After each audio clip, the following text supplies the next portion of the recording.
A mischievous chuckle escaped Lin Ming. The childish proclamation left him with an inexplicable flush of pleasure. As the sole human on this planet, he felt compelled to seek diversions to stave off the crushing monotony. When the brief thrill subsided, prudence returned. He circled the Cheozheng, taking stock of his surroundings. The surface was strewn with fine grit indistinguishable from any desert on Blue Star. Beneath 5 centimeters of sand lay a hard black-brown substratum, bone-dry and utterly devoid of moisture. He located the landmark, Gao Jiangguo Yinshi, and suddenly a warmth flared behind his eyes. For a moment, the rock in his vision shimmered with red and black points of light. Lin Ming's heart leapt. Did the rock emanate radiation strong enough to pierce his retina? He scanned the scattered chippings nearby and saw faint flickering specks. He blinked, the heat ebbed, and the lights vanished. Puzzled but undeterred, he resolved to approach the monolith. The glass helmet did nothing to muffle the crunchy cadence of his footsteps. The wind whispered around him. Apart from sand and stone, there was nothing. Each footfall sounded amplified in the hush, and several times he held his breath to hear his own heart. Behind him, the black Cheozheng stood motionless. Gathering his scattered thoughts, he fixed his gaze on Gao Jiangguo Yinshi and walked steadily toward it. 3 kilometers took him over half an hour. He sipped water from the straw at his lips and examined the 5-meter-high rock. It was dull gray-brown, its surface polished by eons of wind and sun into distinct strata. There were no traces of moss, no fossilized remains, nothing to hint at life. Gritting his teeth, Lin Ming gripped the metal cylinder with both hands and struck the stone with deliberate force. He hurried to the tray and stared at the black chip and the red-hued ore. The memory of those red and black points of light in the Gao Jiangguo Yinshi nagged at him. Had he perceived the deposit patterns within the stone itself? Setting aside speculation, he cleaned his hands and the metal wall to discharge any static, then gingerly retrieved the black square chip. Lin Feng eased the squeaking tricycle to a stop before the Gangkao Peishou. In the vehicle's cargo bed, diamonds heaped into a small slope, loose fragments had tumbled onto the asphalt and caught the morning dew, refracting a blinding glitter. An on-duty policeman peered from his booth, with citation pad still closed. Lin Feng, his work trousers stained with grease, reached into a woven sack and produced a fist-sized sapphire. He lifted the stone awkwardly and with an embarrassed grin asked the officer to toss it aside because it was in the way. To him, the gem felt like ordinary glass. To the policeman, its mass suggested the means to buy half a street of shops.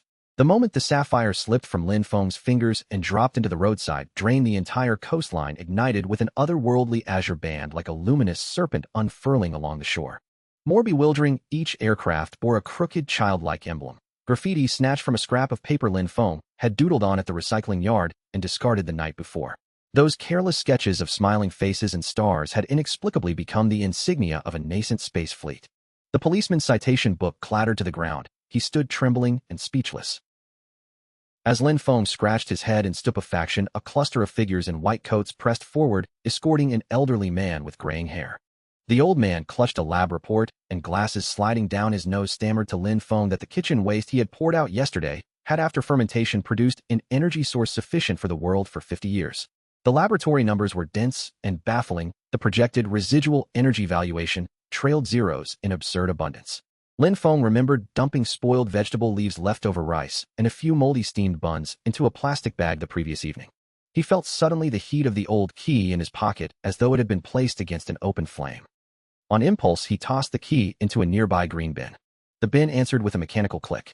Its metallic shell unfurled like overlapping petals. The inner plastic liner retracted into the earth to reveal a complex lattice of gears and circuits. In moments, the nondescript receptacle had reshaped itself into a standing metal automaton more than a meter tall, its silver-gray shell gleaming with a cold light, and a display across its face flickering with blue data streams. Its voice, electronically modulated, matched the chime of Lin Feng's wristwatch. Floating to the surface was the frayed fishing net he remembered discarding into a waterway days earlier. The once loosened mesh expanded at a visible pace, individual fibers thickening and lengthening until a protective net, metallic and vast, unfurled to cover a great swath of the Pacific.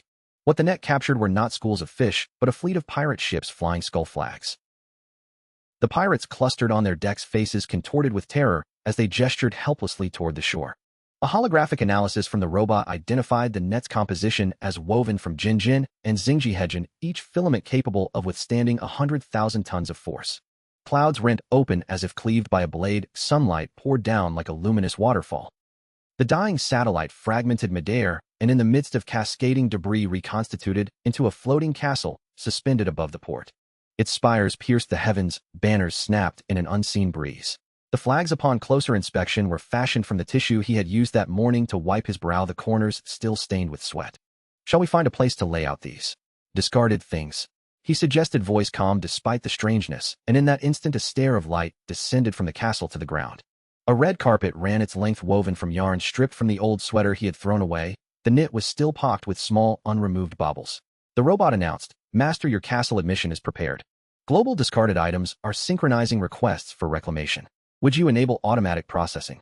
Lin Feng pushed his creaking tricycle into the shabby recycling depot of the urban village. Wang Dama crouched atop a mound of gold bars, fingers thick with rings and pockets bulging with 100 yuan notes. Even her counting betrayed a trembling, delighted care. In Lin Feng's cart, a cluster of moon rocks gleamed silver-white, pitted, and understated. This morning's casual haul from a drainage ditch. At her exclamation about a previous haul, Wang Dama slapped her thigh and laughed, recalling how the old circuit boards he had tossed were bought by Lao Zhang and sold off to some far stranger. He said some helmeted oddity paid 10 times the price. She said, shaking her head at her own incredulity. Before she could finish, the depot's rusted tin roof detonated with a thunderous crack. Shards of iron scattered like startled butterflies, revealing the untroubled blue above. 3 extraterrestrials descended through the rent, each sprouting silver antennae and holding laser rifles. Their skin bore a pale violet hue, their eyes twin green searchlights sweeping across the depot, over piles of bullion, mounds of diamonds, mountains of banknotes, until they fixed upon Lin Feng. Abruptly, they lowered their weapons, kneeling with a sudden, ceremonial gravity. One raised a scepter studded with cosmic diamonds. The gem at its crown shimmered more brilliantly than any earthly jewel, refracting sunlight into ribbons of color across the depot's mottled walls. Great recycler, intoned the lead alien, the voice like sandpaper on metal, yet threaded with reverence. The circuit boards you discarded recombined and advanced our civilization by 3 millennia. Accept this, the most treasured scepter of our system. Lin Feng stared at the staff, too large and cumbersome to carry. His cart already held a small mountain of moon rock. His pockets contained the glass marbles he had picked up earlier. He had nowhere to place such a thing. We pay homage to the Universe Resource Administrator, the elder intoned voice, aged yet powerful enough to pierce the void. The stale bread you discarded into a black hole last month has grown into an energy forest on a white dwarf, saving our entire sector. We shall never forget this debt. Lin Feng blinked, suddenly remembering the forgotten bag of moldy bread from the construction site, thoughtlessly tossed into a nearby drain. He had not imagined the system could link a gutter to a black hole, nor that moldy bread might blossom into a life-saving woodland of energy. The marble pierced the threshold and blossomed into a radiant nebula on the other side. It swelled and cooled, its hues shifting from crimson to cobalt, birthing new worlds that already suggested seas, continents, and the faint stirrings of life. To Lin Feng's private amusement and wonder, each newborn world bore the little smiling faces he had doodled on last night's scrap of draft paper, their warmth amplified under starlight. A robot manifested at his shoulder, head-mounted displays, pulsing with data. Estimated 100 million years until full ecosystem maturation, it reported in a neutral cadence. Detected activation of your creative impetus. Initiate new universe construction mode. Lin Feng picked up a flattened plastic bottle and weighed it in his hand. He recalled his grandfather's counsel. If things break, mend them, do not discard lightly. Under the system's influence, the bottle shivered, reshaping into a minute interstellar probe. The probe hissed and vanished through the portal to the nebula, a small envoy carrying back news as surely as he had once exchanged scrap for coins. The reward no longer smelled of petty change, it smelled of stars and possibility. As the portal's glow enveloped them, cheers and strange harmonics threaded the air, languages from Earth and beyond, alien roars, and pure, energetic rejoicings. It felt as though every object he had ever cast aside now thanked him. Behind them, the decrepit depot rose and reconstituted itself, its blown roof seamlessly integrated into the burgeoning Universe Resource Recovery headquarters. The battered sign reading, Lao Wang Waste Recycling, gleamed beneath starlight, transformed from humble advertisement into the most conspicuous emblem of the new station. Lin Feng stepped forward, not to claim crowns or wealth, but to steward the strange, boundless economy of value he had only just begun to understand. Lin Feng reclined on the genuine leather sofa in the Oval Office of Begong, a threadbare rag clenched in his hand. It was the same dingy cleaning cloth he had dragged from his rented room in the city, its corners frayed and flecked with old grease. Yet now pressed to his palm, it radiated a soft, pearly luminance.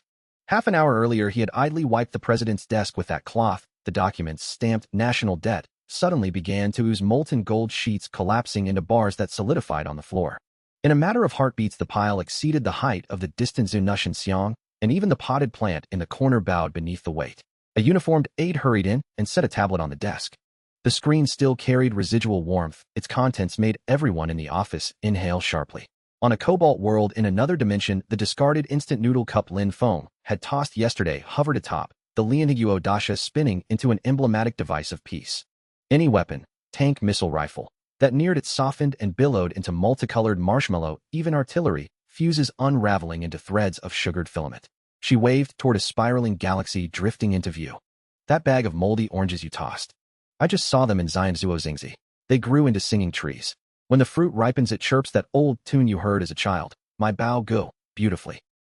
A wistful, slightly citrus-accented refrain threaded the air. Lin Feng recalled burying those oranges in the floor bead to avoid fouling the trash chute. The system had connected even his courtyard compost to the far reaches of space. Some wore spacesuits and fitted garbage bags over the mouths of distant black holes labeled recyclables only. Others gloved and earnest affixed tags to erupting supernovae reading high-temperature waste, handle with care. One knelt to stuff clumped dark matter into a transparent bag that upon closer inspection was nothing more than used tissue he had disposed of the previous night. The system had transmuted it into a pliant storage membrane that folded space. The dark matter inside billowed like spun sugar. Lin Feng, bemused, scratched his head at the notion of harvesting primordial surplus. He rose to clear his thoughts, and in the stumble toppled a vase. The ceramic shivered and shattered. In the instant the fragments scattered, the very fabric of the office unfurled like a popped soap bubble, each shard birthing a fresh cosmos.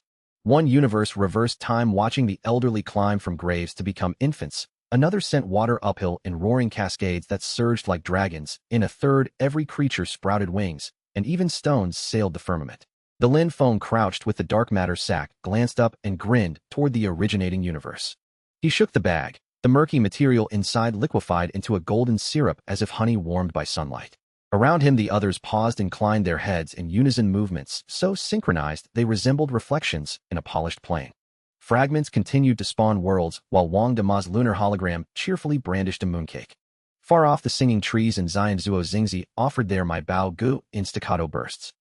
Lin Feng clenched the rag, thinking abstractly that composing 1,000 chapters might not be impossible after all. The cosmos was vast, and the refuse plentiful. His odyssey of reclamation had only reached its 4th installment. Lin Feng stepped into the Civil Affairs Bureau in worn slippers, whose heels scuffed the marble with a brittle whisper. The clerk at the desk sat frozen before a computer. The scrolling divorce appointment numbers had all been replaced by pink hearts, and system pop-ups kept proclaiming that the global reconciliation rate for married couples was 100%. None of this made sense until he remembered the scraps of paper he had casually tossed into a bin the previous day. Discarded divorce agreements the system had misclassified as an emotional waste reassembly template. Those useless pages had not only turned bickering couples into affectionate pairs, but had also transformed the divorce counter into a neon-bathed free public affection registration, festooned with chocolates on the windowsill. He instinctively stepped forward, and the pristine floor snapped open in a click of light. It revealed not concrete, but a descending staircase carpeted in cloud patterns, its railings wound with luminous potholes, whose dewdrops fell and blossomed into golden lotuses on the ground. A thin wisp of sandalwood perfume hung in the air. At the base stood a glazed palace. An inscribed steel in archaic seal script declared this place the Xinjia recycling station. Standing guard at the gate was Heir Lang Shun, his 3 eyes crescent, and smiling, a tattered woven sack in his hand stamped with the words, Ling Xin Xiang Fipin Zhan.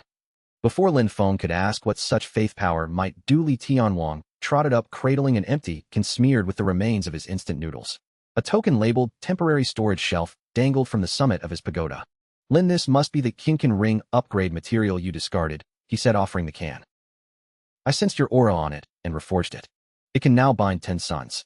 The once ordinary aluminum rim now radiated a bronze sheen etched with dense talismans, which on closer inspection turned out to be the shopping list Lin Feng had scribbled in haste the day before. A sudden gust announced the arrival of winged beings at angels dove, their feathers beating a gale that scattered golden lotuses into the air.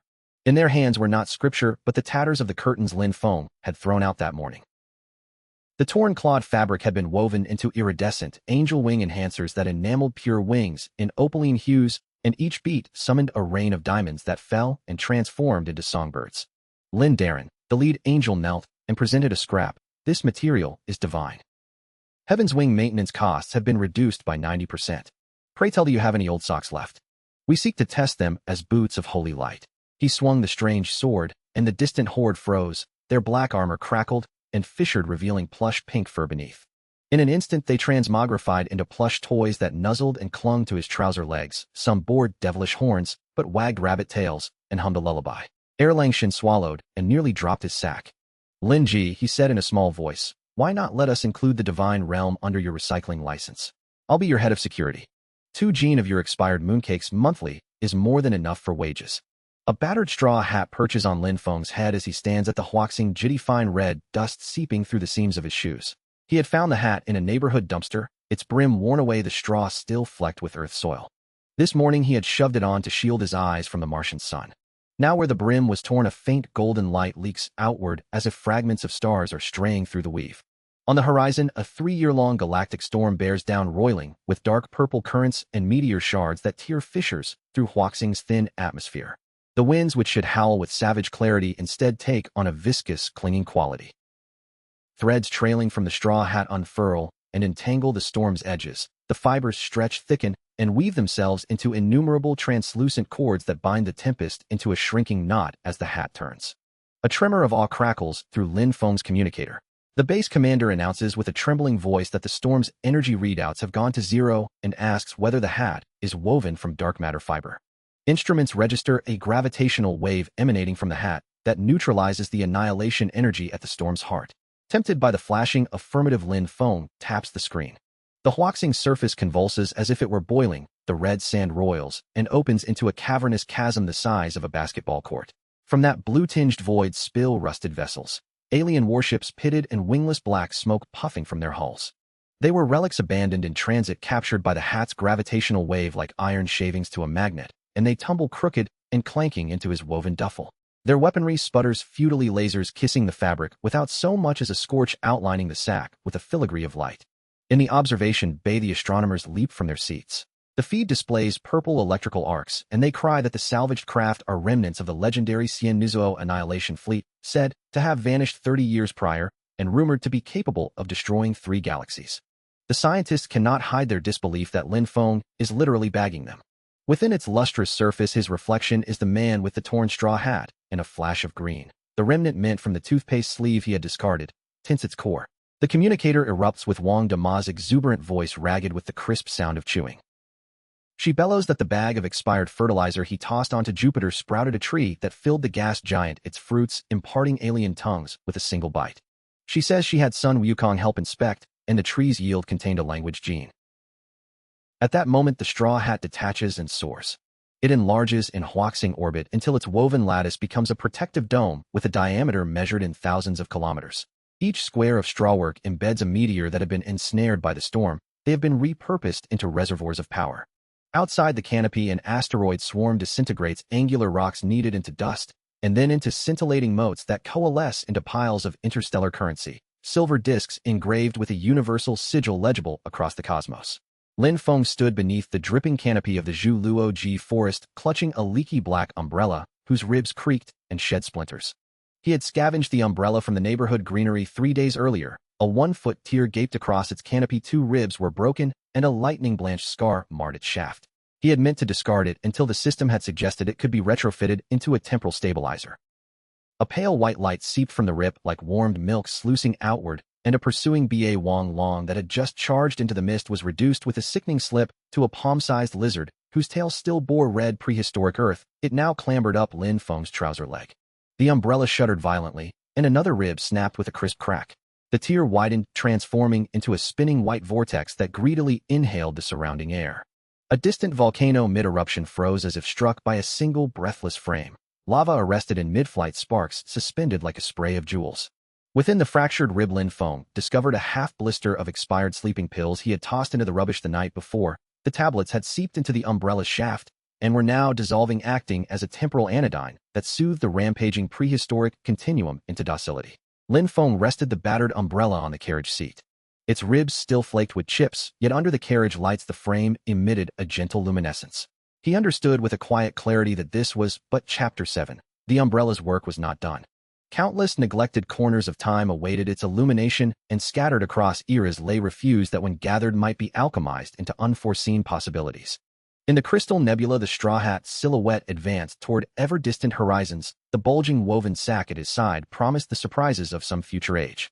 Lin Feng draped a yellowed, 3-year-old cotton sock over the clothesline. The moment the worn fabric brushed the cord, the entire courtyard's drying racks thrummed with an uncanny resonance.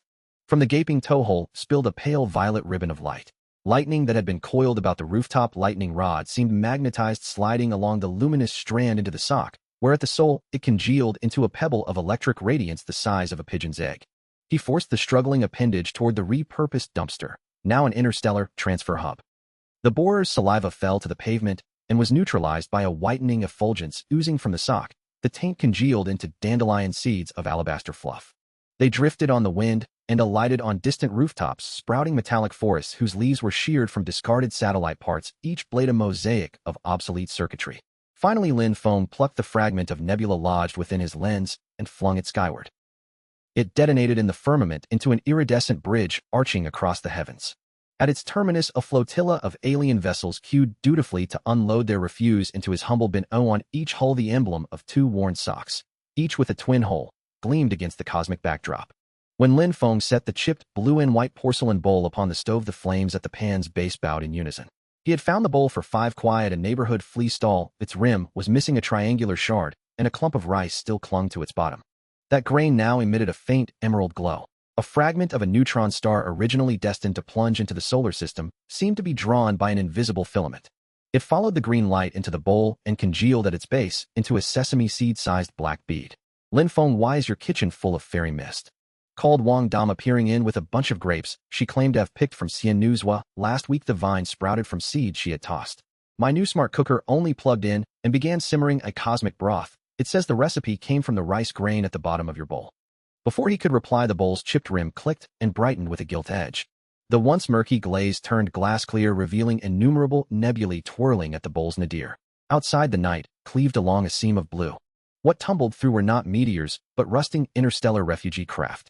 They should have disintegrated with the collapsing galaxy, yet the porcelain's temporal tension cradled them. One by one they filed toward the bowl, like swallows returning to a nest. Before he could assent, the apartment trembled violently. Bottles from the kitchen cabinet clattered to the floor and did not shatter. Instead, they burbled and yielded bubbles. When these bubbles burst, miniature black holes poured forth. They ought to have consumed geosynchronous orbits 7 hours hence, but the bowl's gravity captured them, forcing them into tight balletic circuits like domesticated fireflies. Wang Dama's grapes burst with a soft pop, their seeds flinging outward and affixing to the windowpane, where they sprouted a row of purple vines. At their tips bloomed not flowers, but tiny screens, each broadcasting live footage of galactic collapse. Planets destined for rupture were now sheathed in translucent films embossed with the blue and white motifs he had scribbled with leftover rice last night. The system had judged his doodle to be a galactic protective sigil. Wang Dama's scream crackled through the communicator. The mop he had discarded on the balcony was now scrubbing the moon. The swath it cleaned sprouted an atmosphere, and just moments before there had been an alien stall hawking roasted skewers on that new lunar plane.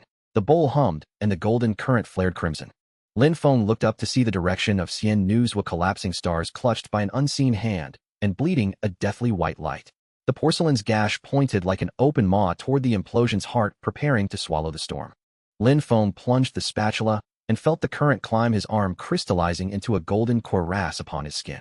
The tatters of the t-shirt he had thrown away the previous night reconstituted into a cosmic-grade protective garb. From the chest's torn aperture beamed restoration rays that stitched ruptured galaxies back into coherence.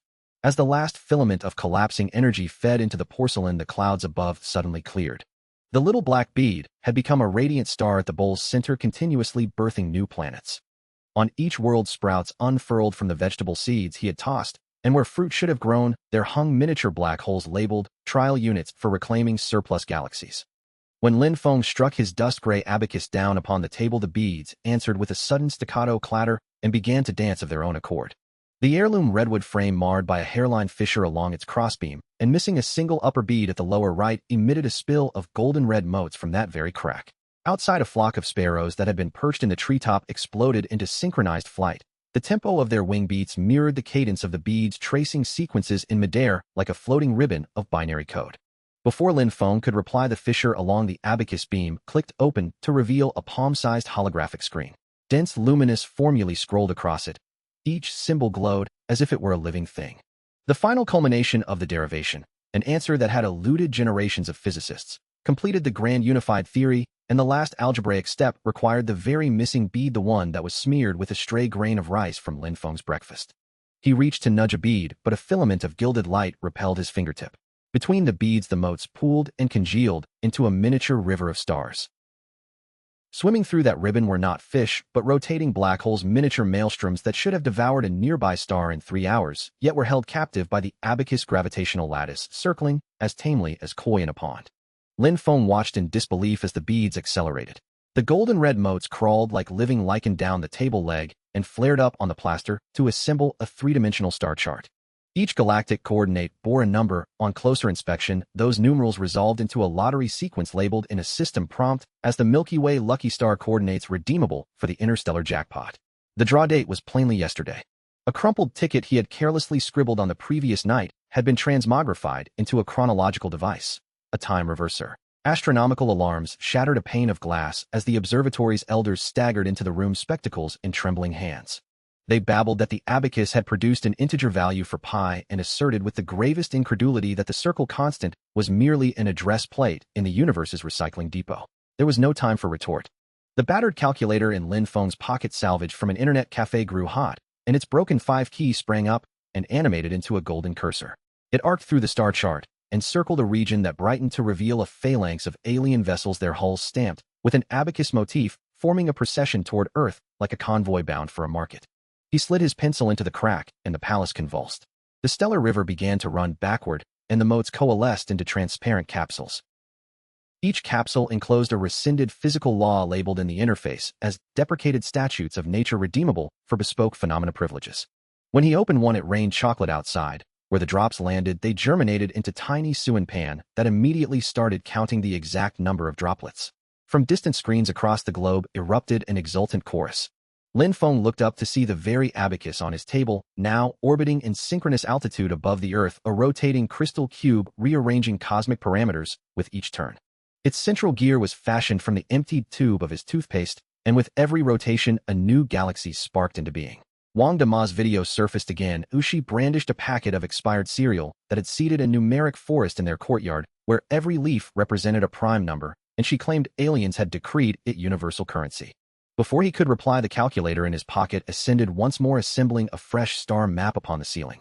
The brightest star detonated into a radiant bridge. On its far shore, alien envoys bore a bassi aloft, not filled with beads, but with the encoded cores of distinct galaxies.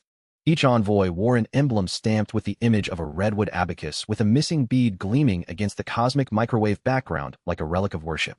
The palace receded, the motes settled, and for a fleeting second the room was simply a room with an old abacus on a table. Outside the burrow, a hush hummed with the possibility of continued creation. Lin Feng sat very still and felt within the grain of that tiny smiling bead the entire astonishing ledger of what might yet be counted. When Lin Feng set his well-worn liberation shoes upon the rack, the canvas side of one shoe split with a sharp tear. This army green pair, the ones he wore on the construction site, still bore cement smears at the toes. From the fissure, a silver-white mist began to exhale. The corridor's motion sensor lights spasmed into feverish flashes. The refracted beams turned the pale mist into a living cartography on the wall, each blinking red that revealed itself upon closer inspection to be coordinates of countless parallel worlds. "Xiao Feng, your rotten shoes are wilting my universe flower," called Wang Dama from behind her security door, brandishing a blood-red rose she'd plucked from Maja last week. Actually a sprig of a rose bush she'd tossed into the trash. She shouted about her Guangqingyu troop scarf having suddenly become a portal, and about Lao Zhang to being sent to Ziluji to feed dinosaurs. Before Lin Feng could answer, the shoe snapped upright with a crisp pop. The limp canvas stiffened into a semi-translucent archway. Through that arch the stairwell extended into infinite steps. Where tiles should have been, each tread harbored a glowing fragment of star charts. Those shards, destined 7 hours hence to impact Zhuo, had been caught and funneled through the space-time ripple the shoe released. They flowed inward like bees returning to a hive. A holographic emergency transmission erupted from the refrigerator. The Secretary General of Lin Yu appeared, hair on end. "Global navigation is scrambling," the projection declared. "The spatial perturbation from your shoe is rewriting latitudes and longitudes. The North Pole now maps to your shoe cabinet." Lin Feng noticed the laces knotting themselves not into a bow, but into a three-dimensional weave. Every crosspoint shimmered, the wall map swelled, and exposed an unobserved star field, an extra-mundane survey fashioned from the waste draft he'd thrown into the bin that morning. Areas circled in red leaked sulphurous black mist, the standard atmosphere of Maja. Wang Dama's blood red rose unfurled with a soft pop. Its petals peeled back like concentric doors revealing not stamens, but miniature teleportation sigils. From them crawled winged imps, tiny devils that ought to have breached dimensional walls 3 hours later. Instead, they sat obediently upon the shoe's throat, using their wings to mop away the starlight seeping from the crack, industrious as janitors. An alarm from the observatory shattered a glass. Astronomers' hands trembling on telescopes shouted that the shoe's mouth was ingesting dark energy, the very force accelerating cosmic expansion, now serving as filler for the soul. Lin Feng had no time to debate. His old lighter, a relic found in a net cafe, suddenly grew hot in his pocket. Though its flint had long since worn flat, it spat a pale blue flame. Where the flame licked the floor, it burned a spiral pit, the walls of which were inlaid with rotating nebulae. System prompts calling them abandoned cosmic remains exchangeable for galactic remodeling permits. Each nebula's center flew a tiny flag stamped with the shoe's insignia. The starlight thickened and congealed into gilded bricks upon the floor. Rather than ornamental filigree, equations were etched across them. His half-baked formulas scrawled last night over leftover rice transmuted into dimensional stability theorems capable of resolidifying collapsing worlds. Lin Feng tossed a brick out the window. The sky split along a seam of blue, disgorging not meteors, but garbage trucks, each labeled Maja Reclamation Depot. The drivers were the very ones transferred to Zaluji, Lao Zhang among them, still clutching a half-chewed strip of dinosaur jerky. Xiao Feng opened the door. Wang Dama's voice made the security bolt vibrate. I knit an angel's vest from your discarded sweater. They say they'll give you the right to process heaven's refuse. Lin Feng heft the shoe and found a star lodged in the sole's hole. He flung the shoe skyward. Midair it detonated into a radiant rainbow bridge that arced across the heavens. At its terminus, dimensions of ships queued to disgorge their refuse into the bin by his shoe rack. Each hull bore the emblem of a pair of worn-through liberation soles glittering against the cosmic microwave background. Lin Feng flicked the star fragment he had pried from the sole toward the night. It became a meteor that trailed a luminous tail into the cosmos. Wherever that tail swept, the fraying walls of broken dimensions knitted together. From the healed seams emerged not vines, but brand new worlds. In each world's first dawn, a liberation shoelace drifted upon the breeze, swinging gently as civilizations looked up in wonder. Wang Dama, holding a Yuminghua she had plucked from Mingja, an ashen blossom that looked like a spent chrysanthemum, peered through the screen and scolded him. Her voice turned practical and absurd at once as she described the pickle jar that had sprouted a mouth asking to devour 10 galaxies as an aperitif, citing a recipe it had learned from his newspapers. Before Lin Feng could answer, the pile of papers unfurled with a rustle and rose into the air, each sheet suspending to form a translucent barrier. Outside the barrier, the paving stones of the communal square rolled like surf, and where they lifted there was no soil, but layered fragments of dimension. These shards, fated to swallow the solar system in 9 hours, were now trapped like butterflies in glue. The glue exuded from the papers themselves. The threat hung fluttering between pages pinned by the very waste he had discarded. A hologram of the Secretary General erupted from the printer to an incredulous Lin Feng, proclaiming that Lian Heguo's printing houses were frantically reproducing his likeness. The ink from his stack was rewriting every text it touched. Suddenly relativity read like a manual of cosmic refuse sorting. He watched as leaded type peeled from the paper and rearranged itself into streaming characters that hovered and flowed through the air. Where these characters passed, the wound in the wall began to heal, not with mortar, but with luminous headlines. The discarded drafts he had thrown away last night became threads of dimensional suture, their frayed ends still clinging to a half-eaten Yushao flake, judged by the system to be a high-energy adhesive additive. Wang Dama's Yuminghua hissed, exhaling black mist that revealed not pistols, but dancing glyphs. As each glyph fell, it grew into a black vine bearing twisted symbols that should have corrupted the galaxy's tongues, but instead were bound by the paper's simplest grammar rules, the D, struggling like beasts in cages. Wang Dama's shriek crackled through his communicator as she reported that his broken broom on the balcony had been sweeping shards from a rift into a tiny universe she had assembled, and its aliens now delivered skewers to her each day. The paper pile then boomed, the suspended sheets snapped upright to form a wall of light across the living room. From the tearing seam poured not debris, but a procession of rusted temporal shuttles, obsolete artifacts from third-tier civilizations that ought to have disintegrated in the dimensional turbulence, yet now drawn by classified ads queued, like discarded appliances heading into a woven Sheppy dye sack. Lin Feng shoved the glue bottle deep into the tearing seam. The entire wall shuddered as characters migrated en masse from news columns to classifieds, assembling into a colossal phone character fashioned from discarded punctuation. Space-time resin bled through its strokes and rapidly hardened, sealing the most perilous rift. The seam's adhesive scar bore half of a supermarket coupon identified by the system as exerting a cosmological constant of discount. When the last fissure was covered, a silver radiance bathed the city. The city's applause rippled across dimensions as Lin Feng stood beneath the arch of words. Garbage become lexicon, refused, transmuted into repair. Around him, the mundane detritus of his life.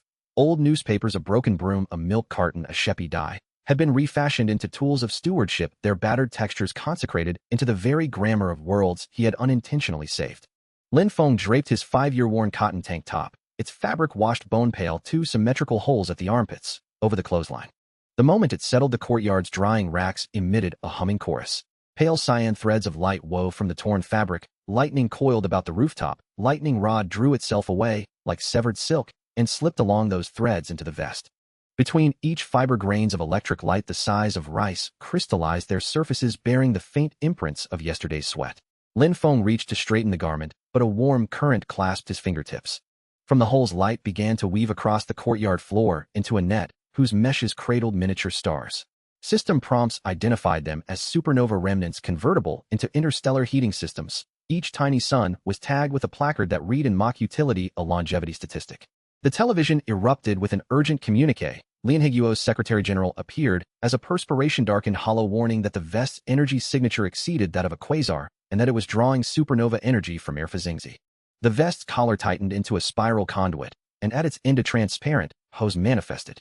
It did not carry air but a viscous liquid starlight, last night's expired juice transmuted into stellar coolant, that dripped into flower pots and revived a withered pothose with bioluminescent leaves patterned like the periodic table. Wang Dama's flame flower detonated into sparks that germinated into red vines. Each tendril bore pulsing energy cores, savage cosmic rays that moments ago would have pierced Earth's magnetosphere, but were now entangled in the vest's fibers, thrashing like beasts trapped in a cage. Grasping the drying pole, Lin Feng jabbed it toward the torn collar. The metal softened into a luminous thong that snapped out like a whip.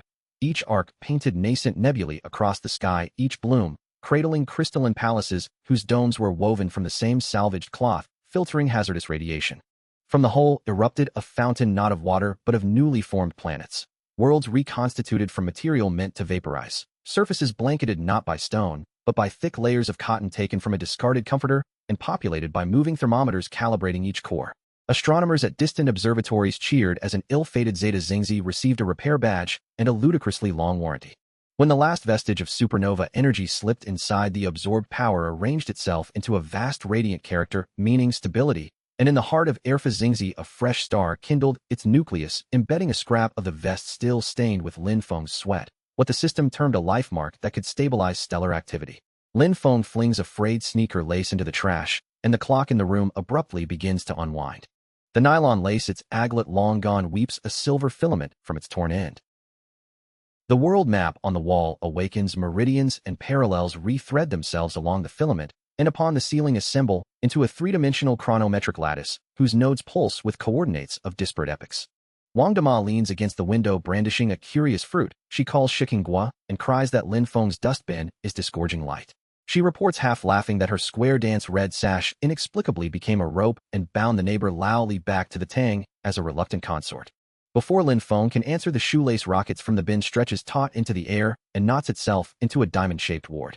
Within that ward, the floor tiles peel away in layers, revealing not mortar but luminous strands of timelines that should have shredded the Taurus Nebula in 15 hours, now climbing like tethered fireflies along the filament.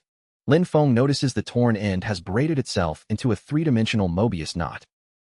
Each crossing exhales motes of light. A wall calendar, the old desk calendar he tossed last night, flutters pages at a frantic pace and flips not merely through years, but back to the birth of the cosmos.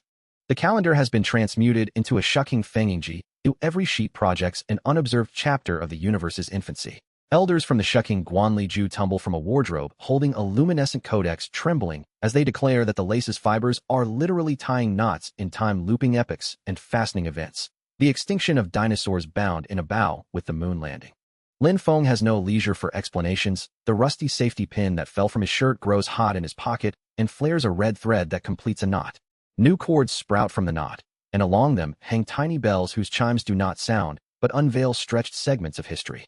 The system calls them reclaimed temporal surplus, exchangeable for permissions to pause time. Each toll unfurls the scene it represents. Wang Dama's video call shrieks that the discarded scissors on the balcony are snipping loose time eddies. Wang Dama has fashioned the clipped temporal shreds into alarm clocks capable of rousing someone into any century. The lace begins to hum. The Mobius knot dilates, forming a whirling gate at the room's center. From its aperture pour a flotilla of rusted chronomobiles, decommissioned artifacts of a fifth-tier civilization, pulled inward by the lace's gravity like kites on a string toward the trash. A battered white porcelain spoon, its rim nicked into a crescent, plunged into Lin Feng's bowl of porridge. As his hand steadied the spoon, the handle emitted a crisp crack, and a hairline fissure opened like a seam. From the crescent notch bled a pale cyan luminescence that pooled along the tablecloth with deliberate grace. "Xiaofeng, that broken spoon's haunting my pickle jar," shouted Wang Dama, waving a sprig of Suwu Hua, the inconsequential bloom she had pried from the verge of nothingness. Through the window, she rapped the glass and reported that her 3,000-year fermented galaxy pickle had suddenly come alive and declared fealty to Lin Feng, even nibbling at Ming Guangxing as if it were a lump of brine. Before Lin Feng could reply, the chipped spoon snapped upright, as if a string had pulled it. The crooked handle straightened into a rod of crystalline light. At its crown, the radiance congealed into an ovoid crystal the size of a pigeon egg. Within that gem churned a gray mist. Undone before creation, the primeval gas that should have devoured Centaurus in 8 hours now siphoned and arrested inside the spoon's gravity. An urgent broadcast from the Xingji Lianming erupted from his computer. Holographic emissaries swam in a backdrop of roiling gray mist. The Alliance informed him, incredulous, that the spoon's pull exceeded that of a primordial black hole, and that it was siphoning the very source energy of the Hundun Sea. Wang Dama's Suwu Hua dissolved into motes that tiled the wall into a map. Its markings were not place names, but nodes of Hundun throbbing with irritable energy clusters that hours hence would have torn open the galaxy's fabric. Instead, they were being sheared by the spoon's luminance and condensed into pearl-like beads within the bowl, as if sugar were being drawn from chaos. Lin Feng's grease-stained rag, the one he used to wipe the table, and had long since abandoned to soot, warmed under his palm. Golden fibers emerged from its weave, and when draped over the cracked handle, the fabric mended the porcelain. Where the new patch fused, an animated star chart took form. An evolutionary map of Hundun transmutations that traced the birth points of galaxies back to pieces of detritus he had once discarded. The spoon began to hum with the low tenor of industry.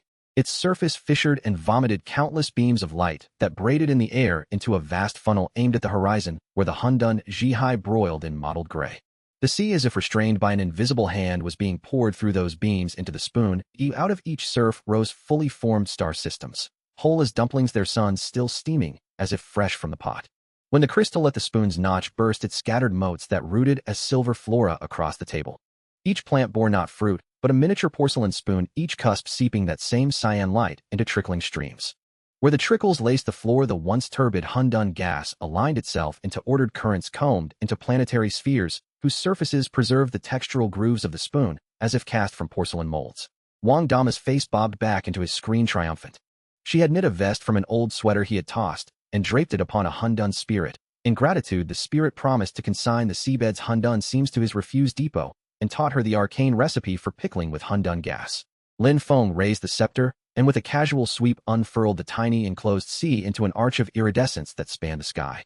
Its balustrades were rows of small porcelain spoons, each perpetually weeping light into lotus blooms. When a blossom flared, a diminutive creator deity leapt forth, clutching a pint-sized trash bin and mimicking Lin Feng's motions as it ladled and sorted creation for newborn worlds. Lin Feng leaned a frayed paper fan against the apartment door, and the building's air erupted in a low, sustained hum. The fan, an old bamboo-ribbed relic stamped with the faded word Nangjiali, had paper seams seeping with threads of pale golden wind.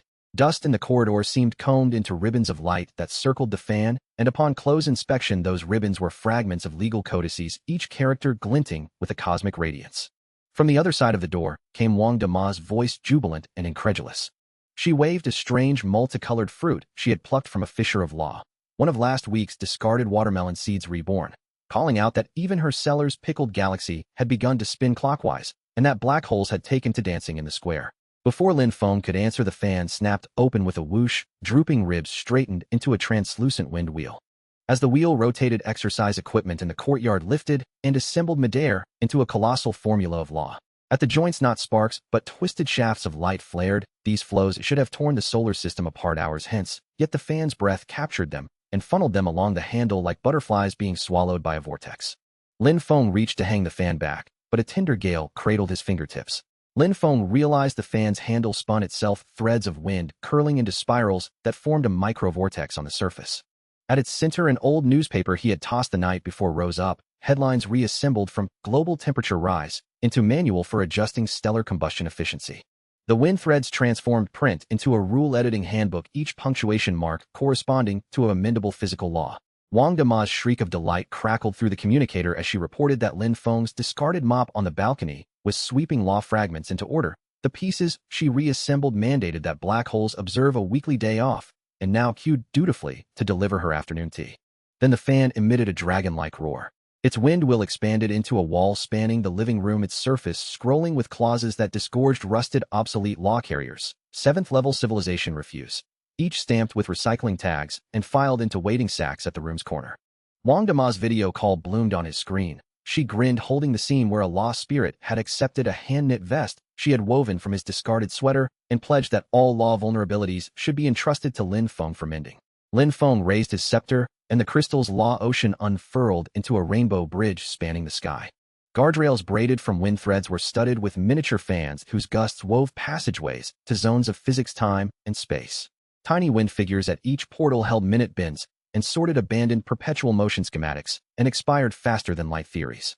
As Lin Feng rested the scepter against the door, the letters Nanjiali on the fan's face resumed their old shape, now threaded with golden veins like tiny seas of law. He knew that as long as tomorrow still yielded discarded things to be found in bins, the fan would breathe again. Laws, after all, were not cold decrees, but the dignity of neglected corners finding their place anew. Xiaofeng, your drawer is glowing blue. Wang Dama cried, brandishing a pale blue blossom she had just plucked from what looked like a dark matter nebula. Actually last week's discarded battery case that had sprouted a flower. She leaned on the windowsill aghast. My Plazidan speakers suddenly pick up an Nwuzzi signal and keep broadcasting Cosmic Battery Recycling Guide all day. Before Lin Feng could reply, the spent battery snapped out of the drawer with a pop and hovered into a floating ring-shaped electrode. Dust motes in the room acquired charge and lined up along the field lines into bands of light. Where those bands terminated, there was no ordinary outlet, but a fragment of an unobserved dark matter cloud. Those clouds, which under normal circumstances would have devoured the galaxy within 20 hours, were now being ensnared by the battery's emergent energy field, sliding along the electrolyte's trace like moths drawn into a lamp. An emergency communique from the Xingji Lianming erupted from Lin Feng's computer, the holographic leader sprouting hair on end as the broadcast forced itself into the room. Lin, global particle colliders are overloading, came the urgent voice. That waste battery's output exceeds a quasar core. It is charging the Nwuzzi Xingai. The battery's positive and negative poles began to extend automatically into silver tendrils. With each undulation, the night sky outside the window lit up with a star chart. Beside every Nwuzzi system coordinate, a voltage value blinked. The old electric meter Lin Feng had thrown into the trash last night had been transformed by the electrolyte into an Nwuzzi power gauge. Its needle leaped frantically from 0 toward an unfathomable scale marked in quintillions of volts. Lin Feng had no time to converse. The frayed wire in his pocket snipped from an old fan and long since cracked flared hot. Its insulation wept a silver conductive fluid. When a single drop touched the battery's ring electrode, the electrode expanded 100-fold, forming a vast energy hoop in the center of the living room. Within that ring there unfurled sequences of Nwuzzi history, forgotten memories of a Nungliang. Each fragment a tableau recording the rise and fall of dark matter civilizations. The inhabitants in those scenes had battery-shaped heads and carried dustbins diligently collecting discarded and Nungliang. Lin Feng slid the staff back into his drawer and noticed the crystal atop it dimming gently like a screen running low on power. He understood, though, that if he could still find another spent battery in tomorrow's refuse, that fragile star sea could be relit. The universe's most brilliant luminance had never been born pristine. It had always been forged by turning other people's cast-offs into beacons.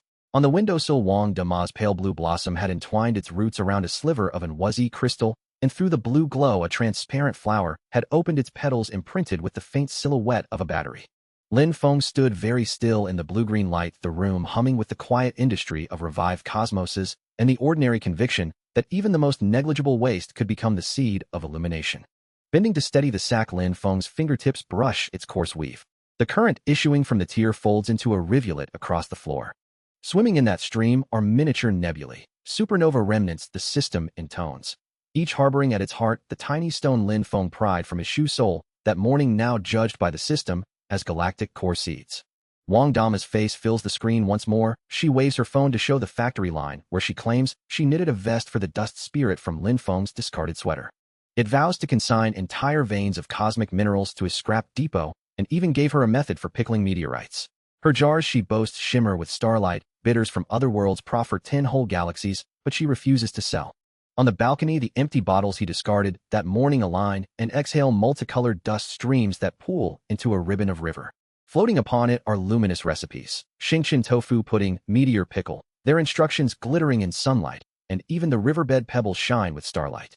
Wang Dama's off-screen voice tells him that the SAC has taken to anthropomorphizing, proposing to install automatic dust inlets in every galaxy and to award a cleanest galaxy prize, the trophy being his old snakeskin bag. Lin Feng notices the stardust crystals glow, dwindling, a lamp running low, yet he believes that as long as he can still scavenge, tomorrow morning the worn sack will gather another patch of dust. After all, the universe's most precious material is not the jewel, but the forgotten mote in the corner. Nearby, Wang Dama's pot of Jinsha Chao winds a root around a stardust bead, sprouting a golden ear, whose kernels are not grains, but tiny sacs, each gathering sunlight's dust to one day sow its own stars. The television crackled, and with a jolt, an emergency transmission from the Xingji Lianming burst into the room. The holographic image of the Alliance's chancellor flickered against a hinterland of turbulent time. All temporal observatories are sounding alarms. He intoned. Your old calendar's temporal flux exceeds even a black hole singularity. It is rewriting the universal chronometer. The fissure in the final page disgorged a torrent of golden light. Where the beams met, the floor, a vast library rose its stacks, filled not with paper volumes, but with pocket universes, each model once doomed to shatter in the eddies of time, and now rebound and rebind. Calendar tabs adorned every base, noting creation dates and projected recycling epochs. Tiny custodians fashioned from folded pages swept diasporic kernel dust with diminutive brooms. Wang Dama called up once more. Your old calendar's taken a life of its own. She said, breathless. It suggested issuing copies to every black hole so they might swallow with schedule and order instead of in sudden raids. It intends to crown the most punctual galaxy and give as its prize the very eraser you used. Xiao Feng, your broken jar has turned my netherworld pickles into Buddha light.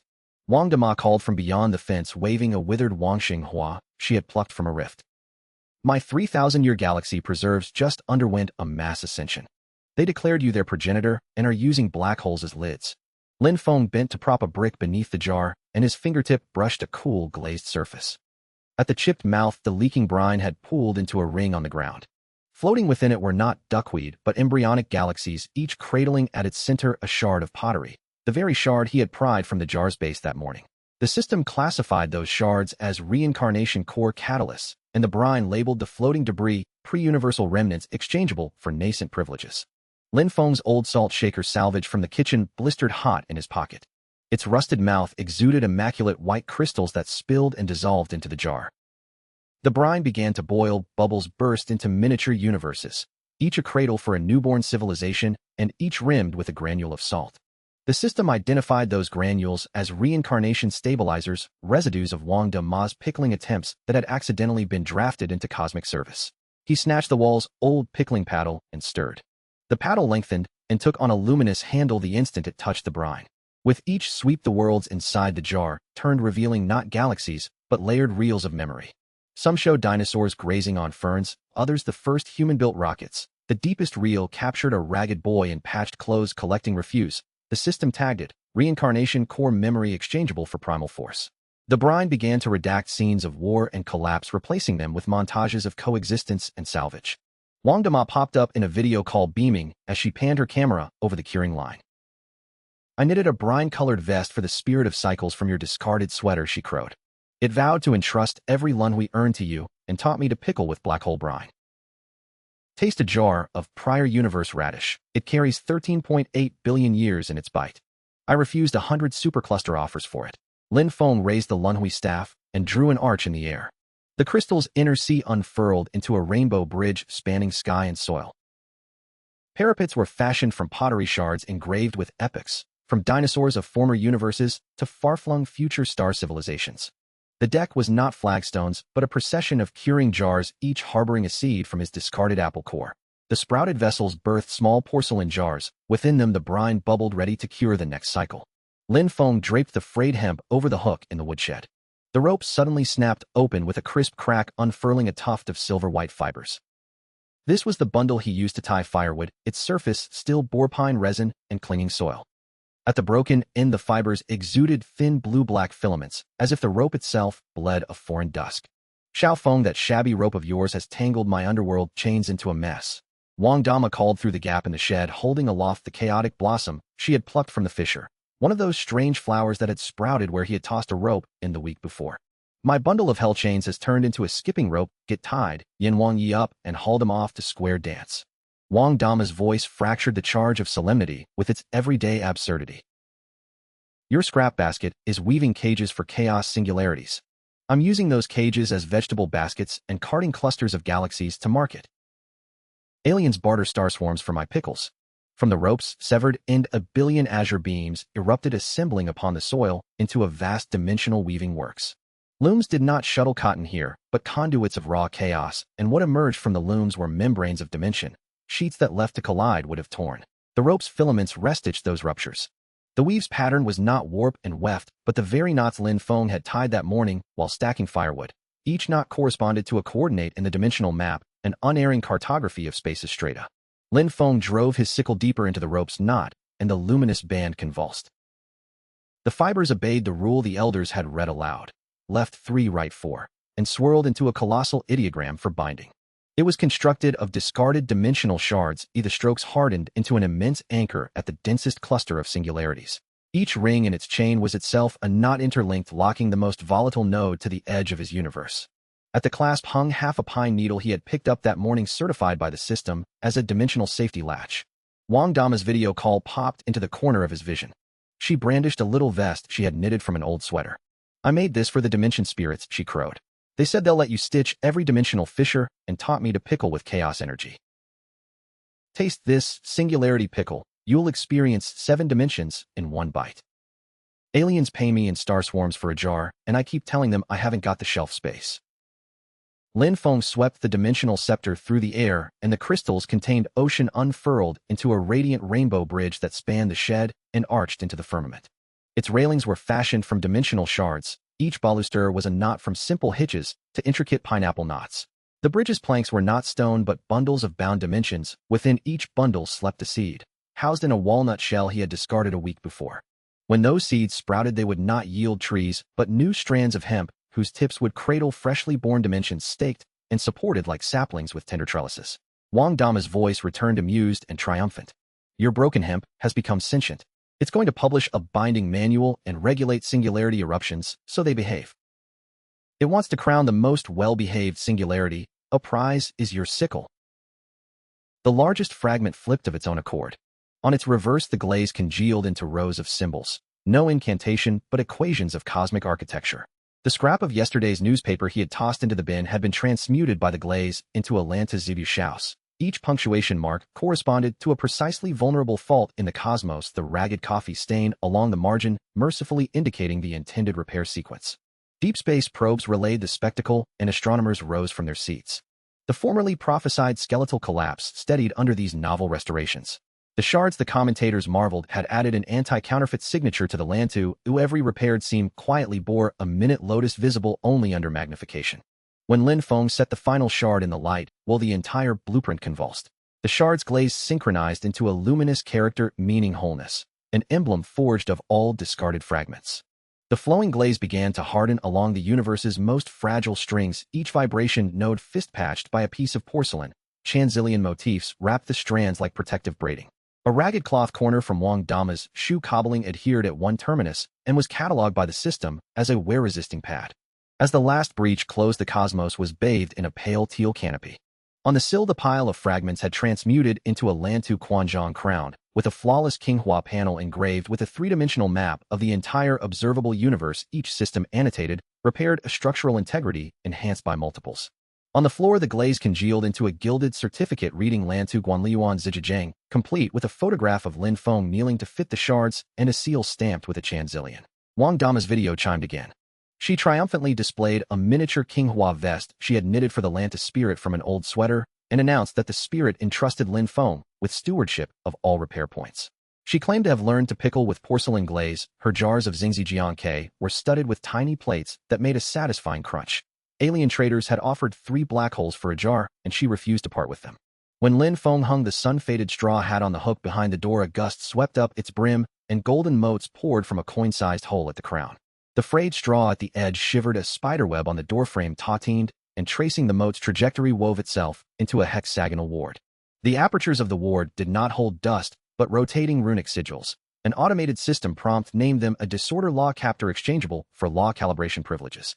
On the floor, the light motes had amassed into a small mound. What rolled atop it were not pebbles, but compact law cores.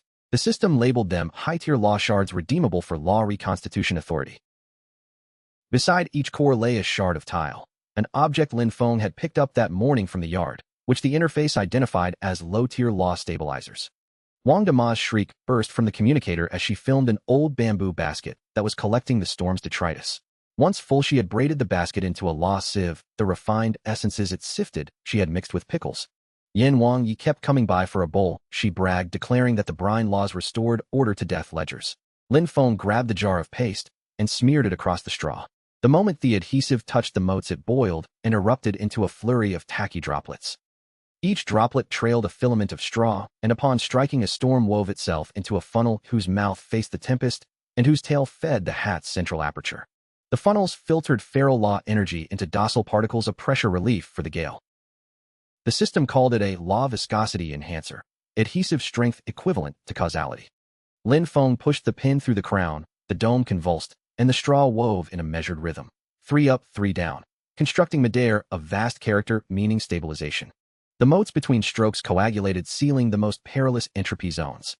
Each law node on the margin was bound to a straw stalk. Dewdrops slid down them like coolants, and on the extremities Wang Dama's scrap of shoe lining clung as a wear pad against abrasion. When the final storm was gathered, a faint golden canopy draped the cosmos. The hat on the hook had transmuted into a law scepter. Within its crown nestled a vast crystalline bead, preserving a microcosm of the law ocean tagged, filtered law purity 99. A shower of motes congealed into a gilded certificate, declaring Lin Feng a law protection administrator, his portrait smiling beneath a stamped hat emblem. Wang Dama reappeared on video triumphant, holding a tiny straw vest she claimed to have woven for the law spirit from an old sweater. The spirit had tasked Lin Feng with managing all law storm early warning stations and taught her to brine law motes into pickles. Her jar of entropy-preserving pickles only increased in zest. Extraterrestrials offered 10-star systems for half a jar, and she had refused. Lin Feng waved the scepter, and the crystalline sea unfurled into a rainbow bridge spanning the sky.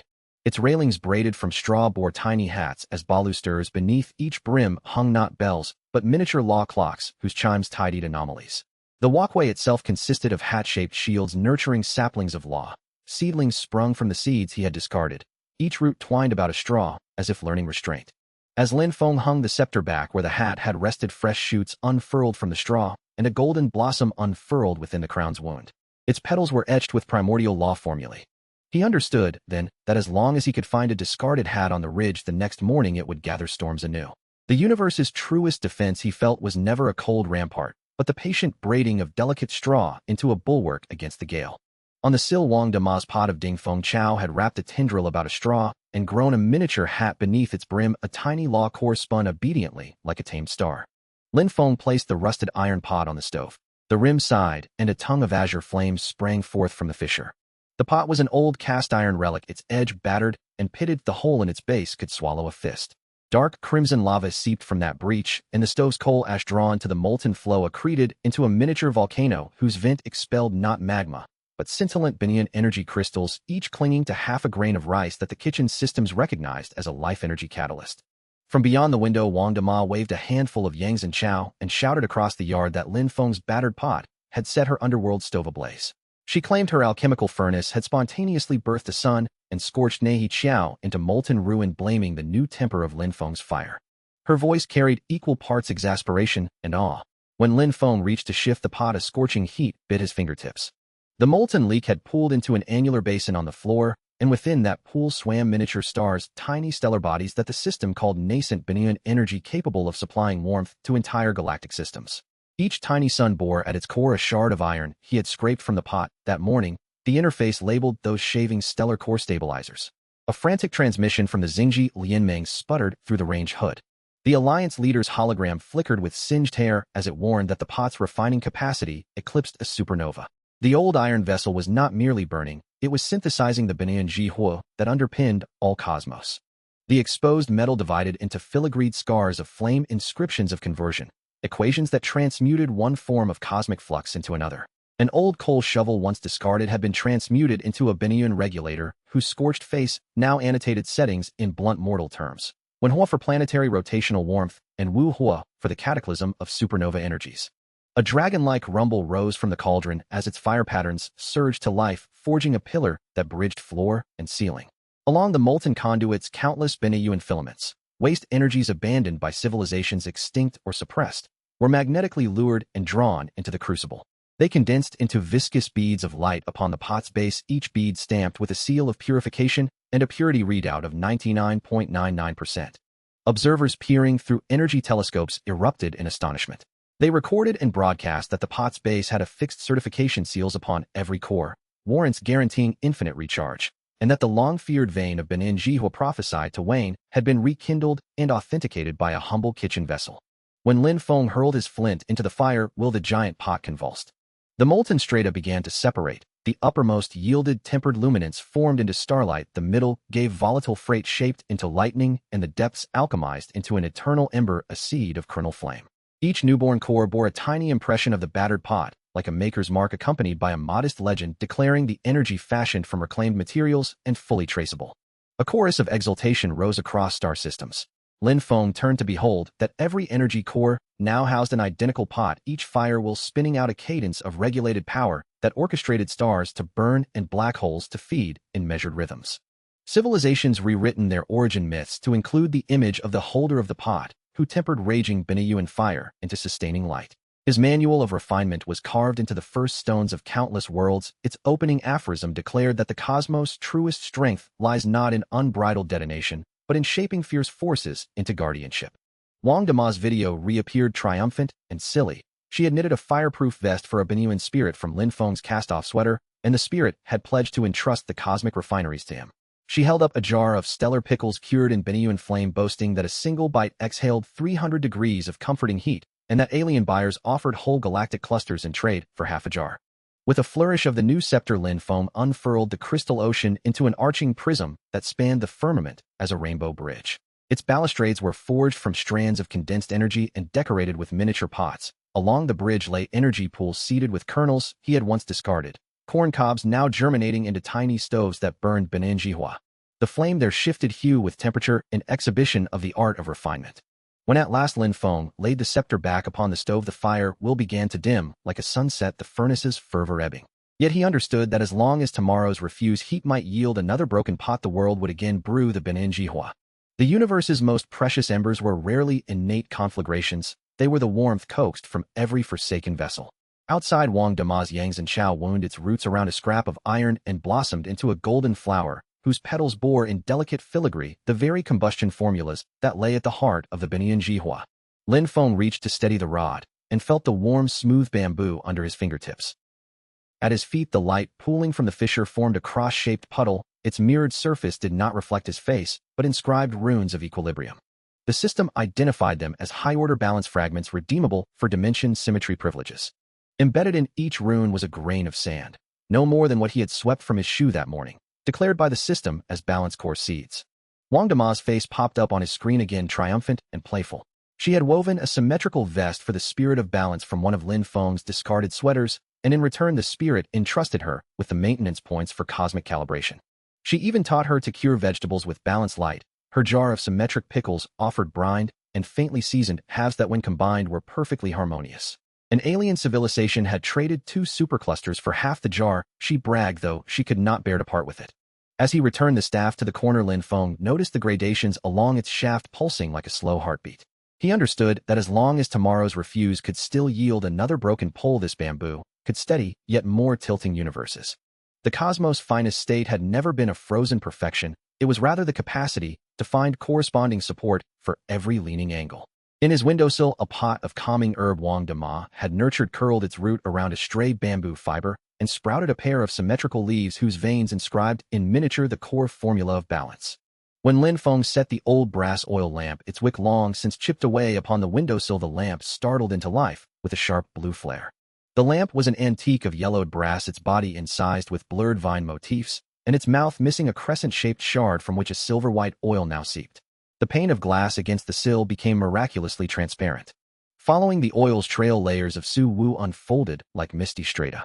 Far from simple darkness, those depths hosted innumerable luminous boundary coordinates labeled by a system prompt as a Su Wu navigation beacon redeemable for boundary crossing privileges. Each coordinate was tethered to a sprig of lamp grass, similarly classified as a Su Wu illumination catalyst. As Lin Feng reached to steady the lamp, the warmth of the copper met his fingertips. He looked down to find that oil pooling on the sill did not reflect the room, but a dozen pathways into Su Wu, each captioned by a system prompt as an advanced Su Wu map fragment redeemable for boundary anchoring rights.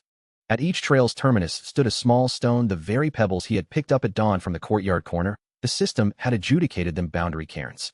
Suddenly, an urgent communique from the Interstellar Alliance burst from the lamp's base. A hologram of the Alliance leader shimmered, dusted with motes of light, exclaiming that the lamp's illumination exceeded even a quasar's outburst and was now illuminating the normally invisible Su Wu boundaries. Lin Feng then noticed the wick knitting itself autonomously, a translucent filament sprouting from the oil. With every pulse of that luminous core, a fragment of the night beyond the glass brightened not with stars, but with the revealed lines of the Su Wu. A match he had discarded the previous evening, tossed into the rubbish, had been transmuted by the lamp oil into a Su Wu searchlight. The phosphorescence of its head condensed into beams that, when swept across the void, coaxed even absolute nihility into texture, like the moon laying silver across a black sea. Wang Dama's scream piped in over the calm, gleeful and comic, as she reported that the discarded paper lantern Lin Feng had thrown into the yard was now hanging lamps along the Su Wu thoroughfares, exposing hidden galaxies. She had just retrieved 3 miniature black holes by following their light. They would make excellent pickled vegetable jars, she joked. The scene took a more forbidding turn as the lamp boomed like a bell. The blue fire swelled into a pillar that pierced the room's center, a vertical conduit that revealed terrace transition bands where Su Wu and existence interdigitated. These steps were relic channels abandoned by a 15th-tier civilization, meant to collapse under Su Wu erosion, but now rigidified by the lamp's radiance, each step etched with its load-bearing limit in tons of matter. From distant reaches there rose a chorus of exultation as identical lamps ignited along every frontier, their lights spilling along boundaries like gold trimming upon a sable canvas.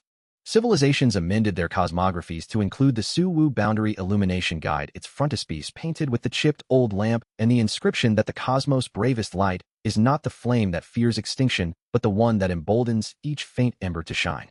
Wang Dama's video call reappeared. She waved a screen at Lin Feng and announced that she had knit a luminous vest from his discarded sweater for the boundary spirits. They had promised to entrust all fissures to his care and even taught her to pickle vegetables in streams of illuminating flow. Lin Feng smiled as he raised the boundary scepter. The crystals seemed unfurled into a rainbow bridge across Su Wu, its balustrades formed of condensed light, each post topped with a little oil lamp whose glow brightened toward existence and softened toward nothingness.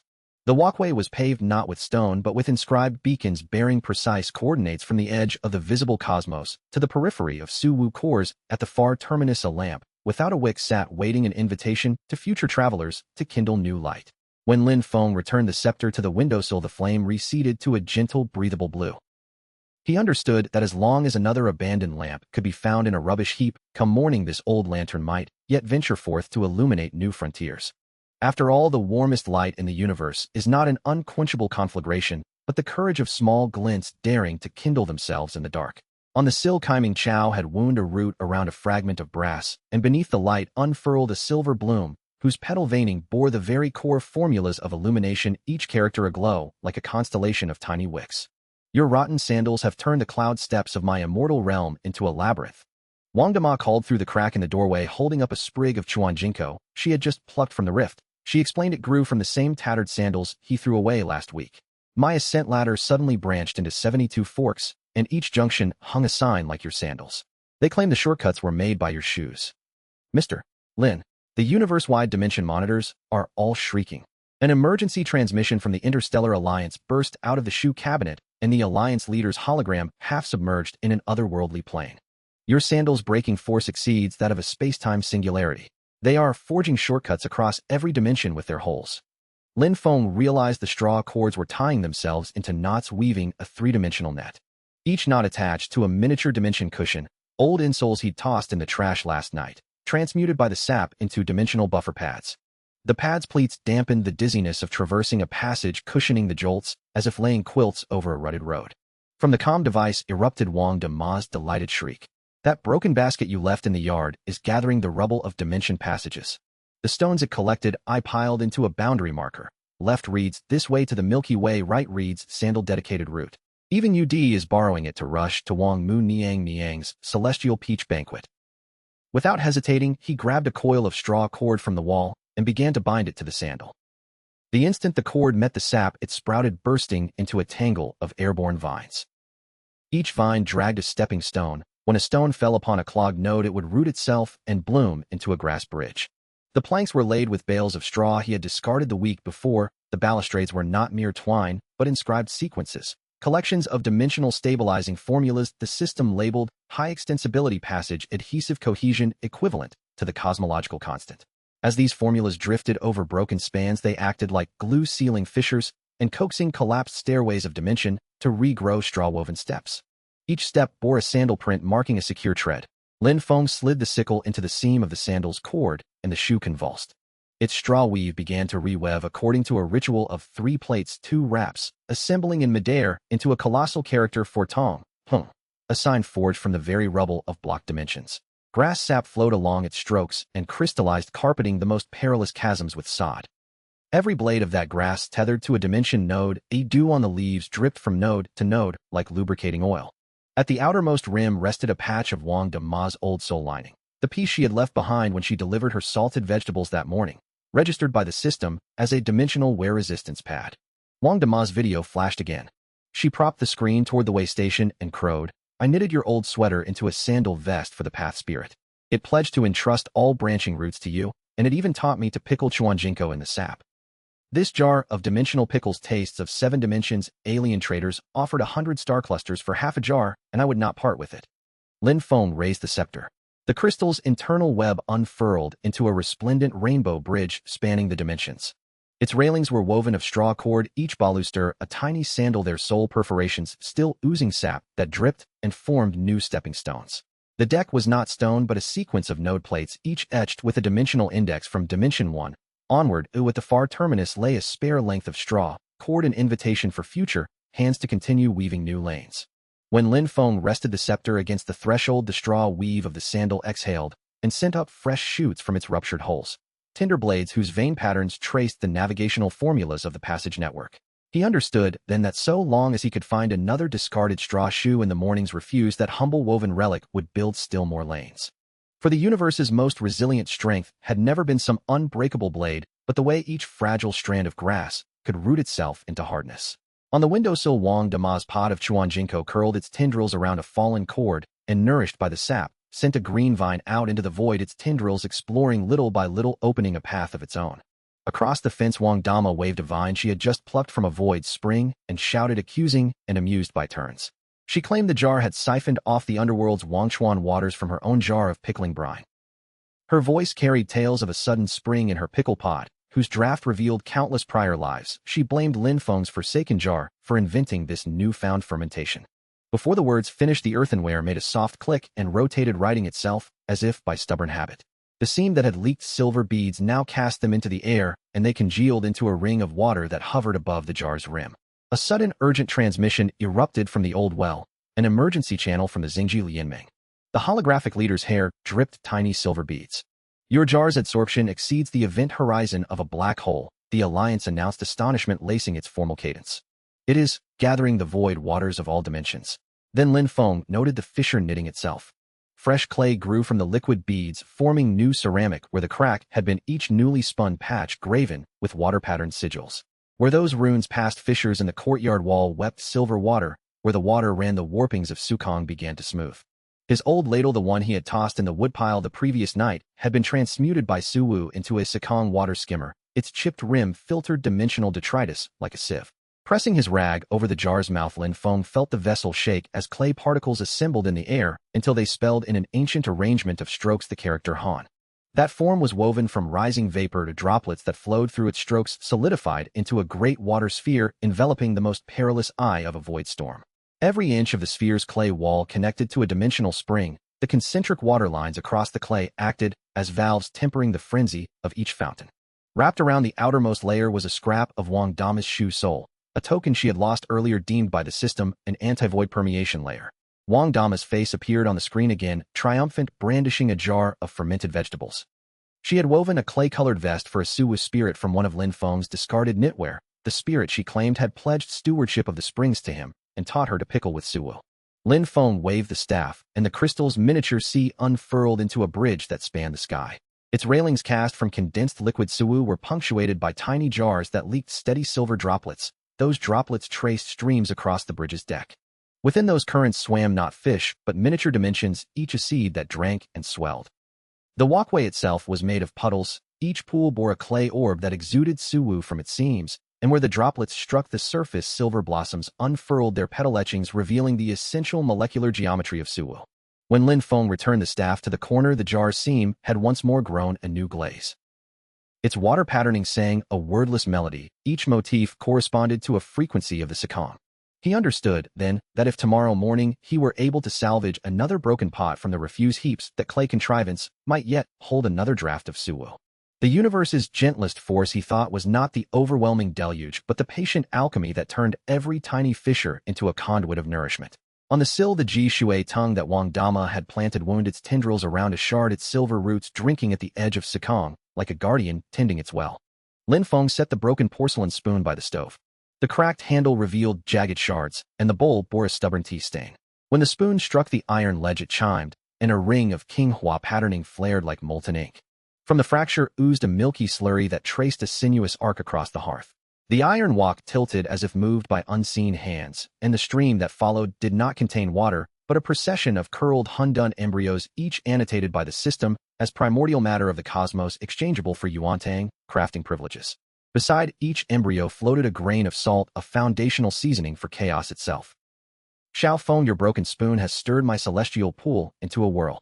Wang Dama called through the kitchen window, brandishing a sprig of fitanko she had plucked from a fissure in the original broth. Her voice brimmed with incredulous affection as she reported that the condensed galaxy broth she had simmered for eons had spontaneously separated into 72 distinct flavors, each labeled with the Qinghua motif, and declaring itself a recipe prepared by Lin Feng's spoon. The Qinghua patterns along the spoon began to move, vines unfurling along the glaze and mapping a cartography of chaos across the hearth. Each node corresponded to a constituent of the yuantang. Su Wu Ji Shui 30%, Phase, Jihua 25%, Pingheng Ji 2 20%, Bainja Ji Guang 15%, Tonglu Ji Qi 10%, and the old tea strainer he had tossed into the rubbish the night before was transmuted into a yuantang filter. Its mesh reconfigured by the slurry skimmed away impurities as if ladling off scum from a broth. Lin Feng thrust the iron ladle into the porcelain's broken handle, and the entire implement shuddered. The Qinghua swirled with a ritual cadence, left thrice, right thrice, and in midair the foam consolidated into a colossal ideograph meaning Tiao to temper. The most volatile region of chaos was corralled into a managed basin whose rim was studded with Qinghua shards serving as safety valves. Around the outer edge, Wang Dama's scuffed cloth, repurposed as thermally isolating padding, provided humble insulation. When the last measured ladle of yuantang was captured, a milky halo suffused the chaos dimension. Wang Dama called again, brimming with domestic triumph. She had knit a Qinghua vest for the spirit of the yuantang from an old sweater. The spirit had entrusted all springs to Lin Feng's stewardship and taught her to pickle chaos-born brine. Her jar of Hundun pickles cradled nebulae within each leaf. Alien merchants offered 10 black holes for half a jar, and she demurred. Lin Feng, raising the yuantang scepter, unfurled the crystal ocean into a bridge of broth that spanned heaven and earth. Its rails were mini spoons whose bubbling contents gave birth to stars where bubbles touched ground. The walkway's planks were condiment dishes holding a panoply of creation spices, purgations of phase fire, millings of balanced earth, and at its heart a scrap of salt Wang Dama had saved as the cosmos's fundamental taste. Lin Feng shoved the ragged ledger with the missing page toward the corner of the table. Paper fanned, and as if on cue a ribbon of silver-blue ink bled from the jagged edge. The ledger, bound in cracked cowhide, its stitching long since loosened, had a vacant slot where a receipts and disbursements sheet once lived. From that gap, the shimmering ink oozed like a small, uncanny tide. The ink pooled into a miniature sea on the desk, and from its surface bobbed tiny balance sheets, each stamped with the old ink pad's red mark. The seal Lin Feng had found in his drawer that morning now recognized as the cosmic financial certification. An urgent communique from Xingji Lianmeng burst from the lamp like a living thing. The holographic envoy clutching a cosmic check proclaimed that the ledger's settling power was more precise than causality itself. It was accounting in real time for every universe's profit and loss. Wang Dama's video face appeared again triumphant. She brandished the knitted abacus vest she had made for the ledger spirit from an old sweater Lin Feng had discarded. The spirit, she laughed, intended to entrust every minor ledger across the dimensions to Lin Feng's stewardship and had taught her to pickle inked vegetables that preserved causal debts. Each bite of those causal pickles revealed past meals owed. Aliens had offered star systems as coin to purchase half a jar, and she had refused. Lin Feng lifted the scepter and swept it through the air. The crystalline sea unfurled into a rainbow bridge arching across the sky. Its balustrades were rolled pages, each banister a small abacus whose beads danced to the weights of assets carried by pedestrians. The deck was paved with accounting sheets from countless universes. The final page remained blank, a lined aperture, and a self-writing pen waiting beside it, an invitation for new scribes to continue the record. Lin Feng tossed the broken-toothed wooden comb onto the dressing table. As it struck the surface, a single tooth clicked free and flashed a silver arc. The comb, carved from Huangyang wood, bore a diagonal fissure along its spine. At the snapped tooth, a jagged splinter exuded amber-hued resin. The dressing table mirror began to ripple, and along the trail of resin-layered slices of spatiotemporal strata emerged. Those slices did not cradle hair, but knotted timelines, tangles annotated by the system as Wenluan Shiking Shu, exchangeable for combing privileges. Each knot's tip was bound with a crimson thread the system recognized as Shiking anchor lines. Your battered comb has turned my underworld reincarnation braids into a mess. Wang Dama shouted through the mirror, holding up a sprig of Shunshi Chow she had just plucked from the rift, an odd plant grown from a fragment of the comb discarded last week. My causality braid, bound for eons, suddenly split into 3,000 strands, each adorned with a tiny comb, claiming this is your new coiffure. A sudden transmission burst from the mirror. The emergency channel of the Xingji Lianmeng erupted as a holographic allyship leader materialized. Hair, a wild tangle. Lin, all dimension timestream monitors are alarmed, the leader intoned. Your comb's combing force exceeds the tension of a temporal singularity. It is smoothing irregularities across every dimension.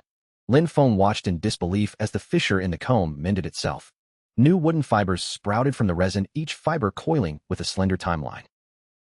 Wherever a fiber drifted, the mirror's reflection began to play in reverse, then unspooled into clear, coherent motion. An old hair ribbon he had tossed into the wastebasket the previous night transmuted within the resin into a shiking beam hairband. Its knots secured the arranged timelines like bows on braided hair. With a dragon-like hum, the comb's silver arc widened, and its teeth formed a rotating vortex at the dressing table's heart. Along the vortex's inner rim, knotted timelines stretched under the pull of golden filaments. From the whirl, not rubble, but a parade of corroded chronometers ascended, discarded timekeepers from a 20th-level civilization flagged by the system as abandoned chronology meters, recyclable and reconstitutable. They were meant to stall in turbulence, but instead hung like decorative hairpins awaiting the smooth temporal strands to thread their keyholes. Each dial read, calibrated error 10 to the power of 9 seconds. Lin Feng seized a jar of beeswax and smeared it across the comb's teeth. The moment the wax met the resin, it liquefied and blossomed into a spray of airborne smoothing elixir. Every droplet ensheathed a wooden fiber. When those droplets landed upon knotted timelines, they congealed into protective membranes. The membranes grain-wove directional temporal equations, system-stamped as high-viscosity chronological adhesive adhesion equal to universal constant. As these formulas swept past turbulence, the snarled eras relaxed as if soaked in warm water, sliding smoothly through the teeth and solidifying into a steady ribbon of light at the comb's tail. Wang Dama reappeared on Lin Feng's display, waving a tiny knitted vest she had made from his discarded sweater for the comb spirit. I taught it to manage all branching points, she announced, holding up a jar of time pickles she had purportedly brined with resin. A bite reveals lives past and present. Extraterrestrials offered 100 spatio-temporal bubbles for half a jar, and I refused. Lin Feng propped the fractured hand staff against the corner of the wall. The staff head suddenly emitted a sepia halo. The implement was fashioned from ancient vine wood, the front half cleanly severed to reveal dense growth rings. A faded blue cloth was wound about its shaft, and a brownish-red sap oozed from the break. The bricks in the corner slid aside of their own accord, following the sap's trail to accrete into a miniature mound. From the fissures emerged not weeds, but solidified fragments of years, layers of time itself. System annotations identified them as sediment strata of the time river, convertible into foundational stability permissions. Each fragment lay pressed beneath a chipped stone classified by the system as a low-grade chronology anchor. Lin Feng reached instinctively to steady the quivering staff. His fingertips encountered a warm, living texture. Sap from the fracture wove itself into a net upon the ground. The meshes did not catch soil, but arrays of geomeridian formulae labeled by the system as high-order root codices redeemable for fault line restoration privileges. Beside each formula lay a stray thread of cloth, the very strips he had unwound from the staff that morning, classified as low-grade chronological sutures. The threads twined themselves around the equations as if to stitch the earth back together. Leaning his shovel against the staff, Lin Feng felt the entire implement shudder and then weave. The vine fibers wrapped in a disciplined choreography, 3 leftward turns 3 rightward, forming in midair a colossal ideograph of Chang support. The strokes comprised all the reinforced meridians, and sap flowed between them, rapidly hardening into compact rock that filled the most dangerous voids. Every crystal within these newly conjoined masses linked to a meridian, their scintillation coursed along the pathways, as if restoring pulse to a debilitated heart. The outermost surface had been patched with Wang Dama's old shoemaking scrap she had left when delivering pancakes that morning, now judged by the system as an anti-attrition layer, and even that mended cloth served to protect the sanctified seams. Lin Feng draped his pilled, threadbare scarf across the balcony clothesline. The wool trembled and shed a snow-azure halo, the scarf an acrylonitrile blend with frayed edges, and a cigarette burn hole at the cuff leaked silvery fibers that shimmered like frost made warm. The iron of the clothesline softened as if alive, bending into ringed arcs that traced the bright threads. Suspended within those rings were not clothespins but coiled, desolate vortices of hanhuang, each tethered by a button that acted like a temperature anchor. The air around them carried the strange, objective annotations of a monitoring system, cold categorizations rewritten as potential to be soothed. Across the railing, Wang Dama waved a sprig of Wenrong Chow, an innocuous tuft she had plucked from a frost-split crevice, and shouted with comic triumph that Lin Feng's discarded scarf had coaxed green from her millennia-frozen pears. She insisted the ice crystals wore tiny tufts of yarn. The scarf, she declared, had taught them the art of keeping warm. Before Lin Feng could reply, the scarf exhaled. Fibers at the burn wound unfurled feverishly, weaving a plush swath 3 meters wide. The singe mark's filaments reconverged into a blossoming velvet flower. From within, the nap-puckered lint exploded not into dust, but into minute-warming cores, dormant temperature nuclei, cradled by the scarf's gentle heat. Ordinarily destined to freeze an entire Weidu within 260 hours, now sheltered like embers in ash. The scarf's dulled yarn regained hue, its snow-azure threads creeping along the clothesline to embroider a living temperature map. Nodes annotated with frost thresholds: extreme cold, 273. 15, deep chill, 196, shallow freeze, 50, arranged themselves in concentric logic. An abandoned hot water bottle stopper Lin Feng had tossed into the rubbish transmuted into a regulator, its valve releasing grated warmth, as if to heat the bands of the frigid expanse layer by layer. Lin Feng found his abandoned glove burning pleasantly in his pocket. A fingertipless wool gauntlet with a palm worn through, now soaked with silvery yarn and translucent with heat. When he pressed the mitten to the scarf's rent, the hole sprouted a plush blossom whose petals supported countless miniature scarves. Each tiny bandage enfolded a different cold anomaly, coaxing benign warmth from dark matter between galaxies, thawing the rigid flow of time itself, or sewing shattered shards of hanhuang into a comforting sphere. An electronic prompt flickered on Lin Feng's wrist, asking whether to initiate an ultimate Hengwen mode, with the caution that over-sustained warming might cause the scarf to evolve sentience and preferentially heat-dense civilization clusters. Without hesitation, Lin Feng seized a ball of spare yarn and mended the hole. The instant the yarn kissed the fibers, it dissolved into a flurry of warming filaments that drifted like gilded pollen. Each filament bore a constant tailor-made temperature, and when they landed across cold strata, they wove themselves into membranes whose patterns were not decorative but comprised intricate heat balance equations. As these catalytic formulas streamed through frozen currents, savage colds softened like ice wrapped in cloth, melting into life-sustaining fluid energy. Tufts of snow-azure fibers bobbed on those surfaces like the last feathers of thaw. From the rent gushed a silvered river of warmth that congealed into a monumental Hengwen stronghold. Its walls were knitted from yarn, each swatch embedded with sensors and discreetly labeled zones. Children 25 degrees C, elderly 22 degrees C, interstellar visitors 20 degrees C. At its core glowed an eternal warming nucleus spun from the scarf's own threads. Concentric temperature rings shifted from snow-azure to ember orange as they modulated supply. Observers rose to their feet as the sacred mother source of the hanhuang began to fade beneath the scarf's embrace.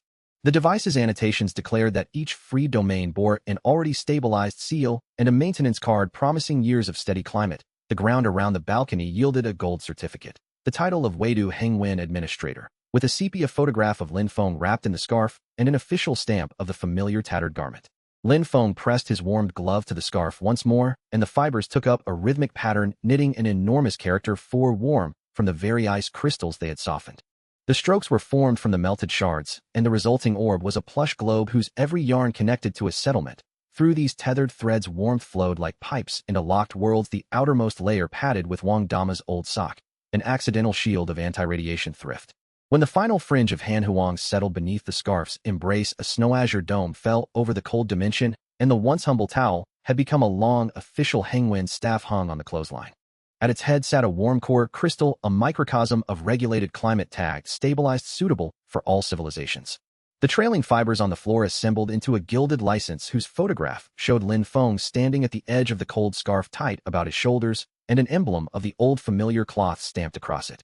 Across the cold belts, identical scarves unfurled, their fibers extending like communal scarves around an icebound cosmos. Manuals of survival sprouted new chapters. The Hanhuang Baoen's Heinen, its frontispiece a pilled scarf, and the philosophy that the universe's most precious warmth does not come from unquenchable heat, but from the patient re-weaving of frayed threads into solace. With a flourish of the Hengwen, Quanzhang Lin Feng unleashed the crystal's warmth into a rainbow bridge spanning the heavens. Railing pillars became little scarves, their tiny rents releasing warm rivulets that braided into brooks across the walkway, and the bridge itself was laid with temperature pads tuned to varied biochemistries. At its center rested the remnant skein of yarn from Wang Dama's knitting, labeled the baseline of universal warmth, an emblem of inclusive comfort. On the sill, Wang Dama's Wenrong Chao twined a tendril about a stray thread and sprouted a snow-azure leaf, where the leaf unfurled the last shard of edge ice, softened, and revealed beneath it a beating warm heart, small, insistent, and more persuasive than any furnace. Lin Feng set the empty green bottle on the windowsill. From its mouth, a string of violet gold bubbles fizzed up. The bottle bore a hairline crack, its label puckered, and stained amber mash seeped from the fissure. The tiles of the sill turned suddenly translucent. Along the amber trail, a spiraling channel unfurled, not of foam, but of tiny rotating star cores, each orb rimmed by a grape seed like a rudimentary yeast. Before Lin Feng could answer, the bottle hummed and rose upright. Glass softened at the crack and swelled until the vessel became a half-meter jar. Golden ancient script reformed on the label, proclaiming it a dedicated fermenter for star mash. Inside the jar, the amber liquid boiled, and from each bubble drifted miniature nebulae, rather than vapors, congealing like nascent celestial brews held in check by the bottle's strange constraint. The cork, still bearing Lin Feng's bite from last night, registered as a superior flavor seal. Lin Feng touched the cool glass and looked down. The seeped mash had pooled on the sill into a circular basin. Where sediment should lie, rows of brewing formulas settled instead, accompanied by shards of bottle glass he had scavenged from the morning rubbish. Each fragment seemed to function as a crude alcohol regulator. Glass at the fissure knit itself anew. Fresh panes grew from the amber, each pane reflecting a different star chart. The night outside the window took on a wine-tinted hue.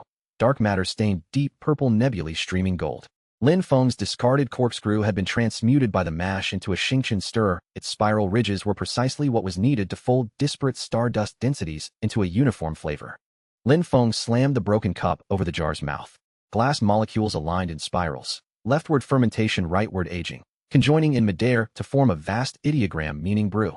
The strokes of that character flowed with matured star mash, which rapidly congealed into a sealed urn, each inch of its earthen lid linked to a system of cellar vaults. Patterns on the seals traveled outward, installing valves that tempered the erstwhile rampaging ferment. The final leak-proof layer even bore Wang Dama's apron, claimed earlier as a humble anti-drip quilt. A dragon-like keening rose from the hat as its brim widened into a revolving pillar at the courtyard center. Along the pillar's inner surface, once unruly storms decelerated under the filamentary tethers. Rusted anemometers, relics of a 24th-level civilization, surfaced from the maelstrom like exhausted sailors. They were found intact, their dials fixed at 0. The instruments had been captured, not destroyed, reporting wind speed variances negligible enough to be measured as near-perfect restraint. When Lin Feng fastened the wind sack to the crown, the hat shuddered and began to weave in ritual sequence. 3 left turns 3 right. Until in midair, a vast character formed a sweeping ideograph whose strokes were forged from storm energy itself. That glyph knitted a protective hood over the most volatile sectors, its weave threaded into every node of the hat's net. Dew gathered on the filaments like tinctures, each drop a sedative for the wind's fever. The outermost layer incorporated a scrap of Wang Dama's apron gifted that morning with steamed buns. The fabric acted as a radiation-damping membrane. At the final clasp, as the last storm core folded beneath the brim's law, the sky itself was veiled in a pale blue-gray diaphanous dome. When Lin Feng hung the scepter back and the hat settled, new shoots unfurled from its straw. From the freshly sprouting filaments emerged tiny, tranquil microcosms, each cradling a miniature hat like a child guarded by a mother cap. He understood with a quiet certainty that as long as tomorrow's detritus brought another broken hat into his hands, this woven relic would keep corralling more storm cores. Guardianship, he knew now, was less about flawless armor and more about allowing every fissure to become a channel of gentle stewardship. On the windowsill, Wang Dama's pot of Dingfengko twined its roots around a stray filament and grew leaves of subtle blue-gray, their angles splitting the outside gale into a feathery cascade that nourished a sprouting seed marked with wind patterns. Lin Feng draped the battered paper fan, its fractured ribs slipping from his fingers across the clothesline. At once the fan exhaled a filamentous halo of pale gold. The paper stretched over bamboo splints bore a faded print of Hitang Yusei. One corner was torn away, and the snapped ribs revealed jagged bamboo splinters from which a greenish sap was seeping. The iron wire of the clothesline quivered and bent along the sap's trail, shaping itself into a sinuous channel. Within that channel rode not ordinary air, but discrete particles of temperature difference. Tiny quivering quanta, each adhered to a wafer of translucent cicada-like membrane, functional as rudimentary thermal regulators. Wang Dama's voice rose from the yard, aggrieved and astonished. Holding a sprig of Yunwen Chao she had plucked from a fissure in the temperature field, she accused the old fan of having warmed the ice creams in her freezer. Her frozen sticks, she said, had emitted 9 pillars of warmth, each crowned by a miniature fan, as though the old fan had taught them how to temper heat. When Lin Feng brushed a fingertip against the breeze, coolness met his skin. On the ground, the bamboo sap pooled into a filigreed web whose meshes filtered not water, but arrays of thermodynamic formulae. Each formula lay alongside a bead of pine resin, the stabilizer he had gathered that morning, now recognized by the system as a low-grade thermal stabilant. From the yard came Wang Dama's shriek of delight. The battered aluminum basin he had mocked was now functioning as a rudimentary heat exchanger. Its newly grown lattice connected polar ice to equatorial sands in a conciliatory grid. Even Zhu Rong, the mythic fire deity, it seemed, had come to borrow the fan's cooling counsel, preferring it to his own flame rituals. The fan emitted a bamboo whistle tone, and the painted Hitang Yusei unfurled with living motion. A rotating vortex of graded temperature coalesced in the courtyard's center, not of steam, but of antiquated thermostatic valves surfacing from the swirl, rusted relics of a civilization's discarded heat control mechanisms. Saturated by the bamboo sap, they functioned anew, each labeled and humming with calibration that damped thermal oscillations to precise tolerances. Lin Feng tore a strip of bamboo from the work table and pressed it to the fan's mending ridge. At the sap's touch, the sliver softened, dispersing into a bloom of filaments hung with fixed temperature indices. As they settled over the fluxing fields, the fibers wove continuous thermal membranes whose patterns were not random, but sequences of entropy reduction equations, catalysts rivaling stellar cores in efficiency. Where they passed, violent gradients spread like ripples on water and smoothed into mirrored planes of steady climate. The reflected lights were the fan's Hitang Yusei motif cast across those newly calmed surfaces. Pressing the warmed bladder to the fan's heel joint, Lin Feng felt the entire instrument shudder. The bamboo and paper moved in concert, clockwise for warming, counterclockwise for cooling, and in the air they wrote a colossal character meaning equilibrium. The viscous sap flowed along its strokes and solidified, sealing the most volatile thermal rift into an insulated chamber. Each parcel of the fan's face became an active node, and the lotus print extended along them, like veins conferring a balancing axis.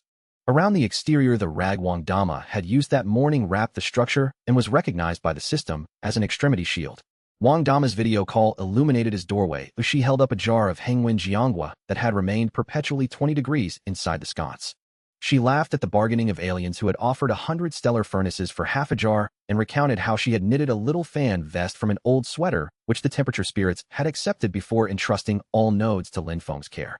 Lin Feng lifted the scepter and waved it across the yard. The thermostatic ocean within the crystal unfurled into a rainbow bridge spanning the heavens. Its balustrades formed of stabilized air currents were each a row of tiny fans. The Hitang Yusei motif pulsed with the passing temperature flows, green and heat, luminous and cold. The deck was paved not with stone, but with climate tiles, each marked with a civilization's ideal habitability and trimmed in humble resin from Wang Dama's mosquito smudge tin labeled as the universal temper point. As Lin Feng returned the scepter to the line, he noticed the bamboo slats unfurling fresh shoots. From the newly extruded filaments, there emerged miniature temperate worlds, each cradled by a tiny fan, as if the mother instrument watched over its progeny. He knew with a quiet certainty that tomorrow's refuse heap might yield another battered fan, and with it another chance to thread harmony through more fissures.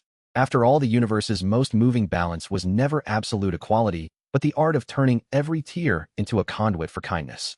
On the windowsill, Yunwen Chao twined a shard of fan beauty with its roots budding pale gold leaves. Their whispering rhythm would temper the city's blazing noon into a breathable spring, and the seed beneath them, scored with a temperature mark, would germinate into the next keeper of warmth.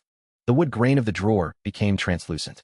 Following the trail of motes, layered apparitions rose. Not clutter, but semi-transparent phantoms labeled by the system as unmanifest parallel existences, each accompanied by a shard of glass the device read as a low-grade manifestation agent. From the adjacent cabinet, Wang Dama shouted through the gap, waving a sprig of Tugzu Chao, the plant she had just plucked from a fissure of apparition. She described how a brass mirror had suddenly multiplied into 96 faces, each holding a tiny mirror, and blamed Lin Feng's broken lens for teaching them a method of revelation. Before he could reply, the spectacles hummed and levitated.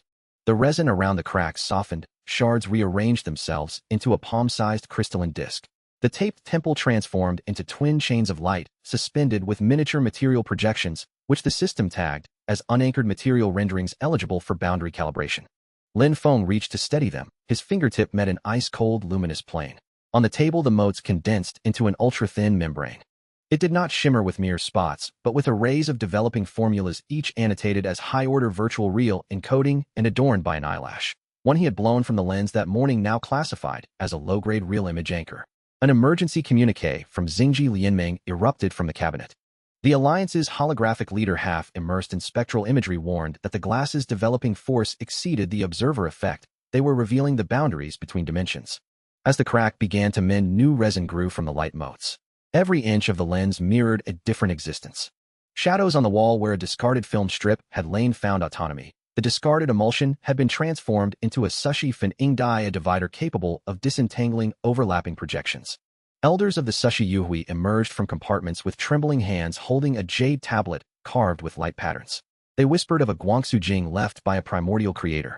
The lens annotated every existence it touched. Beneath the entry for ghost particle, it suggested tilting the plate 45 degrees to render it as a three-dimensional particulate cloud. The glasses chimed like a wind chime. The light blade widened and spun a vortex at the drawer's edge. Within, the motes combed apart innumerable conflated existences. What rose were not mere illusions, but corroded observational instruments. Waste relics from a 26th-level civilization, now reactivated. They lined up like lenses, each focusing on discrete dimensions and reporting an achieved focus with vanishingly small error. Lin Feng waved the scepter, and the crystal panorama unfurled into a rainbow bridge spanning the sky. Its railings were condensed from motes. Each baluster housed a small lens cycling through forms, solid and gaseous, particle and wave, visible and invisible. The deck was not stone, but a sequence of observatories, each furnished with calibrated prisms and focused lenses. At the hub lay a half-worn cloth marked Wanyu Gongwan Baijingxian, the universal observation datum. When Lin Feng returned the scepter to the drawer, the fissure had already begun to knit. New resin sprouted and the motes condensed into gem-like lights, each containing a captured, revealed presence. He understood then that should he find another ruined lens in the morning, refused, this humble resin shard could unveil still more seams. The deepest insight of the cosmos, he realized, lay not in flawless sight, but in allowing every fractured surface to become a window through which truth might be softly refracted. Like the Tugzu Chao on the sill, whose roots now embraced a sliver of glass, and in the bloom of motes had unfurled leaves that split sunlight into twin beams, illuminating a seed that had just begun to germinate with its own flickering shadow and light. When Lin Feng tossed the balled-up soiled tissue into the wastebasket, it unfurled with a soft pop into a blossom of immaculate white fleece. The grass pulp paper, its edges browned and fibers lax, exuded silver filaments from the stained center. The bamboo weave of the bin brightened. Along those filaments, a mesh of fibrous membrane wove itself, not to trap filth, but to harvest compact gray-black dust nuclei, annotated by the unseen system as unprocessed dimensional impurities redeemable for cleansing privileges. Each nucleus swaddled in a delicate tuft of cotton, the system classified as a low-tier adsorbent. Lin Feng reached instinctively and found the fibers soft beneath his fingertips. On the bin's floor, the filaments had laid a plush carpet, and where others might have seen crawling bacteria, there were instead arrays of purification formulas, high-order decontamination codes eligible for conversion into impurity transmutation rights. Each formula set within a bead of activated charcoal he recognized as the low-grade filter cores he had replaced in his water purifier that morning. From afar, ovations rippled across realities. Lin Feng saw entire planets sprinkled with twin tissues, fibers unfurling along wind streams like soft rags across stone, leaving no crevice unclean, no nebulous seam flawed. Hygiene manuals of disparate civilizations added a new chapter titled Dust Purification Guide, whose frontispiece drew a blotched tissue beside the admonition that the universe's deepest cleanliness was not born of flawless, untouched purity, but of tenderly wiping away what others reject. Wang Dama's video call reappeared. She showed him a hand-knit tissue vest she had made for a Shanae's healing, which pledged all contamination nodes to his stewardship and taught her to pickle vegetables with paper filaments. Her jar of cleansed pickles was so transparent that civilizations offered salvage pods in exchange for half a jar, and she refused. When Lin Feng set the cracked earthen bowl down by the stove, an amber halo seeped from its fissured base. The bowl was a coarse where its rim missing a crescent-shaped shard, and its inner walls encrusted with a stubborn tea film. From the cleft oozed a red-brown clay slurry. The tile of the hearth became translucent along the trail of clay. A web of filigreed veins surfaced, not of dust, but of glittering memory fragments, unassembled slivers of time. Each fragment clung to a husk of rice. The kitchen air trembled with the sense that these were low-grade anchors for recollection. Wang Dama, waving a sprig of the plant she called Yuju Chow that she had just plucked from the clay, seemed cried across the counter that Lin Feng's battered bowl was animating the photographs in her old family album. Her wedding portrait, she said, had suddenly split into 36 miniature scenes, each bearing the likeness of a small ceramic bowl. Apparently the vessel was instructing them how to harvest memory. Lin Feng realized the fissure was knitting itself. Fresh clay extruded from the slurry, each square inch of the wall inscribed with a different temporal impression. As the bowl turned, the antique calendar on the wall began to flip backwards, the torn pages assembled mid-air into complete years. A discarded envelope Lin Feng had tossed the night before transmuted under the clay's influence into a labeled memory pouch. The stamped postmarks serving as temporal coordinates, cataloging the fragments by date like archival dossiers. When Lin Feng rested the Yikan Quanzong against the stove, the bowl's crack had sprouted new shards. The hole in its bottom was woven over by a net of memory light that cradled not fragments, but whole narratives. He understood, then, that as long as on some morrow he could still retrieve a broken bowl from the hearth, that humble vessel could continue to gather what was lost. For the universe's most enduring longing was never an unwaning vivacity, it was the gentle justification to treasure every leaking seam. On the windowsill, Wang Dama's potted Yuju Chow had rooted itself around a shard sprouting red-brown leaves whose veins were the core formulas for joining the most essential fragments. The kitchen hummed with the promise that fractured time could always be reassembled one patient stitch at a time. From the hallway, Wang Dama called with astonished delight, holding something she had plucked from a rent in the soundscape. "Xiao Feng, your broken erhu has turned the static from my laoxiazi into a song," she cried. That old player suddenly split into 52 scales, and in each scale a little erhu floats claiming your tuning method. Before Lin Feng could reply, the instrument produced a sharp click and rose upright. Where the string had failed, the hungyu burst forth filaments of gold that coalesced in an instant into two pristine strings. From the borer fissure in the neck's silver pillars sprouted, not engraved with vines, but with miniature tuning forks. The system identified them as uncalibrated frequency cores exchangeable for pitch calibration rights. From the broken string, a column of gilded sound erupted, and where it fell, a vast harmonic auditorium sprang into being. Its dome was a lattice of condensed waves, every curve trembled in refracted timbre.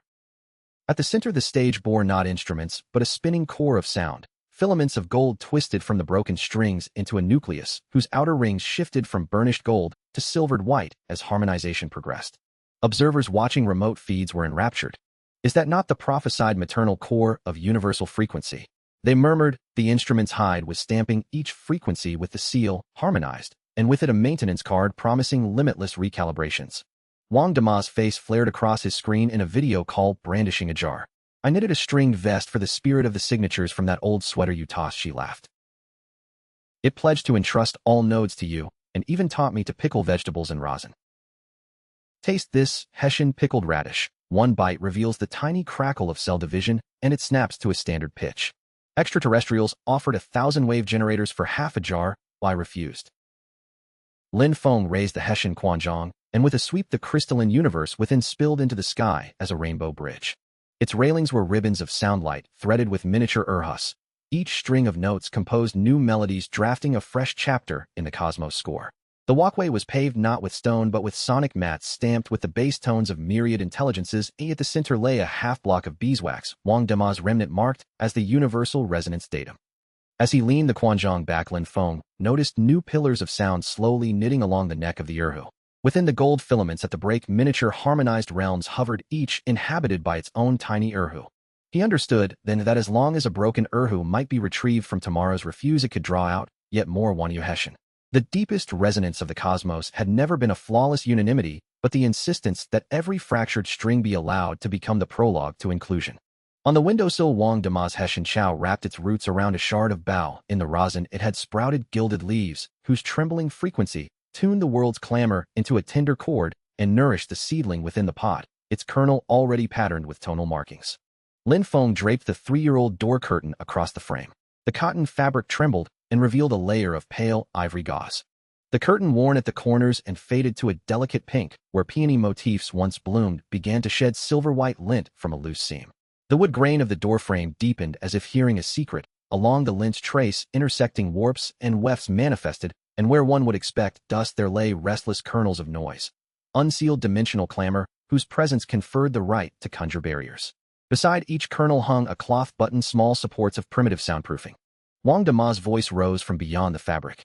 She held up a tuft of Jingyu Chao she had just plucked from the ruined noise rift and shouted that Lin Feng's shabby curtain had somehow turned her plaza music into a lullaby. Her portable speaker, she claimed, had sprouted dozens of tiny sound holes, each emitting a strip of curtain that appeared to teach quieting techniques. Before Lin Feng could answer, the curtain unfurled with a soft breath. The fraying cotton tightened, swelling into a 2-meter drape whose faded peonies shimmered with pale golden filigree. From the inner nap of the cloth, the pillings unwound into ribbons of gentle light, not stray threads, but microcores of serenity, dormant factors of hush that should have been unbalanced by 420 hours of noise, yet now sat cocooned like sleeping cicadas. As Lin Feng reached to straighten the fabric, his fingertips met a cool, luminous band. On the threshold, lint had gathered into a small mound. Within it writhed not dust mites, but stacked equations of acoustic isolation, coded barrier formulas, each weighed down by strips of bamboo he had removed from an old basket that very morning. A sudden emergency transmission from the Xingji Lianming burst through his intercom. The Alliance's holographic envoy emerged, half submerged in continuing clamor, declaring that every cosmic noise monitor had gone mute. Lin Feng's curtain, they reported, was isolating peace across all dimensions, with a thoroughness rivaling a black hole's event horizon. He watched new thread pull itself through the lint, each strand wrapped in a waveform that altered every sound it brushed. Car horns beyond the windows softened to a vague drone, construction rumbles attenuated to distant wind. An old pair of earplugs he had thrown into a junk pile the previous night transmuted into microscopic dampers within the cloth, their pores automatically regulating, turning a chainsaw's 90-decibel roar into a 30-decibel background, like a valve releasing pressure from an angry wave. From the frayed seam, a pale torrent of light flowed and congealed into a vast sanctuary of hush. Its walls were of curtain cloth, each inch in gentle motion, drinking the world's din. The central fountain did not pour water, but a mist of silencing essence, its droplets labeled by degree of calm. Metropolitan centers reduced to library hush, starport expanses to bedroom stillness, dimensional rifts to vacuum-grade quiet. Sensing a relic once prophesied to fracture the universe's silence, distant observers watched on their monitors as Lin Feng's fabric stamped every kind of noise with the mark of isolation and an eternal warranty card promising endless silence. When Lin Feng leaned the staff back against the frame, he noticed new fibers growing from the curtain. Woven patches concealed tiny inner worlds, each guarded by a puppet curtain. He realized that as long as he could find another forgotten scrap on his doorframe, the next morning that worn cloth could still conjure more quiet sanctuaries. The universe's tender guardianship, he understood, was never coercive domination, but the patient art of turning every frayed edge into a harbor for uproar. On the sill, Wang Dama's Jingyu Chao had entwined a curtain remnant from its lint-sprouted ivory leaves whose curves bent the city's clamor into a quiet silhouette, protecting the single fuzzed seed just germinating in its soil. Guided by the system's prompts, Lin Feng embarked on a grand reclamation enterprise. What others discarded as worthless scrap, he transmuted into treasures. Obsolete computers became quantum engines that outperformed global counterparts, rusted auto parts reconfigured into core components for new energy vehicles, provoking fierce bidding from automotive conglomerates. He founded a recycling company that swelled rapidly, former mockers now vied for employment beneath his name, and neighbors who had once ignored him fawned solicitously. Wealth snowballed into influence. Lin Feng ascended the Forbes list seemingly overnight. Attack followed attack, but with the system's aid, Lin Feng eluded each snare. He exposed conspiracies, turned hunters into prey, and neutralized threats using both wit and the system's protean capacities. Triumph came through peril. He preserved both his fortune and the secret mine, routing the clandestine cabal and earning a global reputation as a paragon of commerce and courage. His recycling empire altered the world's energy topology, steering Earth toward prosperity and sustainable industry. A neighborhood guard, Wang Pangzi, accosted him for pilfering a battery, When the guard raised an electric baton, the converter emitted a blue flash that liquefied the baton into molten iron. The system declared the danger neutralized and rewarded Lin Feng with a basic defensive shield. Later, police arrived on a tip alleging Lin Feng possessed radioactive material. The suspect's stone in his bag rolled out and transmuted into a transparent sphere of shimmering motes. The system's benign processing had transformed low-level radioactive refuse into a spatial storage orb capable of holding 100 cubic meters. Gratitude became obsession. Li Mingyuan implored Lin Feng to become the group's chief technologist with an astronomical salary. Though wealth had become abstract to him. Yesterday, a cardboard box had become 10 gold bars. Lin Feng accepted more for access to higher-grade refuse than for money. Under Li Shijichuan's auspices, he traded the design of his company for villas, custom cars, and public adulation, but he remained loyal to his Donlong expeditions into refuse. On one such foray into a suburban landfill, he uncovered the rusted hull of a half-buried vessel. The system identified it as a Level 3 civilization transport and promised starfaring permits and FTL engine schematics if reclaimed. The drum gives with a metallic click. Before Lin Feng can reach in, a silver fluid lashes out and crawls up his wrist as if alive. The holograph declares the discovery of third-tier civilizational liquid metal memory metal content 92%, initiating automatic purification. The alloy coils and hardens into a minimalist bracelet etched with dark runes. When he flexes his fingers, the band scales, his arm blossoms into a fitted silvery cuirass and ejects 2 pairs of translucent wing membranes.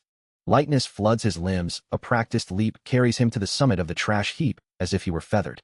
Without warning, the vault shutters. Seals fail, green fluid runs free, pressure vents and containment circuits die. The leftmost cylinder fractures, and a winged creature erupts, its cry shattering pipes overhead as it storms the room. Lin Feng pushes a policeman aside, his sword slashes and pins a wing.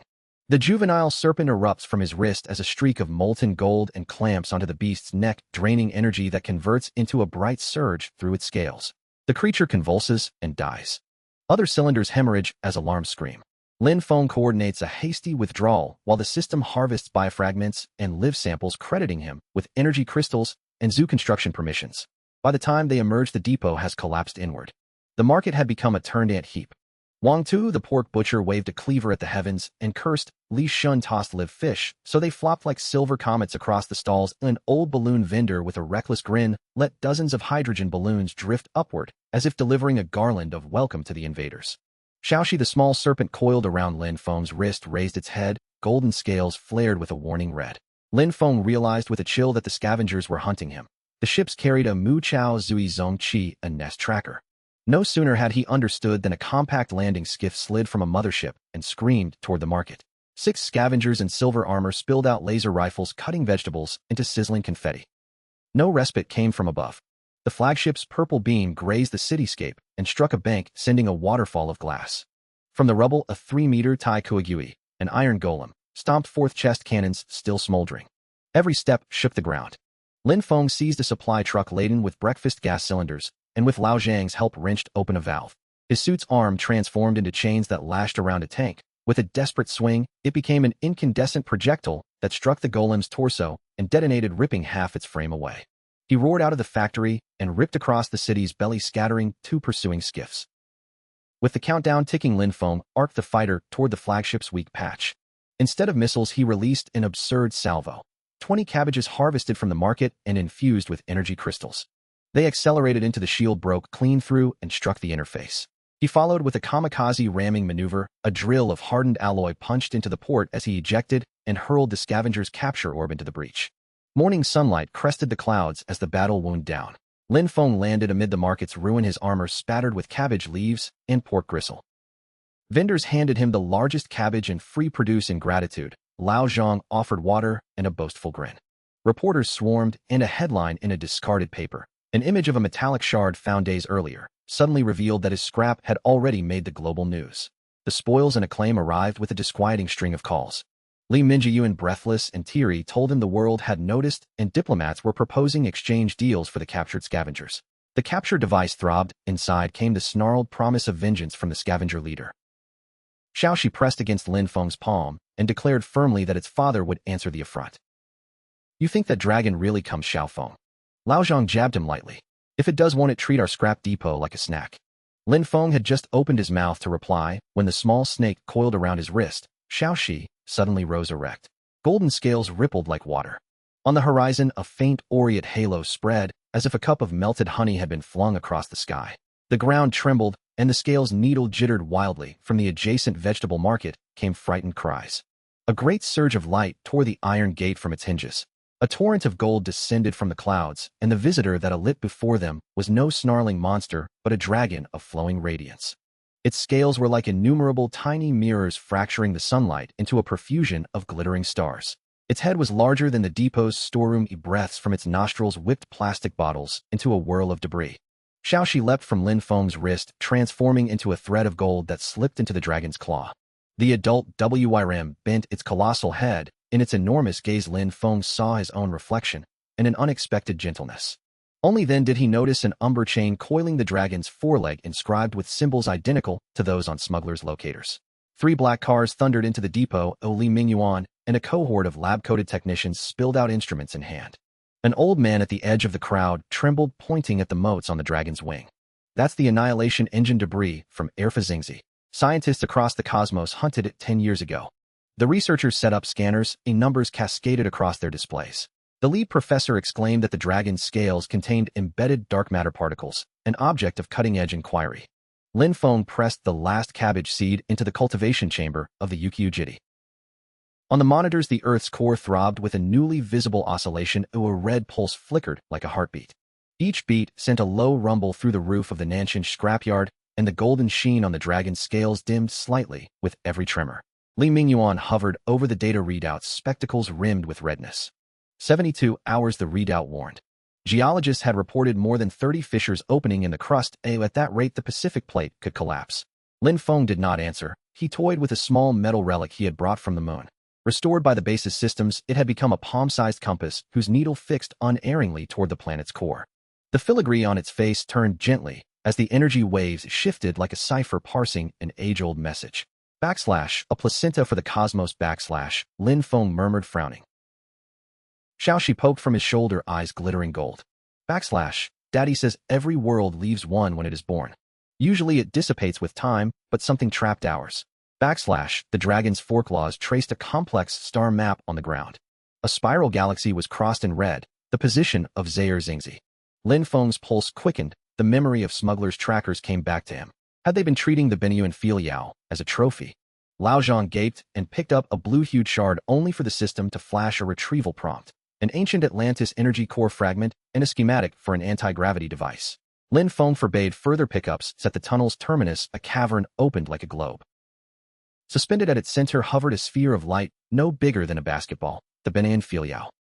It was bound in dark red chains of a metal older and coarser than the dragon's manacles, the same script as Zingzi etched along their links. The final vision portrayed innumerable worlds, founding lights streaming like a luminous river toward a vast recycling station, the ruined vestiges of the Ukiujiti. The system's voice, for the first time touched with warmth, congratulated Lin Feng for purifying Earth's Benyuan. It bestowed control of the cosmic circulation nexus. Energy could now flow freely. Lin Feng's wound had closed, leaving a spiral sigil like the compass over his palm. They emerged from the subterranean passage to a sky showered with prismatic rain. Monitors recorded stabilization of the core's oscillations, fissures knit beneath the luminous moisture. The cabbage vendor at the scrapyard stood at her gate, her radishes glowing shoots of green newly sprouted. "What is that?" he asked, pointing. The biologist's face had drained of color. "We term it a waste aggregation entity. Under the influence of dark energy, residues, abandoned objects have coalesced into a symbiotic organism. It consumes everything that passes by and is expanding exponentially." No sooner had the sentence left her lips than alarms wailed. The shadow at the vortex's core lifted, and a head encrusted with metal shards emerged, spewing a black pressurized column that sank 3 monitoring ships instantly. "It's attacking," someone shouted. Lin Feng grabbed a geodetector and sprinted for the pad. "Prepare a deep submersible rated for 10,000 meters, he barked. At 5,000 meters, the station warned that the aggregation had swelled to the volume of 3 Mount Everest. A hulking tentacle of tangled rebar and cable slammed into the hull, studded with shards of glass that glinted malevolently in the beams. "System, sever that appendage," Lin Feng ordered. The surface of the HUD became a laser that sliced the limb. From the wound oozed viscous black ichor threaded with scintillant motes, remnants of consumed life energy. Lin Feng climbed back into the submersible as Wang Dama's triumphant video arrived. She danced upon the shore. The sea was now crystalline, and a pod of dolphins leaped, scales flashing silver beneath a forgiving sun. He smiled, watching the submersible ascend through limpid water to sunlight strewn like scattered gold. In the firmament above, his interplanetary freighters kept to their labor, clearing asteroid fragments, harvesting solar wind particles. As the submersible breached the surface and sunlight struck his face, Lin Feng patted the snakeskin sack in his pocket. Within lay the redstone he had salvaged from Huaxing, a fragment the system hinted might be fashioned into an anti-cancer remedy. First to stop at the market, he murmured. I'll bring Wang Dama a Huaxing stone as a keepsake, and ask her whether cabbage can be grown on Huaxing. Habits, even cosmic ones, persisted. He had become the universe's reluctant steward of refuse, convinced that the next treasure awaiting in some forgotten dumpster might yet alter the fate of a civilization. The navigation rendered a three-dimensional map of a fragmentary nebula. The system announced detection of the Xianzhuo Rim Nebula and of residual supernova matter whose energy signature matched the mission objective. Deep within the cloud lay a luminous patch, as if a painter's palette had been overturned. Ribbons of red, violet, and gold braided together, among which floated shards of broken metal. 3 light years in an engine that could devour space was the time it takes to sip a coffee. When the structure emerged from the cloud, he stopped breathing. It was a metal torus 100 kilometers across, honeycombed with perforations, and each cavity set with a glowing crystal. From a distance, it resembled a jeweled belt orbiting nothing. He thought of the Dyson ring he had read about in astrodynamics lectures and wondered how such a construct could be shorn into ruins. The manipulator brushed the central crystal, and the entire torus convulsed. Every gem flared, and together they assembled a star map across the nebula. Countless red markers annotated the chart. One correspondence pointed straight at the Milky Way with the label Seed Repository. Lin Feng's breath went cold. Earth was a repository of civilization seeds. The ancient refused the oceanic aggregates. They were backups left by other intelligences. By the time the final crystal slid aboard, his fortune had evaporated, his balance reverted to the figure he had at system initialization. The shield's countdown began. Outside, the blackness had crept to the nebula's rim and ravenously consumed its last glimmers. He remembered the first plastic bottle he had crushed years before and the snap it made. He had never imagined that such meager refuse carried in a woven sack would one day be the currency for saving the universe. He settled into the captain's chair as the stars thinned into lanes of light. The nebula behind him gleamed anew, its cycles restored. In the quiet, the simple rhythm of crushing a bottle echoed as a small human cadence inside the vast machinery of cosmic stewardship. Lin Feng smiled wryly. Good. Now I can insult extraterrestrials without fear of misinterpretation. He stepped into the main stacks and walked straight into a floating bookshelf, a translucent cloud in which countless pages drifted, turning with a sound like distant wind chimes. Careful, Terran. The mist spoke with the crinkle of tinfoil. These are first-order relics. Damage them and recompense will be required, paid in your planet's emotional currency.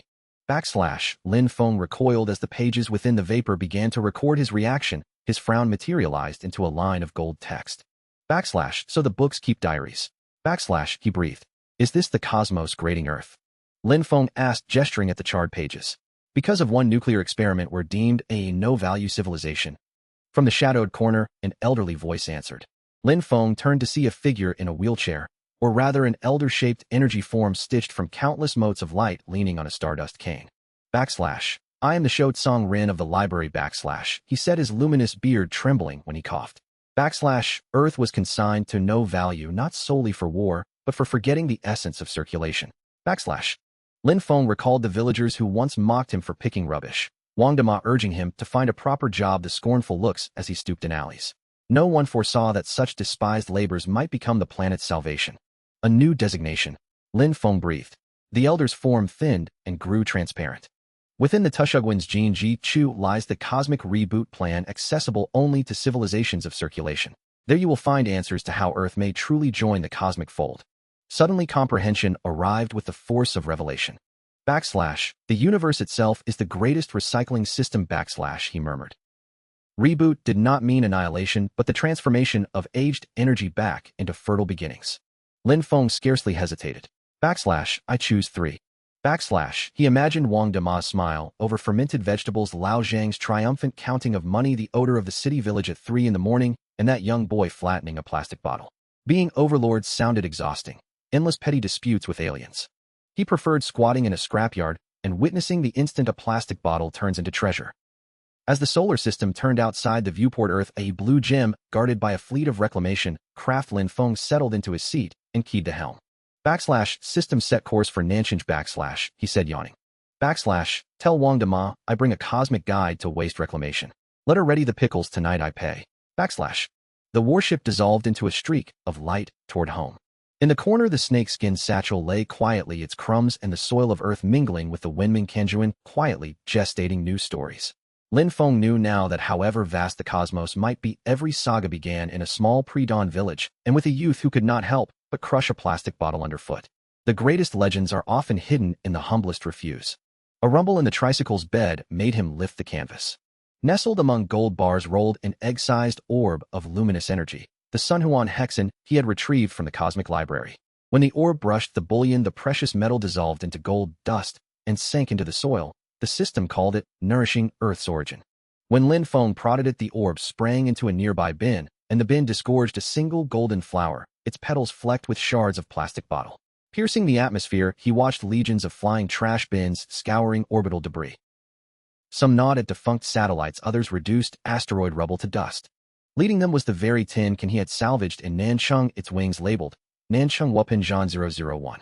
He sped toward the moon base where Li Mingyuan held a megaphone and argued with the Zaire ambassador, while Lao Zhang flitted between them offering conciliatory gifts. A Mars tuber on one side, a slab of Earth's stinky tofu on the other. Mr. Lin, you're finally here. Li greeted him as though a deliverer had arrived. Lin Feng understood and pointed at the ambassador's fleet. Your energy blocks fetch little value on Earth because we have no need for them. Wang Dama's pickles command worth with you because you lack them. True fairness is not pegged to gold, but to who requires what most. He turned to Lao Zhang. Bring out our exchange ledger. Use your derelict warships to obtain Wang Dama's pickling formula, trade their energy detritus for Earth's waste sorting technologies. Li Mingyuan whispered Is this a future sight? It is happening now Lin replied as the orb settled into the lunar soil. When every civilization cherishes its cast-offs, there will be no true garbage left in the universe. 3 days later, Earth hosted the inaugural Interstellar Recycling Expo. Zaire energy refuse became singing street lamps. Mars's basalt shards were reborn as sprouting planters. The showpiece was an automatic pickling machine born of Wang Dama's secret brine and Layla Biotech, a contraption that reportedly taught extraterrestrials to speak Chinese on the spot. Lin Feng did not attend the spectacle. He crouched in the Nanchang scrapyard and watched a fledgling trash bin palm-sized, an awkward attempt flight, repeatedly bumping into walls. When asked why he still scavenged despite his cosmic renown, he would crush a bottle between his boots and listen to the familiar crack. Because the most precious things are those others discard, and the greatest happiness is watching them reclaim usefulness. He would say. One evening after Wang Dama closed her stall and Lao Zhang tallied the day's takings, Lao Zhang asked Do you think our scrap station counts as an interstellar franchise now? Lin Feng gazed upward where fleets of flying bins threaded the Milky Way like glowing fireflies. He turned a transparent bead the fledgling had made. Within it the cosmos swam, inverted Earth the brightest star. But our shop accepts only refuse, we never traffic in memories. The night wind slid through the alley carrying the soft rattle of bottles like a lullaby. In that song the universe grew older, and the once abandoned cast-offs sprouted new wings bound for distances beyond the stars.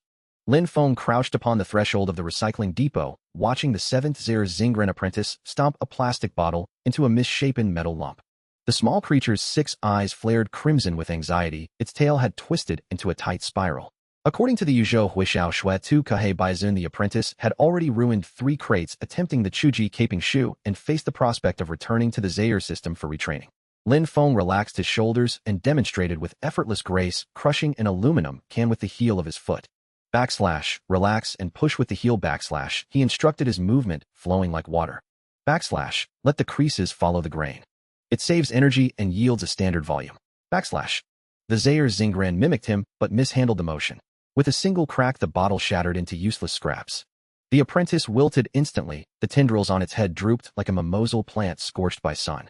Lao Zhang laughed until his palm smacked his thigh, the beads of his abacus snapping like gunfire. Shao Lei he cackled. We should charge them by the number of bottles they crush. Otherwise our stock will be gone in a week. As Lin Feng was about to retort, a faint gilded glow blossomed at his wrist.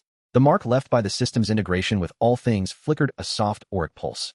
Far above, the sky split along a seam and a diamond-shaped craft descended. Its hatch opened, and a Lila Zingren draped in a silver robe stepped out, cradling a crystal dish that held a palm-sized shard of metal. Respected Huishao Daoshi the Lila Zingren bowed, the voice tinkling like wind chimes. We recovered a fragment of the civilization spark from a supernova ruin. After applying your Tai to Huishao FA, we were able to extract complete interstellar coordinates.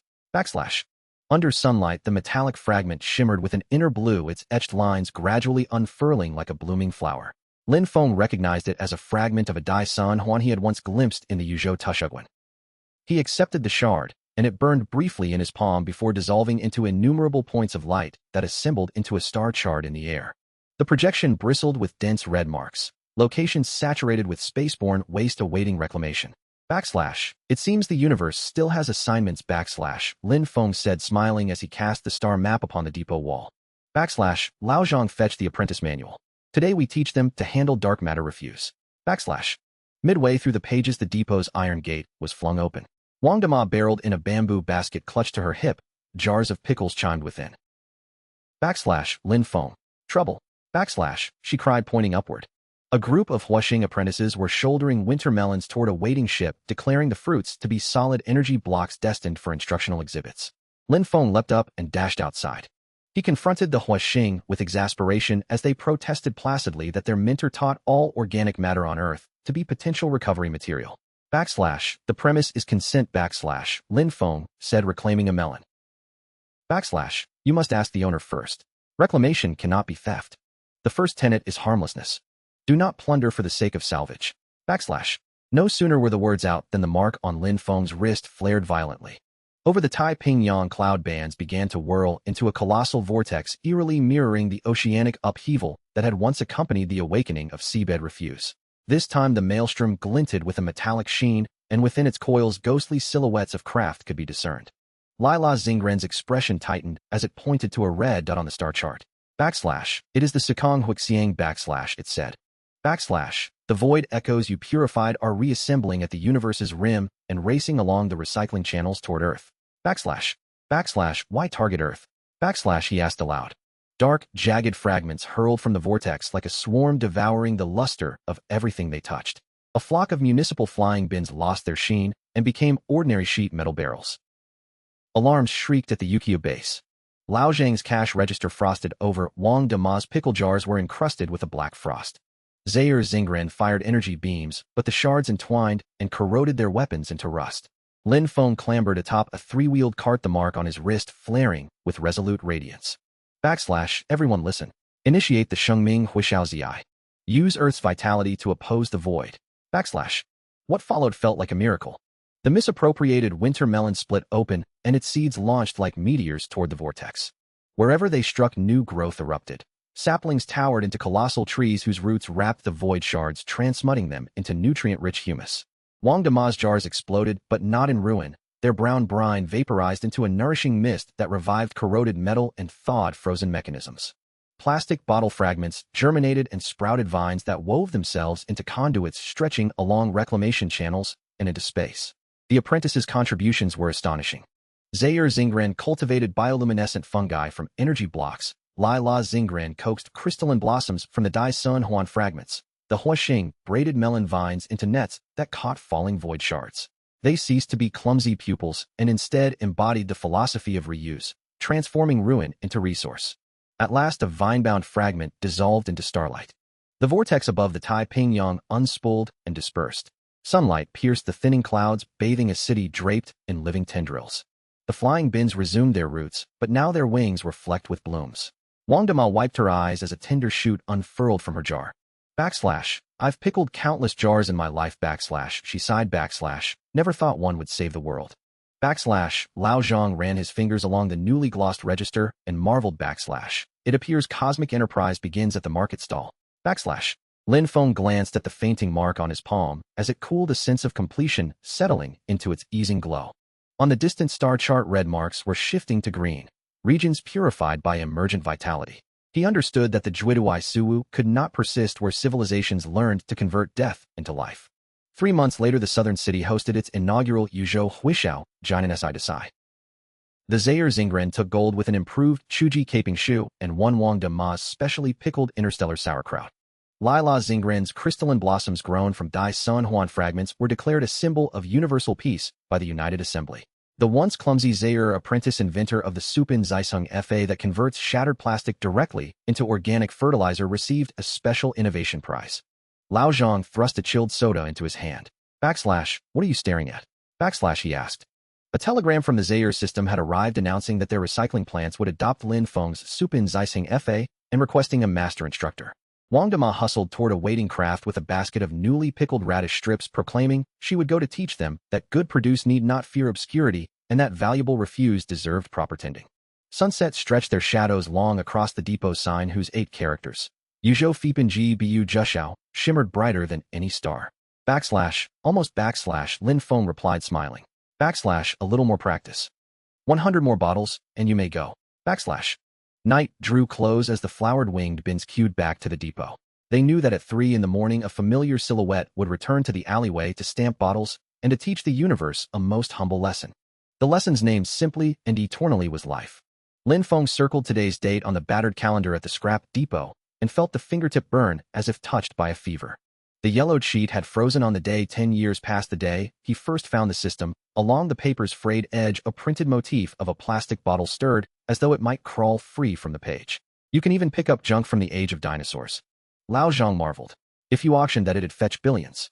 He had noticed symbols engraved on the clock's reverse, symbols identical to those marking the forbidden wing of the cosmic library, the sigil of the eternal civilization. That race in their quest for immortality had compressed temporal energy into crystal, freezing an entire planet at a single instant and becoming in the ledger of the cosmos a monument of frozen time. Before he could close the lid, an invisible force pushed the depot door wide. Light at the alley's mouth warped as if ink had been dropped into water, and a misty silhouette resolved into a young man in ancient official robes holding a faded lantern inscribed with the words Nanshan Yuzan. He stared around bewildered.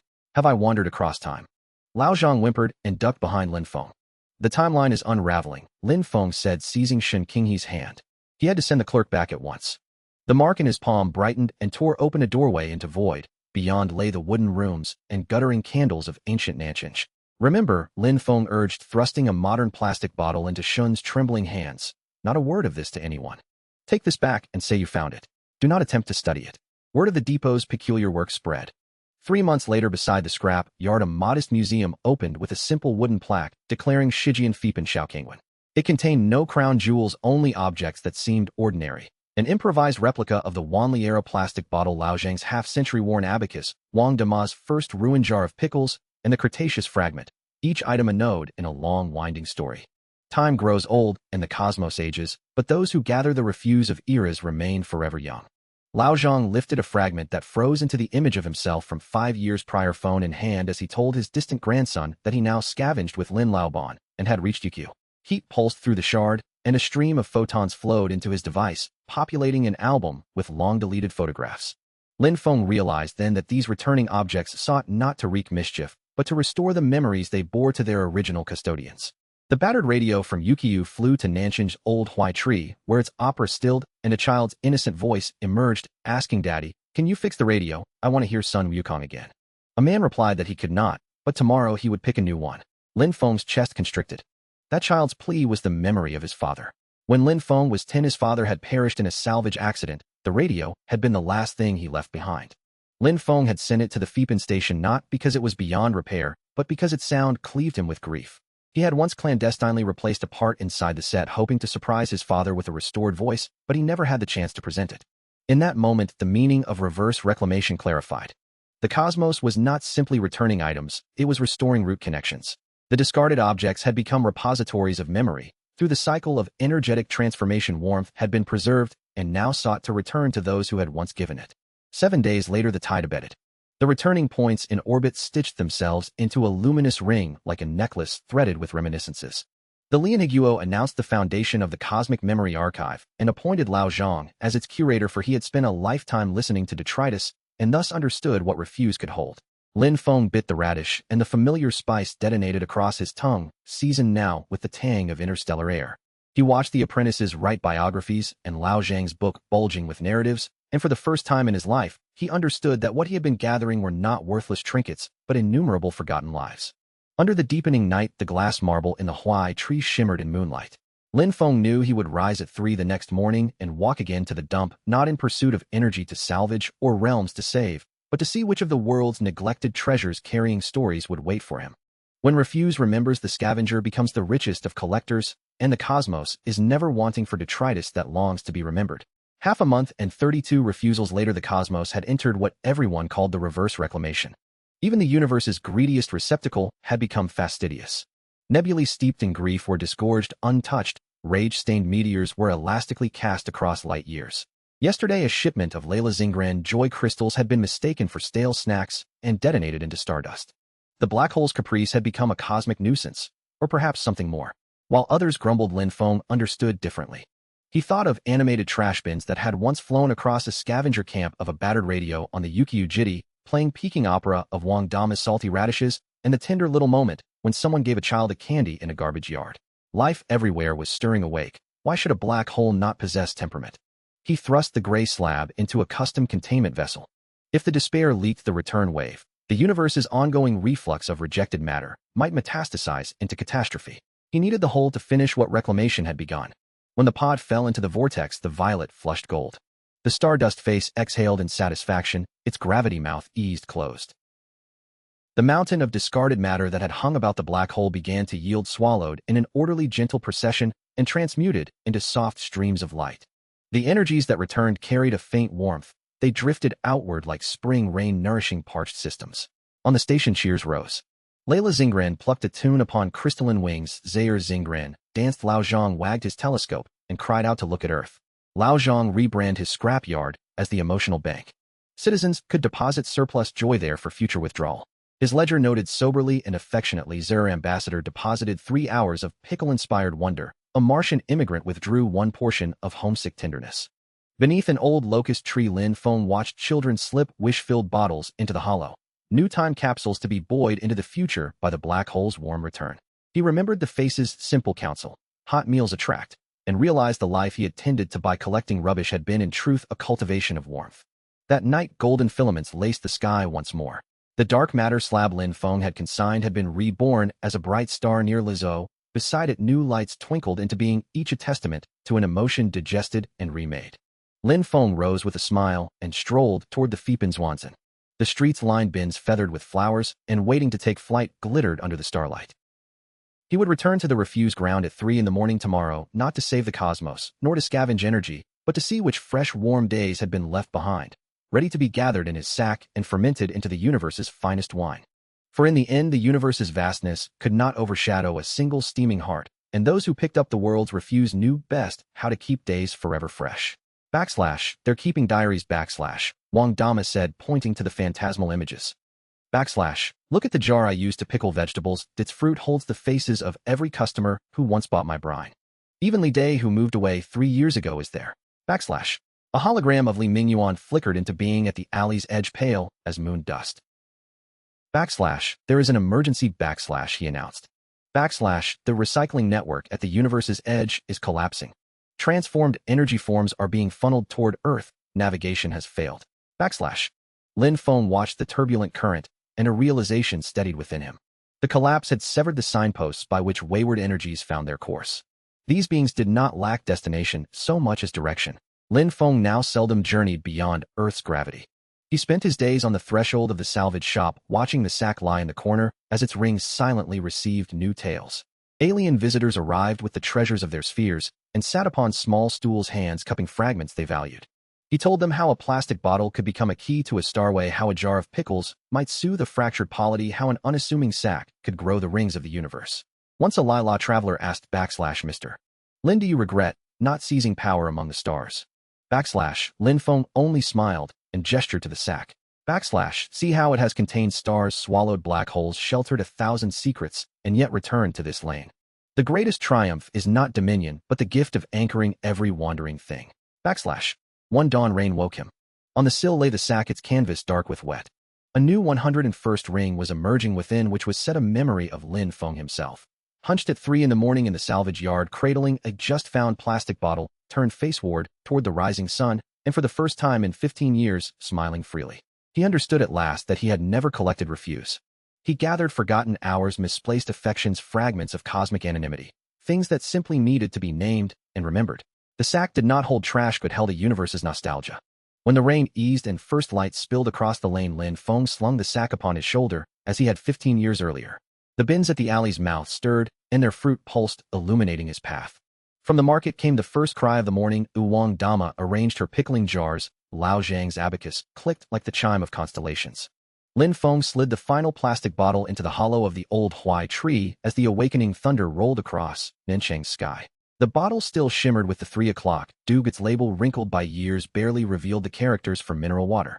It was the 17th bottle he had gathered that day, and by all reckoning the last plastic vessel on Earth that required human hands for recycling. From the tree hollow came a faint click. He crouched and watched fine fissures spider from the bottle's base. From those fissures emerged diaphanous wings, translucent, like a butterfly's membrane, iridescent in the morning light. The wings beat twice. The plastic suddenly hovered, circled him in 3 uncertain laps, and then soared upward to join the congregation of flying bottles already wheeling within the clouds. Once the planet's most obstinate refused, these bottles had become custodians of the sky, their wings filtering the last traces of industrial residue from the atmosphere. The powder was ground from crystallized energy returned from a black hole, a remnant Lin Feng had deliberately saved when the singularity developed a caprice a decade earlier. He had intended it as fertilizer for Wang Dama, never imagining she would leave before the seeds. When Lao Zhang accepted the pouch, his hand trembled. The moment the powder touched air, a tiny golden blossom unfurled in his palm. On its petals clung a fragment of a miniature plastic bottle wing. Lao Zhang stared at it, as if at a miracle. "This is," he began. "A seed of the cosmos," Lin Feng answered softly. He lifted his gaze. The Feeping were already vectoring toward the moon, bound to pollinate the interstellar fields there. Since Earth had achieved a closed-loop waste economy, refuse had been reclaimed as resource. Even plastic could sprout wings and carry seed. "Wang Dama always said good things ought to root in the ground," Lin Feng murmured. "This powder is the universe's vegetable seed for Earth." 3 months later, the scrap depot had been transfigured into a wondrous garden. The juvenile vine had become the towering Sunhuan Jishu, the tree of circulation. Its leaves exuded biodegradable materials, its flowers purified the air, and its fruits cradled the seeds of many worlds. Within a single fruit, one might find a Martian potato tuber, a crystalline kernel from Leila Xing, or an energy root from the Zaire system. Anyone could pluck a fruit and cultivate a private miniature cosmos in their own backyard. Lin Feng retreated from wandering. Most days he sat on the rocking chair beneath the tree and watched the children chase one another around its trunk. Alien friends gleaned seeds with careful hands. Lao Zhang came tapping like a metronome, regaled the new apprentices with the tale of how Instructor Lin saved a star system with a jar of pickles. One evening, when the sun dragged long shadows across the square, a toddler freshly mastering his steps tottered over, clutching a plastic bottle he had been given as a toy. It was fashioned from the fruit of the Sunhuan Jishu, painted with a crooked smile. "Grandpa, does this fly?" the child asked, chin lifted.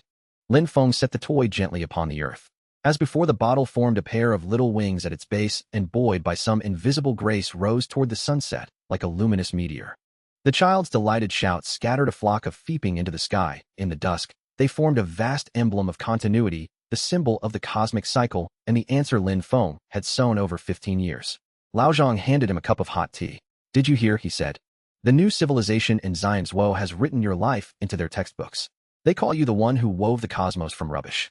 A leaf from Sunhuan Jishu had floated into his brew and unfurled into a map of Nanchang on the surface. The scrap depot pulsed brightest of all. He thought of the snakeskin sack with its ringed texture now feeding the tree from the hollow. The sack's memory and the Earth's pulse braided into one. "I did nothing remarkable," he admitted to the horizon, where Feeping labored to sow new loops of circulation. "I only spent 15 years collecting what others discarded. Then I realized the universe itself was a vast junkyard, and we were the rescued valuables within it." Night deepened. The tree's fruits began to glow like a Christmas first strewn with stars. Each fruit cradled a tiny Lin Feng scene through countless worlds, forever flattening metal cans on Mars, dredging energy shards from Layla's crystal seas, teaching alien children in the Zaire markets to preserve and repurpose. On Earth, Lin Feng sat slowly back in his rocking chair and closed his eyes. A last plastic bottle drifted over his head, its wings trembling with iridescence that painted his face with the same concentric rings as the old sack. In those rings were every piece of refuse he had collected, and nestled within them the universe's gentle tenderness. Lin Feng was dozing on a bamboo chair at the recycling depot when a familiar tang of fermented vegetables brushed his nostrils. He opened his eyes to find Wang Dama squatting beneath the old locust, rummaging through a jar. Her coarse apron bore smears of brown sauce. The long-handled ladle in her hand chimed against the jar's rim in a steady rhythm, a ritual she maintained to press flavor into each slice of dried radish. Wang Dama turned her laugh lines unfurling like chrysanthemums. She teased him about an interstellar special edition, claiming she had blended Martian chilies and gaseous salts from Jupiter to please Zaire. Lin Feng touched his own face and felt the deep furrows tracing his years. He had spent 30 quiet years on Earth. His hair had gone white and his youth had receded to memory. How could Wang Dama remain the same when even the tree of cycles had grown 3 times thicker? Beneath the old locust, Lin Feng discovered the faded scrap of cloth buried in the soil, Wang Dama's apron she had tied on in her last hours. The sauce had seeped into the earth and braided itself with the roots of Sunhuan Jishu, becoming the land's memory. It's Universe Recycling Day. Wang Dama's voice came like reed wind. Those who are remembered may visit home once more through their Nianxiang. The depot gate creaked open and Lao Zhang entered, cane copperbound and posture unbent, not the frail man who needed support.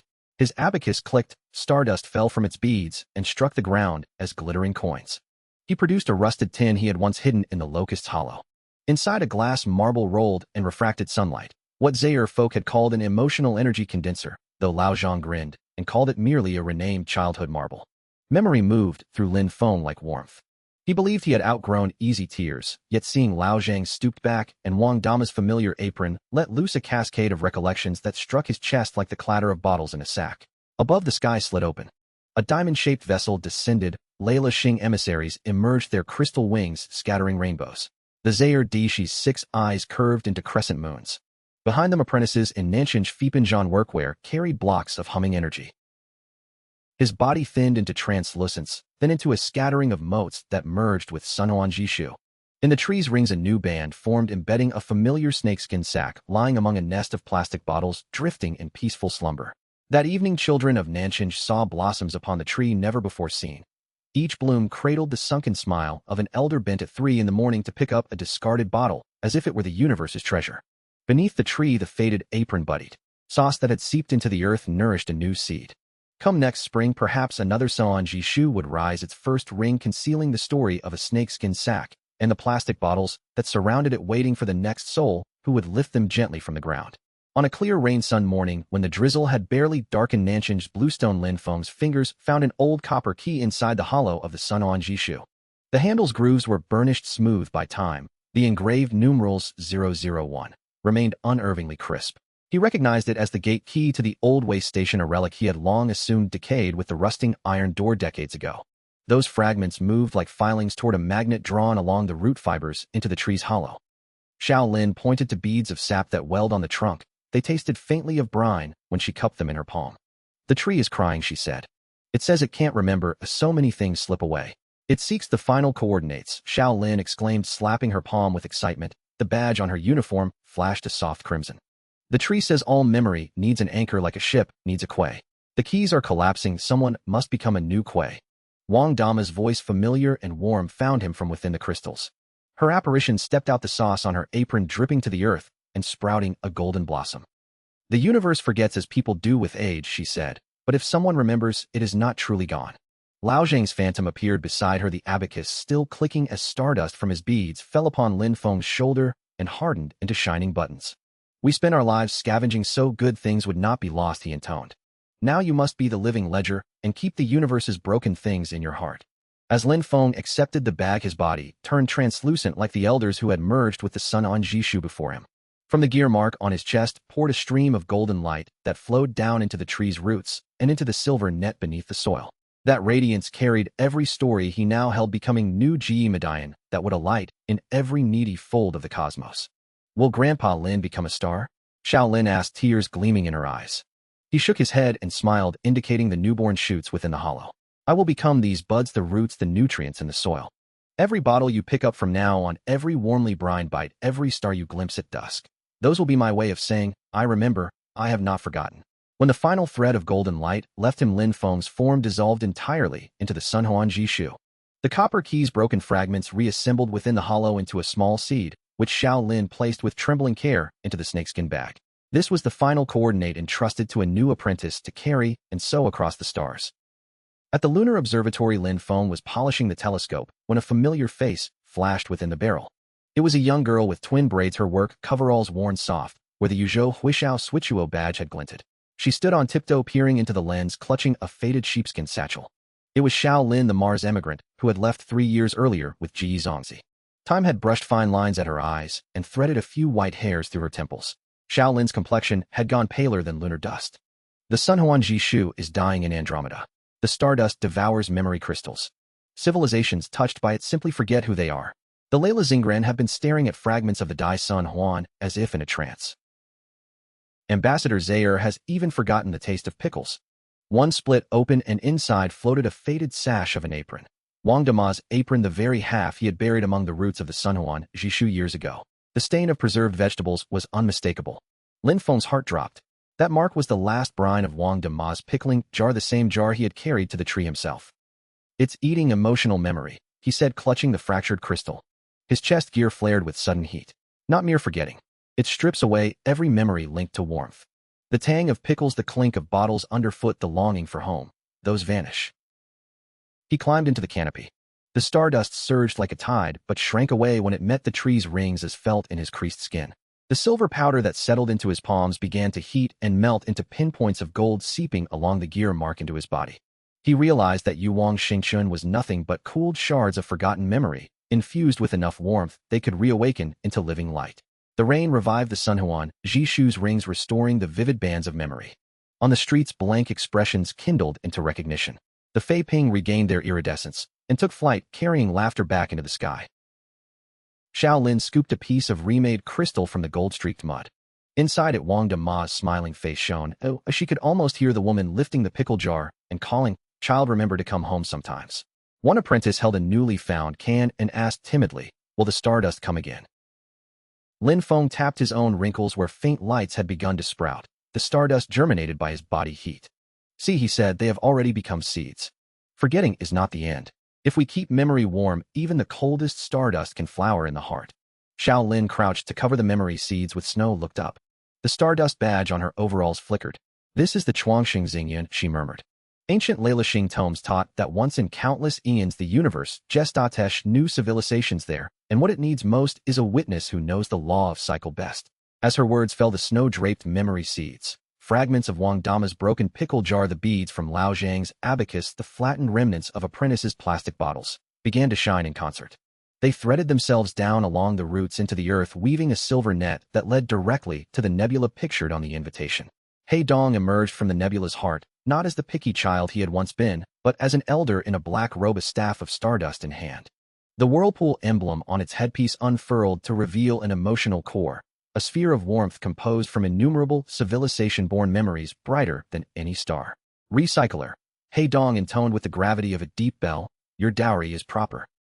New life must know it did not spring from void, but from remembered moments." With a touch of his staff, the blue cocoon split, yielding a nascent blue planet wrapped in a thinning veil of nebula. A newborn Daiku, its outlines already hinting at continents and seas. Lin Feng awoke beneath the Sunhuan Jishu to the faint familiar tang of sourness clinging to his fingertips.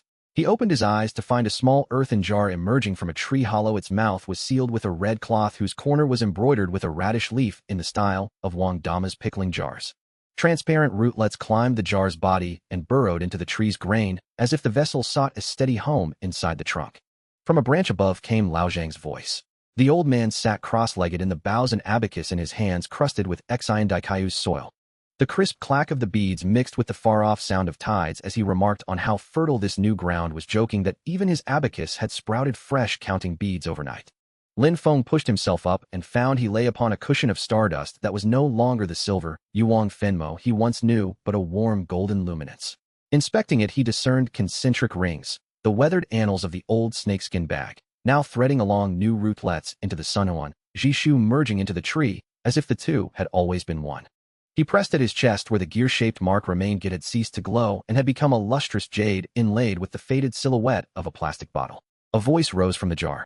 Wang Dama's tone was matter-of-fact as she lifted the red cloth to reveal a dark reddish brine in which swam a small younger apparition of herself.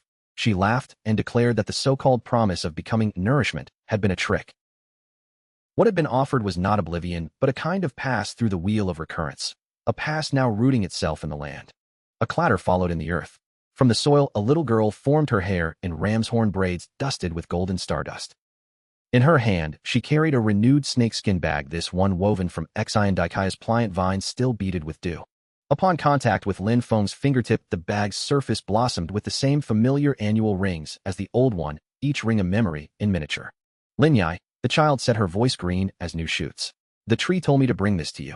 The tree Wang Dama said had decreed that he must now use it to gather the new detritus of the universe. As Lin Feng moved deeper into the fog, the bag became a lodestone for wanderers of memory. Unsent love letters from Layla Xing mended their torn edges inside the bag. A campaign speech lost in Zhao Xingzi's political tides found its bruised cadence softened by Wang Dama's brine. The keeper of the interstellar library, clutching loose pages that had once faded, watched the letters regain color as they were drawn inward, and the pages reassembled into a golden-bound volume whose title read, New Histories of the Cosmos, with the author line left blank. An invitation for Lin Feng to write the name by collecting these stories. You are not gathering regrets, the keeper murmured from within the bag, but stories left unfinished. When the final wisp of the nebula was drawn into the bag, Xiandikaya's air cleared. Sunlight pierced the canopy of the Sunhuan Jishu and scattered into countless motes of light upon the ground. Each mote contained a rescued recollection. Shen King he sat in a hollow and began a new courier's diary. The keeper's book turned its pages beneath a branch. A Layla love letter took avian form and sang from a bough.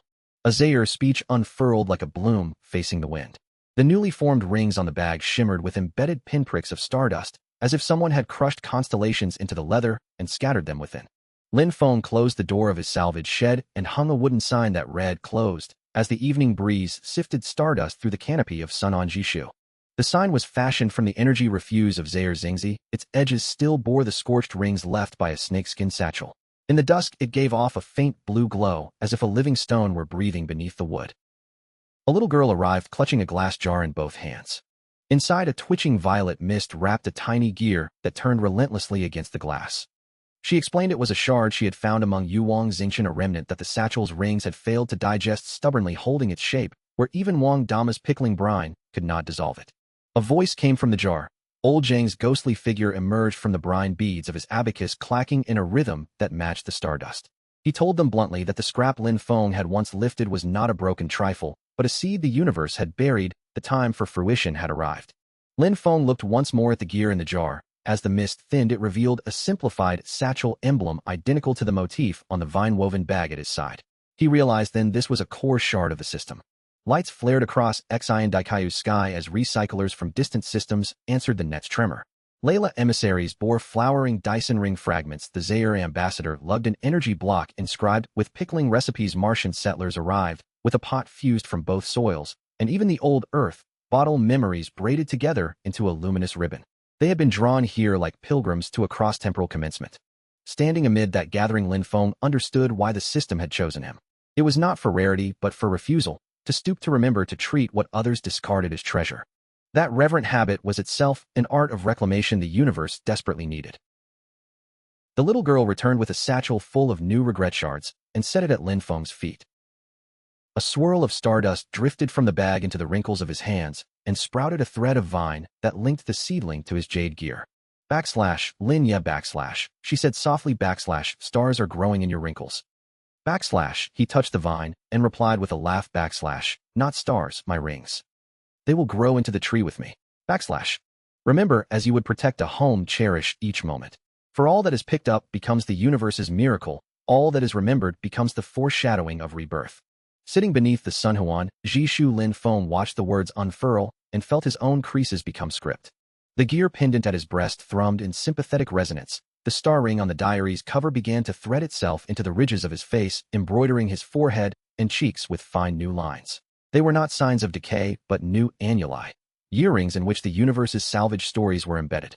He asked the girl for the vine pen, dipped its nib into the hollow stardust ink, and wrote the afterword on the final page in a clear, unwavering hand. He confessed that the recycler's secret was not mastery over refuse, but the recognition that every castaway awaited a willing stoop. He had spent his life gathering, from a plastic bottle at Thria to cosmic dust, and had discovered that what most required reclaiming was forgetfulness, and what most deserved hoarding was remembrance. The diary has no terminus, he wrote, though like the cosmos it stretches without end. Should they open it after he had become a star or a leaf or a scent, the act of picking and writing would keep him among them. As the last words dried, the book contracted to its original modest size and slipped into the little girl's sheppy dye.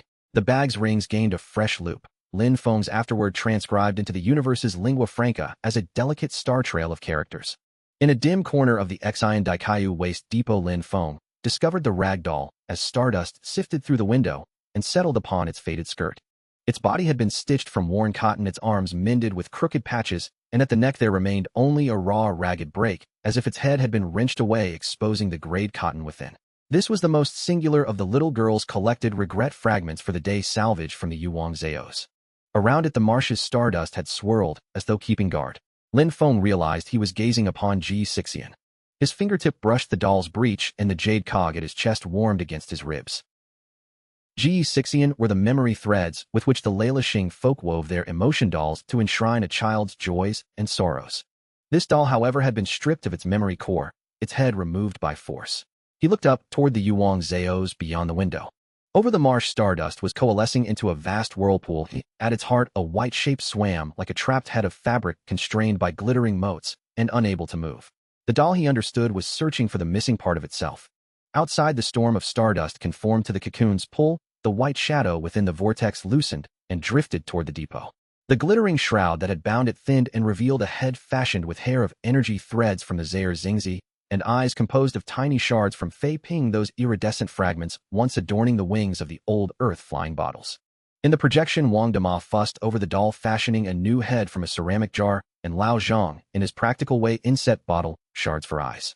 Lin Feng could now see himself in that distant scene, sewing a small new skirt from scraps of shepi dye. The little girl recovered and moved away, leaving her doll forgotten on the threshold. Later, the Fei Ping carried the toy away into the starry expanse, only for the passage through nebulae to rip its body and head apart and lodge them in separate times and places. From the hollow, Wang Dama's voice, warm and compassionate, explained that the doll was no mere toy, but a conglomerate of longing. The child's yearning for her parents had been stitched into the doll, and the community had added their own tenderness knot by knot. Thus, even when torn, the object would doggedly seek its counterpart, because it harbored so many hearts. The little girl held the doll to her chest until her tears wet its skirt. Where her tears met the cotton, they spun into silver thread and climbed to the neck, knitting a delicate bow of such tender reinforcement that it surpassed any previous mending. "I will be your family from now on," she promised, placing the doll into the shepi dye. The bag's concentric rings closed around the toy as if tucking it beneath a warm quilt.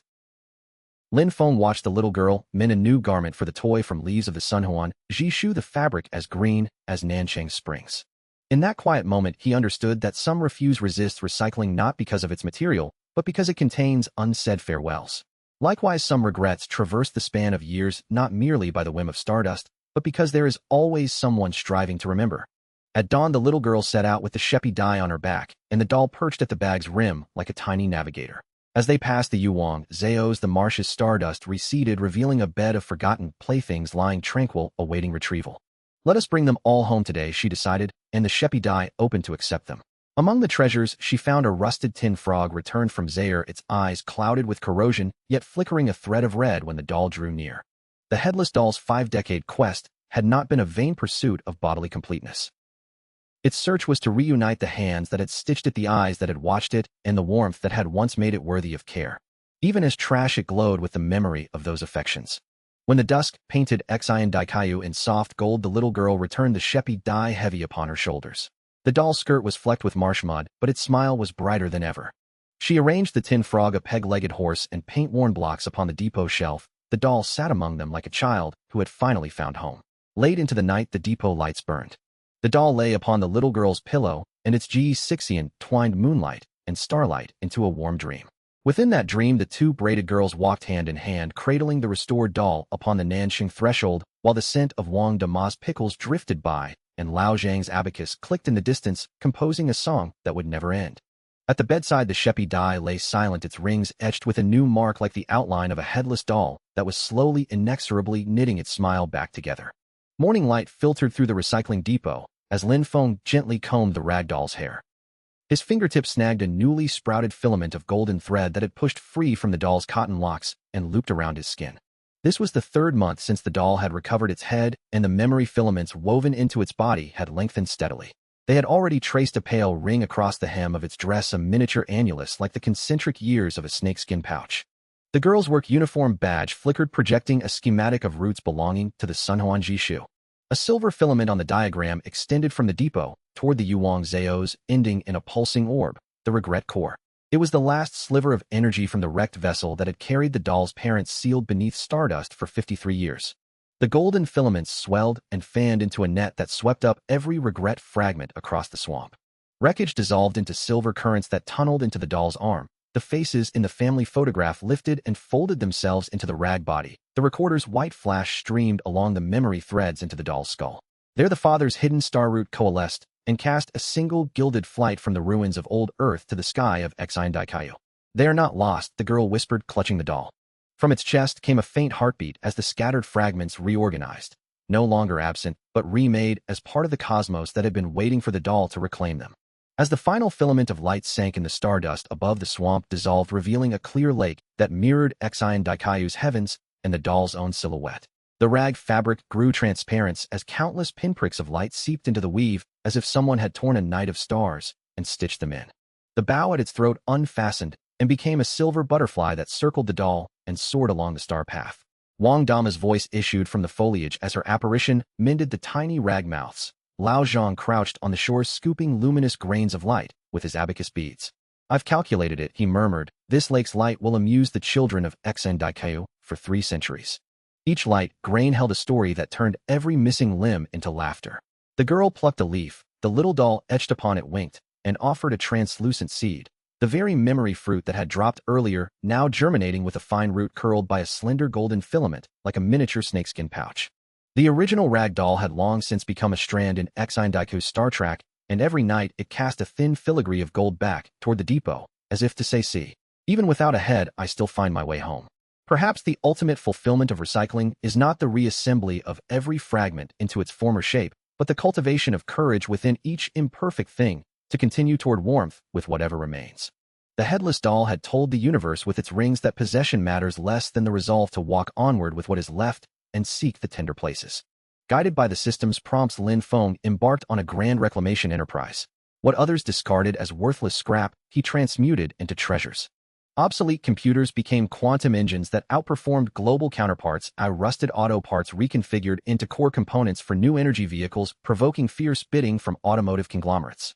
He founded a recycling company that swelled rapidly. Former mockers now vied for employment beneath his name, and neighbors who had once ignored him fawned solicitously. Wealth snowballed into influence. Lin Feng ascended the Forbes list seemingly overnight. Attack followed attack, but with the system's aid, Lin Feng eluded each snare. He exposed conspiracies, turned hunters into prey, and neutralized threats using both wit and the system's protean capacities. Triumph came through peril. He preserved both his fortune and the secret mine, routing the clandestine cabal and earning a global reputation as a paragon of commerce and courage.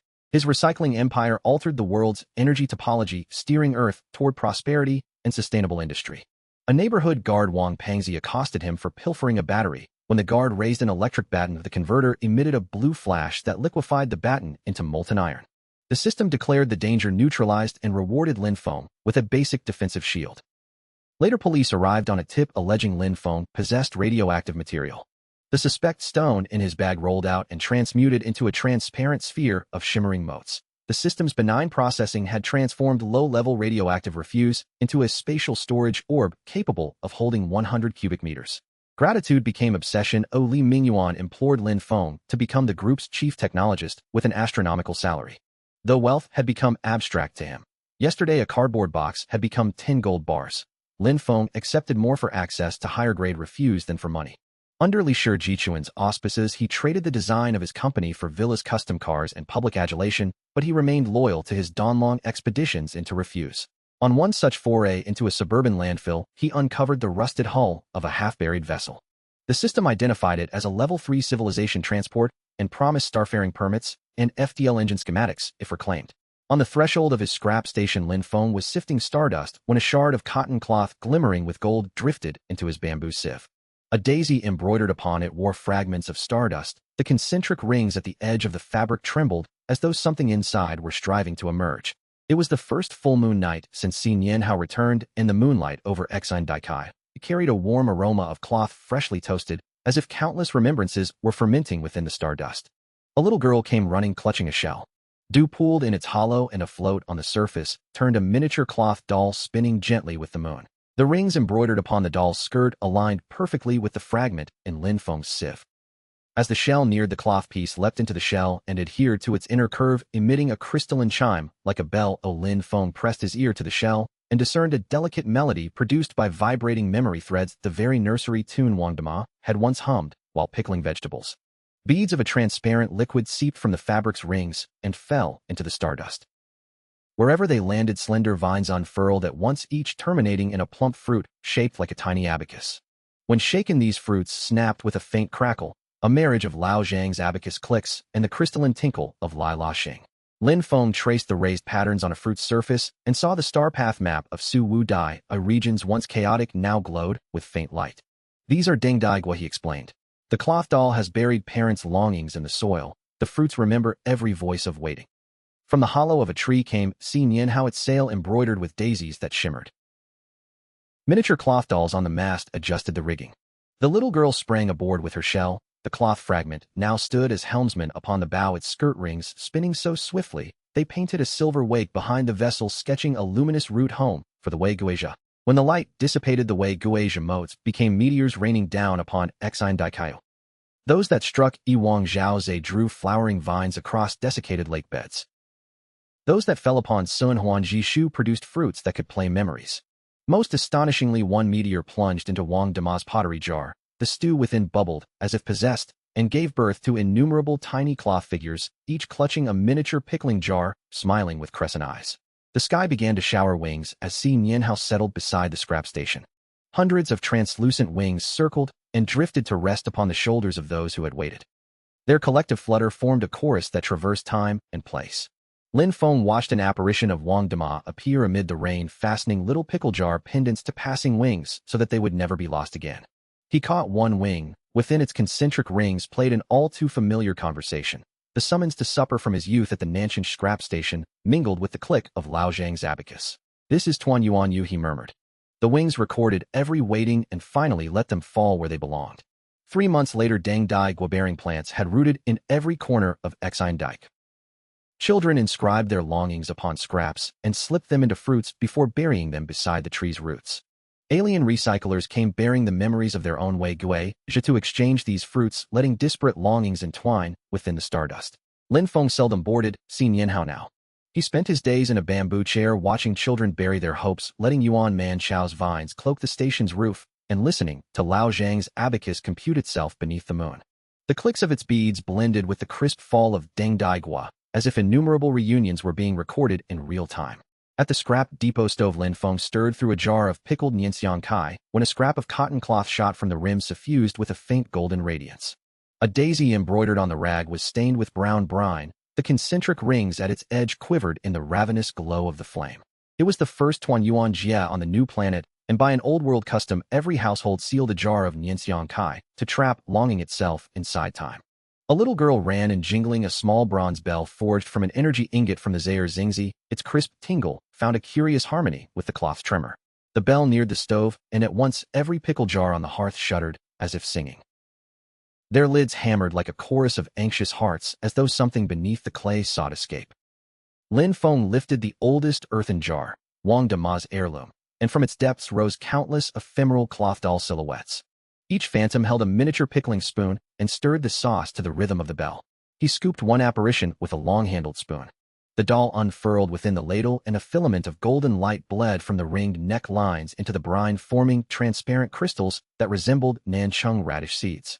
He cupped a crystal in his palm and felt a comforting warmth spread to his chest. The gear-shaped jade pendant at his throat hummed in sympathetic resonance.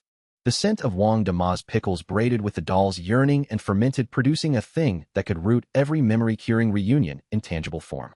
As the first boom of the Xingzhong rolled across the new world, every jar on the stove shone. From Wang Dama's earthen vessel rose a translucent matron stirring sauce, overpassing wings chanting, "Ladle on more flavor, lest return forget the taste of home." Lao Zhang's specter crouched by the hearth, catching droplets upon his abacus beads. The clack of beads synchronized with the distant toll, and he announced with practiced gravity the number of reunions due that day. From a hollow in the tree, the Si Nianhao pushed free its vine-woven hull, glazed a walnut brown and crowned with a copper bell, identical to the girl's. Daisies on the sail were stained with brine and gleamed oily in the sun, so that the ship looked like a colossal pickling jar come to life. Lin Feng bore a fresh jar onto the deck, its cloth lid unfurled into a vast star map, and with Chongfeng Jing marking each waiting soul's position, he declared they would send an invitation that the scent itself could deliver. The girl boarded clutching the cloth doll navigator whose skirt left drops of sauce that birthed tiny vines on the deck. Deng Degua had ripened upon them, and when brushed clicked like a countdown. As the sea Nianhao pierced the atmosphere, the Xingzhong's boom braided into myriad sound waves that formed a golden shield around the vessel. Cosmic dust touched the sound and coalesced into transparent human silhouettes, those unreturned trapped in stardust, now drifting toward the ship with bewildered, urgent faces. The child lifted her jar, its cloth flew across the void and fused with the shard, and a burst of light clothed the phantoms with substance. The mother's apron wore the familiar sauce. The father's fingers, still curled around a sewing needle, bore a filament of golden thread identical to that woven into the cloth doll's skirt. "We smell it," the mother said, and embraced the child. Their tears fell upon the doll, and with the brine formed a single enormous Chongfeng Jing. They spoke of drying radish in the sun before the frost, of Wang Dama's insistence that those suns yield the truest flavor. On the voyage home, the sea Nianhao was a cabin of reunions. People stitched a new skirt from the colony sail for the cloth doll, others mended jar fragments gathered from stardust. Some engraved messages into Chongfeng Jing, words to become sound under starlight sent ahead along the golden routes like letters reaching home early. When they returned, and the ship graced the scrap yard, the Xingzhong's aftertones still rippled across the sky. All who had waited massed at the shore with their jars, cloth lids fluttered as banners. Wang Dama's specter stood at the fore, pressing radish pieces into every newcomer's palm, muttering that they should eat well to make up for lost years. A white-haired man sobbed over his jar whose patterns matched those of the Nanchang market and whose contents were payment long owed for scrap, an account he had kept through the years. Lin Feng only smiled, gesturing to the Sunhuan Jishu. Its growth rings bore a new concentric pattern filled with overlapping smiling faces from old Earth, the new planet Leila Xing Zherzingzi. Beside each smiled a tiny jar billowing warm steam. In the musty cellar of the Nanchang Feipanzhan, Lin Feng rifled through stacks of old jars and broken pots. His fingers brushed a warm fragment of pottery whose rim was smeared with a brown brine. Within the fracture, delicate grains of stardust glimmered. He recognized it at once as the last remnant of Wang Dama's final pickling jar, the fragment he had thought long buried beneath the sun Huanjishu 30 years ago. A little girl burst in, brandishing a lamp that shimmered with motes of light. She shouted that the shard was hot. Under the lamp's radiance, golden droplets wept from the broken edge and struck the flagstones. Each drop birthed a translucent blossom. Within the bloom cradled a miniature pickling jar that rocked gently with the motion of the liquid. By afternoon, a ring of altered earth had risen around the sun Huanjishu. The returning jars slotted into the soil like keys in a lock. Their cloth mouths unfurled upward and wove a vast dome embroidered with countless overlapping star tracks, among them the old route from old Earth to new Earth, the crossing of the sea Nianhao through the void belt, and the light years traveled by Abu Wawa in search of its head. All lines converged at a luminous node marked by the Nanchang Feipanzhan's coordinates. A fissure split the dome's center, and the scent of pickling flooded outward. Crystals congealed along the crack and revealed a vast tile bearing the foundation map of the Nanchang Feipanzhan. At its heart, a spectral Shepi die gaped open and spilled a swarm of plastic bottles that rose along the star tracks and dissolved into ribbons of blue light reaching back toward the oceans of old Earth. Heat pressed against the port like a living thing. Lin Feng's rubber gloves rasped against the corroded edge of a container, a harsh metallic shriek that mingled with the salty haze rising from his collar as sweat wicketed under his safety helmet. He crouched in the shadowed no-man's land of the abandoned berth's fingertips curled around a half-stripped circuit board, the third salvage of the morning, its exposed copper foil glinting like a small mercenary treasure under the sun. A crackle from the walkie-talkie snapped through the air. Feng Ji, the freighter on the east looks active. Wang Peng's voice boomed with static. Through his binoculars, Lin Feng made out three figures ducking into the hatch of Hai Lan. How a silver badge flashed at a sleeve cuff. It was not the emblem of Chinnan Guanhui's defense patrol as he had expected, but the insignia of the Recycling Association's inspection unit. He slid the circuit board into his canvas satchel and signaled Wang Pengzi to move the truck beneath the Senyeo Dengta. Light stabbed across the deck. Three inspectors advanced, batons of clustered electrodes humming at their tips. Lin Feng melted into the lee of a lifeboat. The man leading them, a senior inspector, displayed a bronze medallion at his belt and sneered at the dereliction of the ship. They pried crates open and scoffed at coils of fiber optic cable as mere rubbish. When they pushed deeper into the bridge, Lin Feng wriggled to the cockpit door and worked the rusted lock with a steel pry bar. The latch surrendered with a brittle rust-gritted click. Broken glass webbed the windshield, a light limbed the dust-choked instruments. In a corner sat a matte military-grade Faraday cabinet, its corners welded with reinforcing steel. Stubborn at first, its lid yielded when Lin Feng probed the side-mounted electronic lock and discovered a half-broken key lodged within. He drew a miniature decoder, and the instant his probe kissed the tumbler, the cabinet emitted a low biological hum, the signature of a biometric safeguard. The decoder blinked thrice, and the lid side open. Nestled on black velvet was a palm-sized metal canister, its surface scored with spiral engravings capped with a crystal stopper that glowed with an inner pale blue light. When Lin Feng lifted it, a chill crept into his fingers, and a strange sweet resinous scent threaded with the sea unfurled, an aroma that made his chest tighten. He remembered hearing Lao Jing speak of long xiang on the black market. The purest specimens fetched astronomical sums. The translucent paste inside the canister shimmered with a pearl-scent sheen that spoke of the highest grade. By weight, it must be at least 2 kilograms. The inspector's voices rose outside. Lin Feng stowed the canister deep in his pack and armed himself with a length of steel pipe. The first inspector's baton swung in a blue crackle. Lin Feng sidestepped the pipe, connecting with a knee that buckled with a keening. A second blow knocked a man back, and Lin Feng used the brief confusion to drive his elbow into the third's ribs, wrench free, and tumbled down the gangway. He wove through a maze of container shadows and did not stop running until the battered pickup beneath Senyo Dengta loomed ahead. Wang Peng's astonished face leaned from the cab as Lin Feng tumbled into the truck. Blood trickled where his brow had met metal, the satchel bulged suspiciously. They sped away from the rickety port, dust and salt spray in their wake.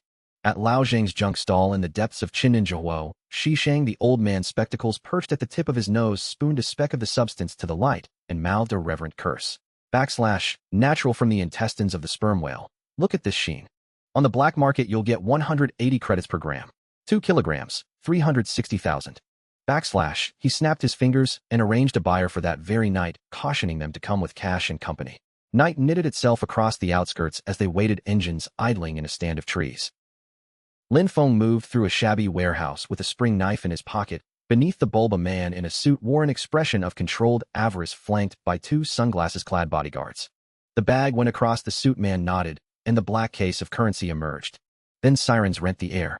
The suit man flared with panic and grabbed Lin Feng, accusing him of alerting the authorities. Before explanations could form, he drew a short-barreled pistol and fired. Chaos imploded. An inspection team burst and the senior inspector went down, shots cracked, and all semblance of order dissolved.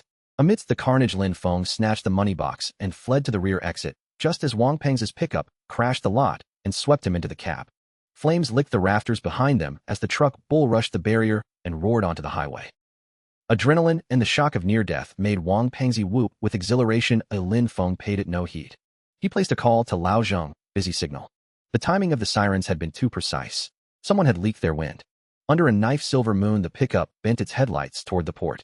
Lin Feng's jaw tightened. They would return to Hailan Hao. Somewhere within the shadowed hold, in a forgotten container, score upon score of identical metal canisters lay mute, waiting for hands brave or desperate enough to unseal them. The city slumbered, the secret below decks stirred only with the slow, inevitable cadence of discovery. At 3 a.m, a saline wind thick with brine struck the containers and sent a hollow echo through the dock. Lin Feng crouched by an anchor chain aperture on the high lawn, his fingertips probing a rusted cast iron seam. The paint around the joint looked marginally newer, and the edge bore smeared residue of uncleared cement. Wang Pengzi swept a powerful flashlight over the hull, the beam carving mottled patterns across the steel. Are you sure it's here? He asked. We turned the bilge inside out last week and found nothing but a few rotten apples. Lin Feng did not answer. From his canvas pack, he withdrew a hollow steel tube and wedged it into the seam. With a shriek of metal on metal, a half-meter square plate gave way, revealing a pitch-black passage. He snapped a glow stick, and its pale green light disclosed a ladder plunging into the vessel's depths. At the passage's end, a sealed chamber exhaled a faint scent of machine oil. The glow stick revealed dozens of silver metal cases neatly racked on steel frames. Each bore a trident emblem that glinted with cold precision. The mark belonged to Shanghai Cantonju. Lin Feng would recover the missing cores. The elder would help assemble them and extract the recordings.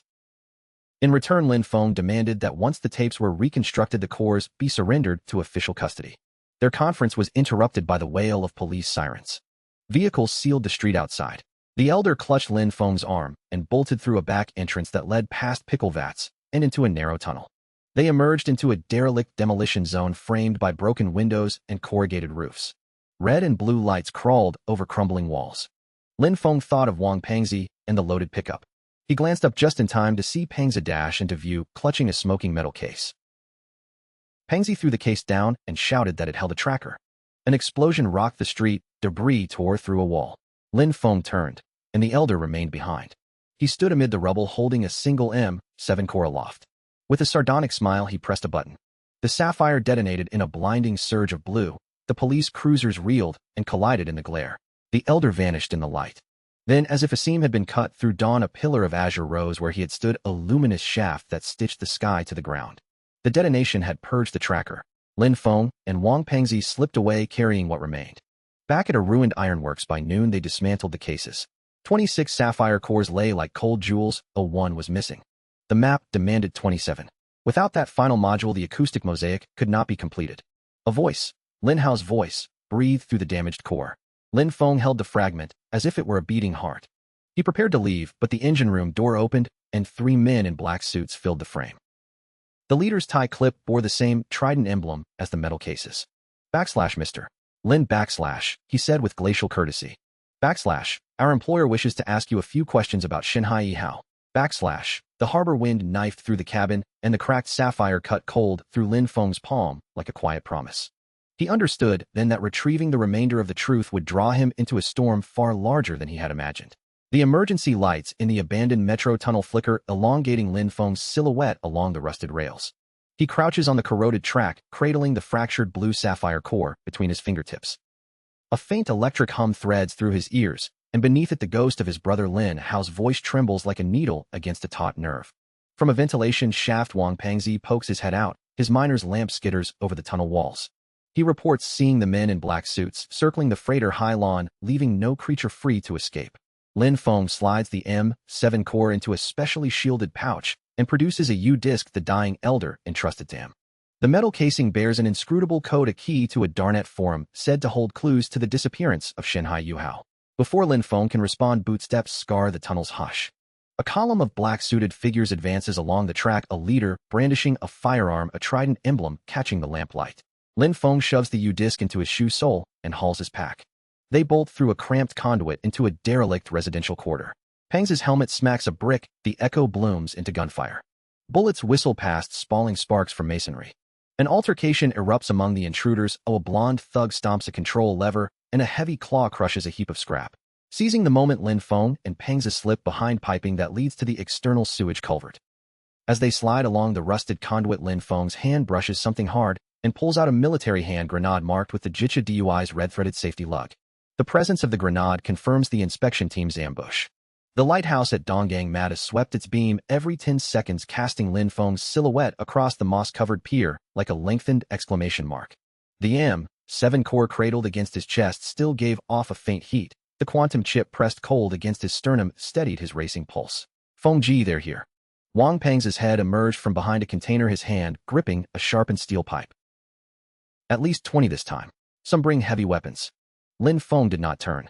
His gaze was fixed on a black yacht approaching without banner or name. On its deck stood a man in a white suit peering through binoculars.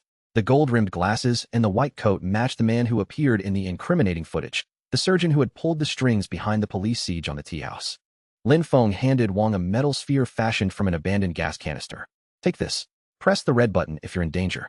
It was a makeshift flashbang packed with magnesium and glass shards. The yacht kissed the dock, and the white-suited man disembarked, his polished shoes tapping the planks like a metronome.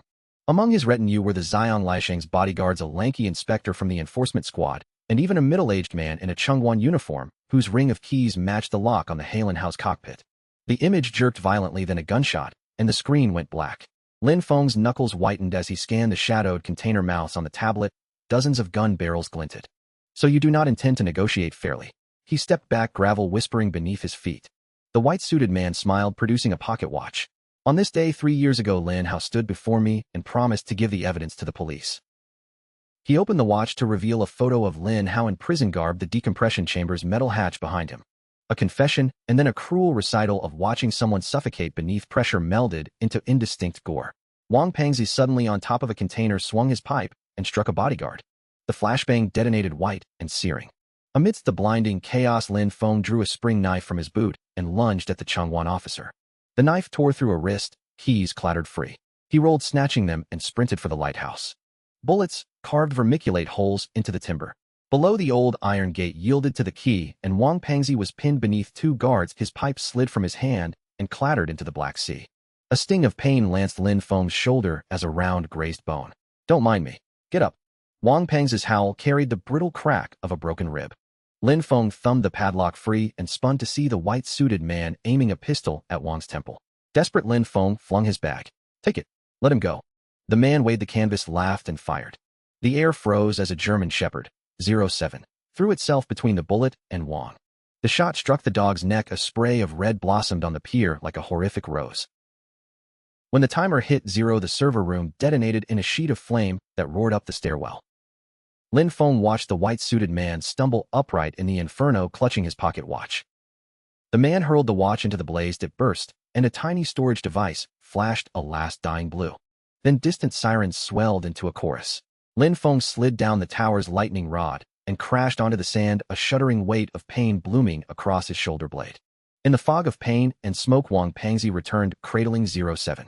The dog's breaths were shallow but persistent. At the makeshift dock, the white-suited man and the conniving police captain were bundled onto a boat in custody. The prisoners in their cerulean garments supported one another toward ambulances.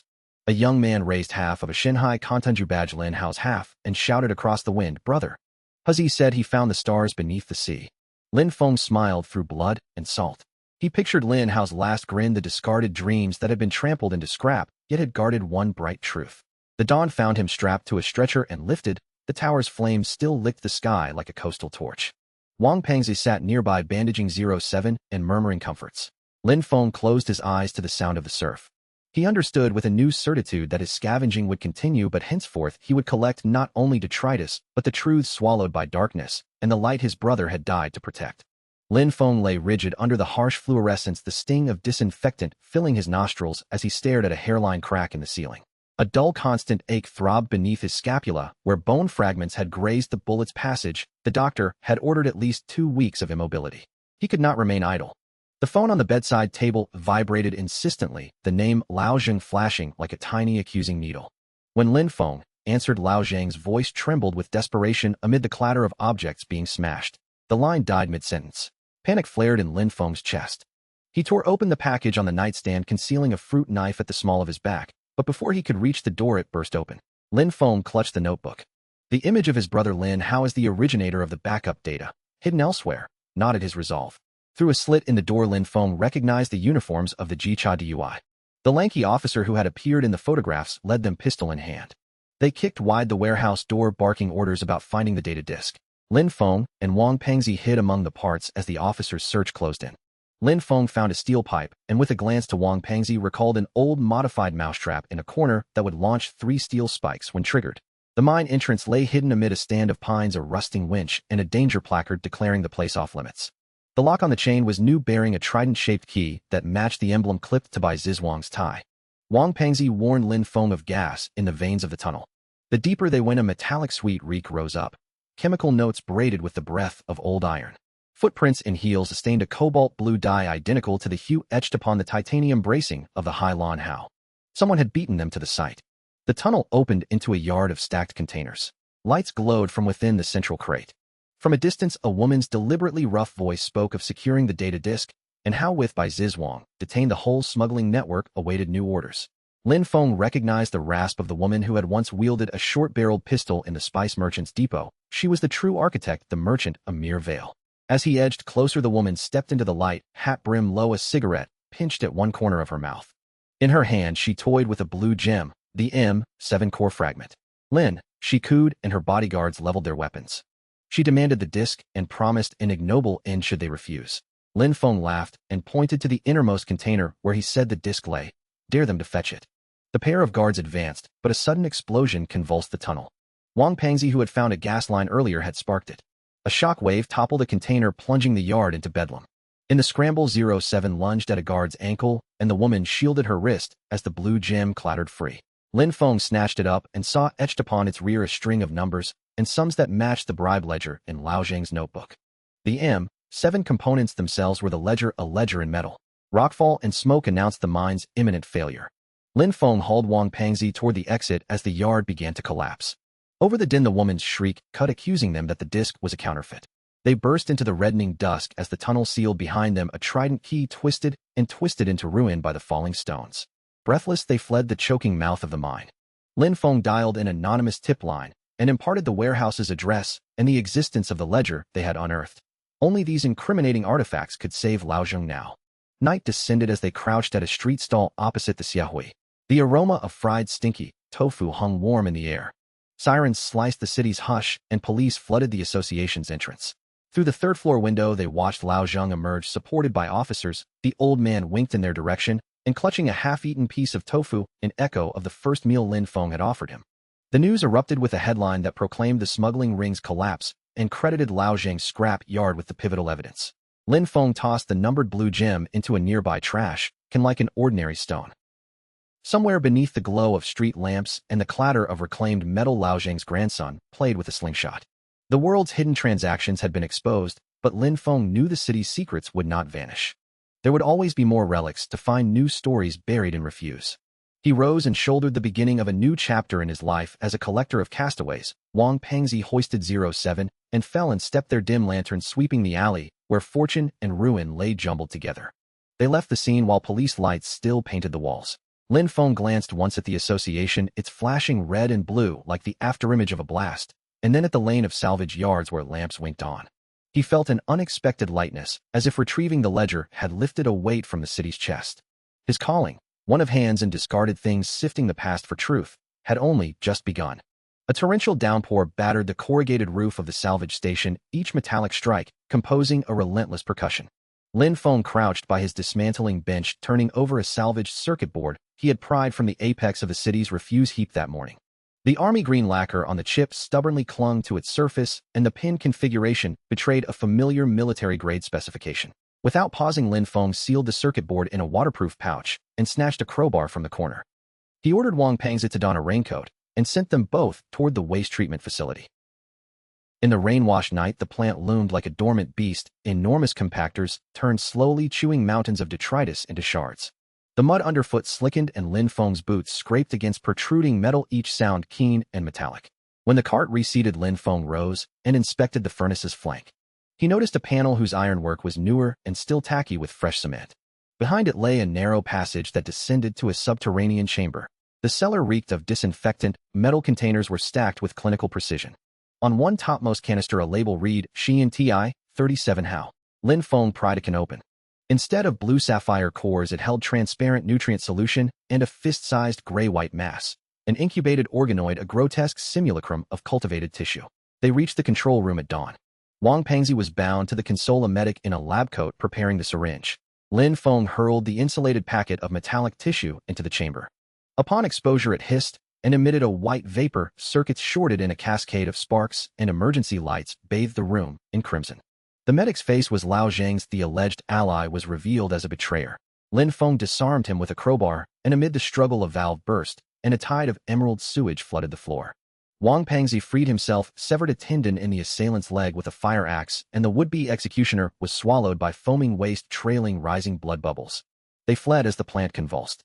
Pipes ruptured, steam writhed in the staccato glow of emergency lamps, and an acrid blue-green plume unfurled into the waking sky like a colossal serpent. Outside, the horizon paled to milk. Lin Feng transmitted the Longxian Zhua dossier to every media outlet he could reach, then erased the lone backup on the USB. Exhausted, Wang Pengzi slumped into the mud as 07 licked cleansing filth from his face. Lin Feng watched the landfill where rain had scoured slopes to reveal glints of metal like scales. He thought of Lin Hao's words about the stars of the deep and understood that the true luminescence had never dwelt in the abyssal ocean, but in the forsaken corners and in those who refused to relinquish the truth. The sun broke raggedly through parting clouds and struck the crest of the refuse mound, setting discarded metal aglow like fractured constellations. Lin Feng glanced once more toward the ruined plant, and then at the photographs of fishermen, the badge of the Shanghai Canton Jew, and the cold metallic tissue sealed in his pack. The revelation that the Heilin Hao and the Shanghai Yu Hao were intertwined with by Yingsu Jichuan's Longxian Zhua had altered every horizon. He rose resolved to gather the fragments of evidence scattered across the city's overlooked places. Many truths lay encased in those forgotten corners. The search for Lin Hao's fate and the obviation of future atrocities demanded they continue. The corrugated iron shed of the scrapyard gleamed with morning dew. Lin Feng crouched beside the dismantling bench, pinching a warped brass gear between his fingertips. Its rim bore not the regular teeth of a factory-made cog, but a hand-chiseled real lotus motif, a workmanship he had seen before in the old silversmiths of the Southern District.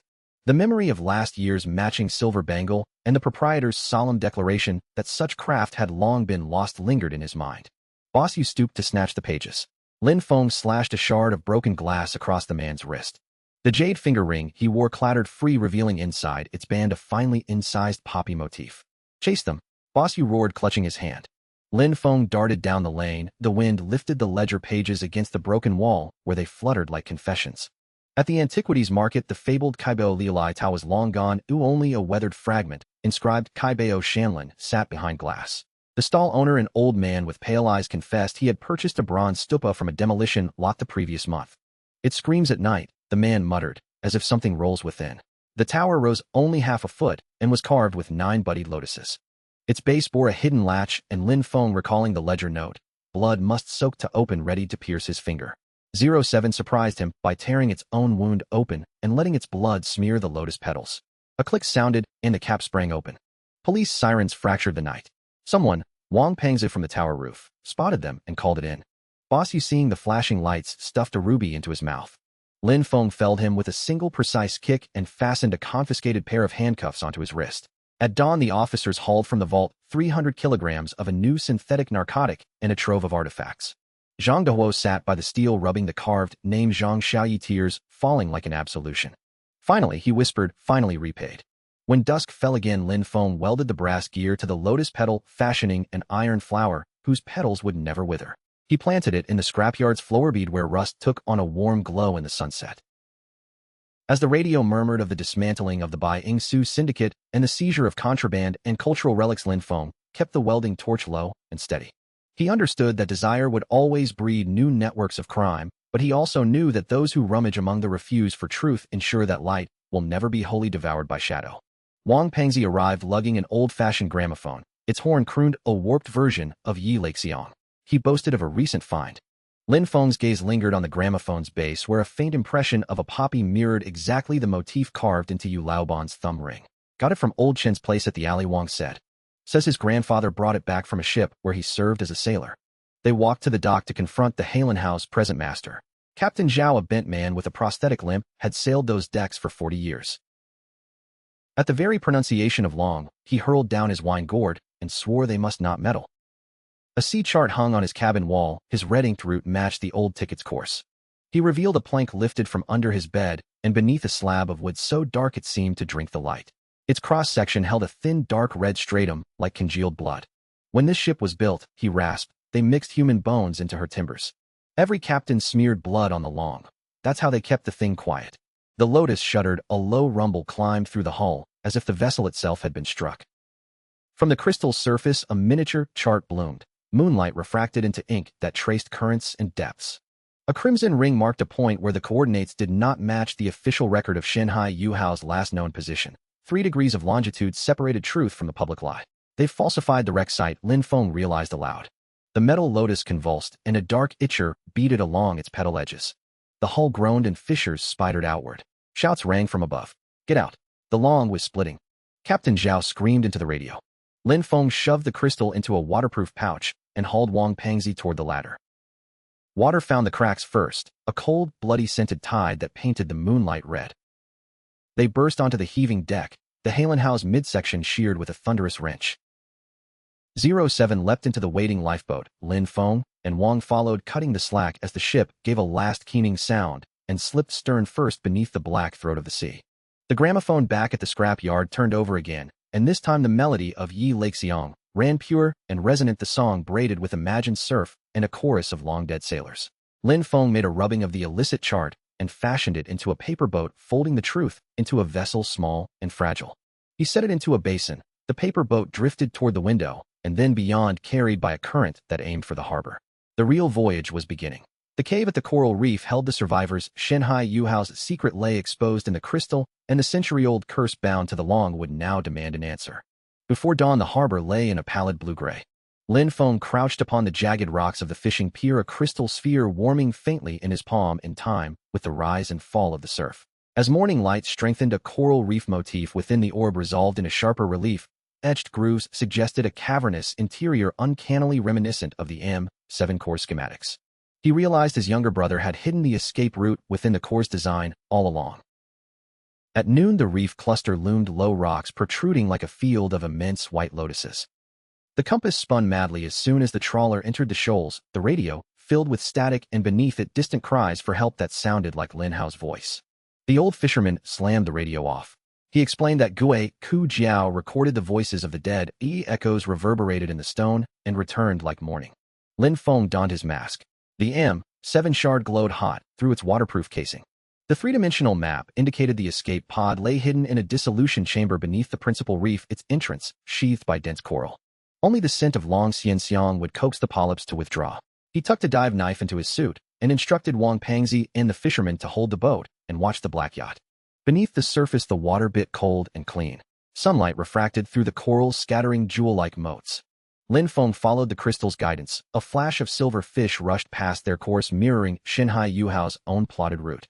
The cavern mouth was more cleverly concealed than he had supposed, swaddled in fleshy coral fronds that flexed like tentacles. He sprinkled a pinch of the powder. The coral retracted as if shocked, revealing a yawning cold dark entrance upon whose rock someone had carved a familiar poppy emblem. Lin Yu slammed an emergency release. A protective net shot out and snagged the attackers. "You must go," he urged, shoving a hot metallic panel toward Lin Feng. "This is Shanhai Yuhao's black box. It contains proof, evidence of living experiments." The plate burned the hand that took it, its heat smelled of reactor metal. In the crystal's recorded faces, Lin Feng saw not phantoms, but data imprints of those the life support system had preserved. Lin Feng slashed the netting with his knife. 07 had slipped into the cavern and lashed onto a diver's oxygen hose, teeth tearing. Amid the chaos, the siblings clawed for the open mouth of the chamber. The black box's ridged corner cut into Lin Feng's palm, but its weight steadied him. This object represented 3 years of his brother's stolen freedom. Above, battle raged on the surface. Wang Pangzi had rammed the trawler into the black, yet while the old fisherman hurled a Molotov, the yacht deck erupted in flame. Divers pursued their stalks of light, slicing the water in lethal arcs. Lin Feng vaulted onto the deck with Lin Yu and the scorched black box. He sealed the crate, shoved it into a waterproof chest, and commanded the engine be started. "For the open sea," he shouted, and they slipped from the reef. Distant foghorns announced the arrival of 3 Coast Guard cutters, their lights glinting like guardians at the horizon. Lin Feng understood with a calm that had been earned in grief that this was the reckoning he and his family had long sought, not only for Lin Yu, but for the generations who had tried and failed to end the rot. At dusk, the Coast Guard towed the black yacht back. Lin Feng stood on the trawler's deck as the golden light faded, watching Lin Yu laugh with the fisherman, while Wang Pangzi tended 07's wet coat. The coral pattern within the crystal ball blurred and dissolved until only a sheet of limpid sea remained, as if no secret had ever lived there. Back at the scrap yard, a single lamp burned beneath the corrugated roof, as if waiting for their return. Lin Feng watched the morning's light gild the tin and thought of the nights they had scavenged through ruin. In that glow, the discarded trinkets glimmered like stars fallen to earth. The treasure he had sought was never coin or chalice, but a brother reclaimed, and the permission to breathe without fear. At dawn, Wang Pangzi handed the black box to the authorities. Lin Feng crouched by the workbench and watched the sun transform the scrap yard into gold. He remembered Lin Yu's childhood promise to show him the stars beneath the waves. In that soft morning, he believed the forgotten things around them did indeed shine, like distant constellations returned at last to the world of the living. Dawn in the scrap yard carried the metallic tang of rust. Lin Feng crouched beside the workbench, fingertips closing around a warped sheet of stainless steel.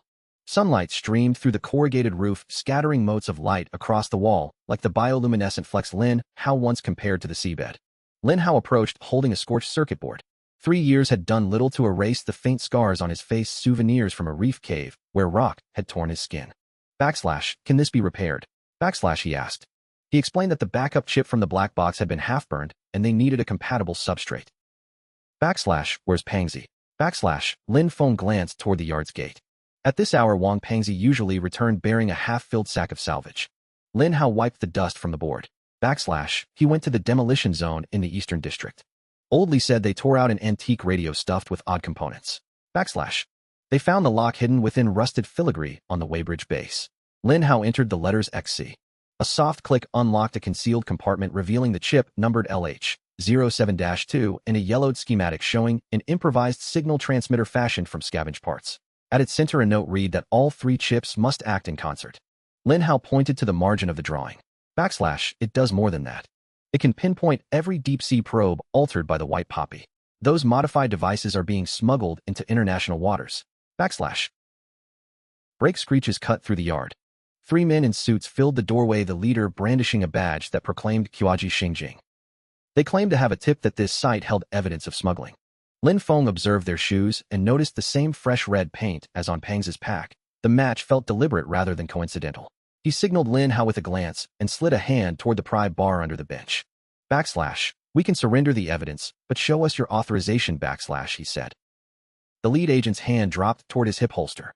In that instant, 07 lunged, teeth clamping on an agent's trouser leg, while Pangsy swung a length of pipe at another man's knee. Amid the scuffle, Lin Yu pushed the 3rd chip into the radio and slammed the transmit key. An ear-splitting high-frequency shriek erupted from the speaker. The suited men collapsed, clutching their heads. Lin Feng had repurposed an old alarm into a sonic deterrent calibrated to assault the cochlea. Seizing the chaos, the 3 friends shouldered packs and fled into the maze of the demolition zone. 07, carrying the precious chip in his jaws. The demolition area resembled a vast ruinous labyrinth. Vine-choked walls enmeshed with discarded metal and machinery that gleamed dully in the sun. Lin Yu led them to a fissured wall and wrapped the bricks. He explained that a route through led to an underground air raid shelter. They entered through a derelict bus with a warped hatch beneath its seats. A damp, musty odor clung to the narrow stairwell, and faded slogans on the walls spoke of preparedness. I used to play here as a child. Lin Yu confided, tracing an old carving. He pointed toward a faint, distant glow. There is an abandoned broadcasting station deeper in. Its tower could amplify our signal. Inside the station, layers of dust cloaked the consoles. At one armchair sat an elderly man in a Zhongshan suit. Lin Yu's mentor, the man presumed dead at the tea house. He offered a small wry smile. I knew you would survive. He said. Lin Yu choked on his astonishment. The old man patted his shoulder. I merely staged my death. Someone had to watch the net's holes. He directed them to fit the 3 chips into the console. Once all were engaged, the tower's range would encompass the entire sea lane and alert Haijing directly. A new red dot pulsed and raced toward their position. Coordinate data showed a signal closing on the shelter at speed. An underground channel. The mentor said as he hauled Lin Yu up. I will initiate the self-destruct sequence. They must not seize this equipment. The shelter trembled as concrete began to fall. Lin Feng and Lin Yu exploded through the emergency egress. Behind them, an enormous detonation rolled outward, sending a plume of smoke toward the sky like a tragic pyre. Lin Yu's voice quavered as he looked back at the burning station. Lin Feng steadied him. He completed his part. He said. Above the demolition zone, Coast Guard helicopters circled. Lin Yu transmitted the chip's data to Haijing, watching as the suit-clad men were handcuffed. The afternoon sun struck harder than before, not from brilliance, but because secrets that once dwelled in shadow had finally been exposed to light. By dusk, the scrap yard buzzed with official activity. Haijing crews dismantled receivers found at the red markers. Each reclaimed device bore the same half-poppy hallmark. Lin Yu conferred with technicians, while Wang Pengzi fed 07 a can of food. The mentor's body had been recovered and would be interred as a hero. Lin Feng sat again at the disassembly bench, fitting the 3 chips into a single assembly. Together, they resembled a complete star. He recalled Lin Yu's childhood image of the stars beneath the sea, and realized those glimmers existed not only in the ocean, but in the refuse they combed, in the persistence of those who refused to surrender. Wang Pengzi pointed skyward as a searchlight swept the scrapyard sign, a battered iron placard that read Xingqian Fipan Zhan. 07 let out 2 low barks in reply to a distant horn from a Haijing cutter. Lin Feng understood that their work of scavenging would continue. Tomorrow might yield a corroded plate, the day after a broken radio. From that day onward, such objects would no longer be mere refuse, but fragments capable of reconstructing truth, granules of dust-bearing stars. When night fell, the assembled metallic flower formed by the 3 chips was set upon the windowsill. Moonlight washed over its petals, and the reflected radiance traced a silver path across the sea, an illuminated lane connecting the deep to the shore, past to future, all that might be named hope. They remained on the threshold of ordinary life and something else. A vigilant custodianship of small things that when joined could alter fortunes and restore light to places that had been dark for too long.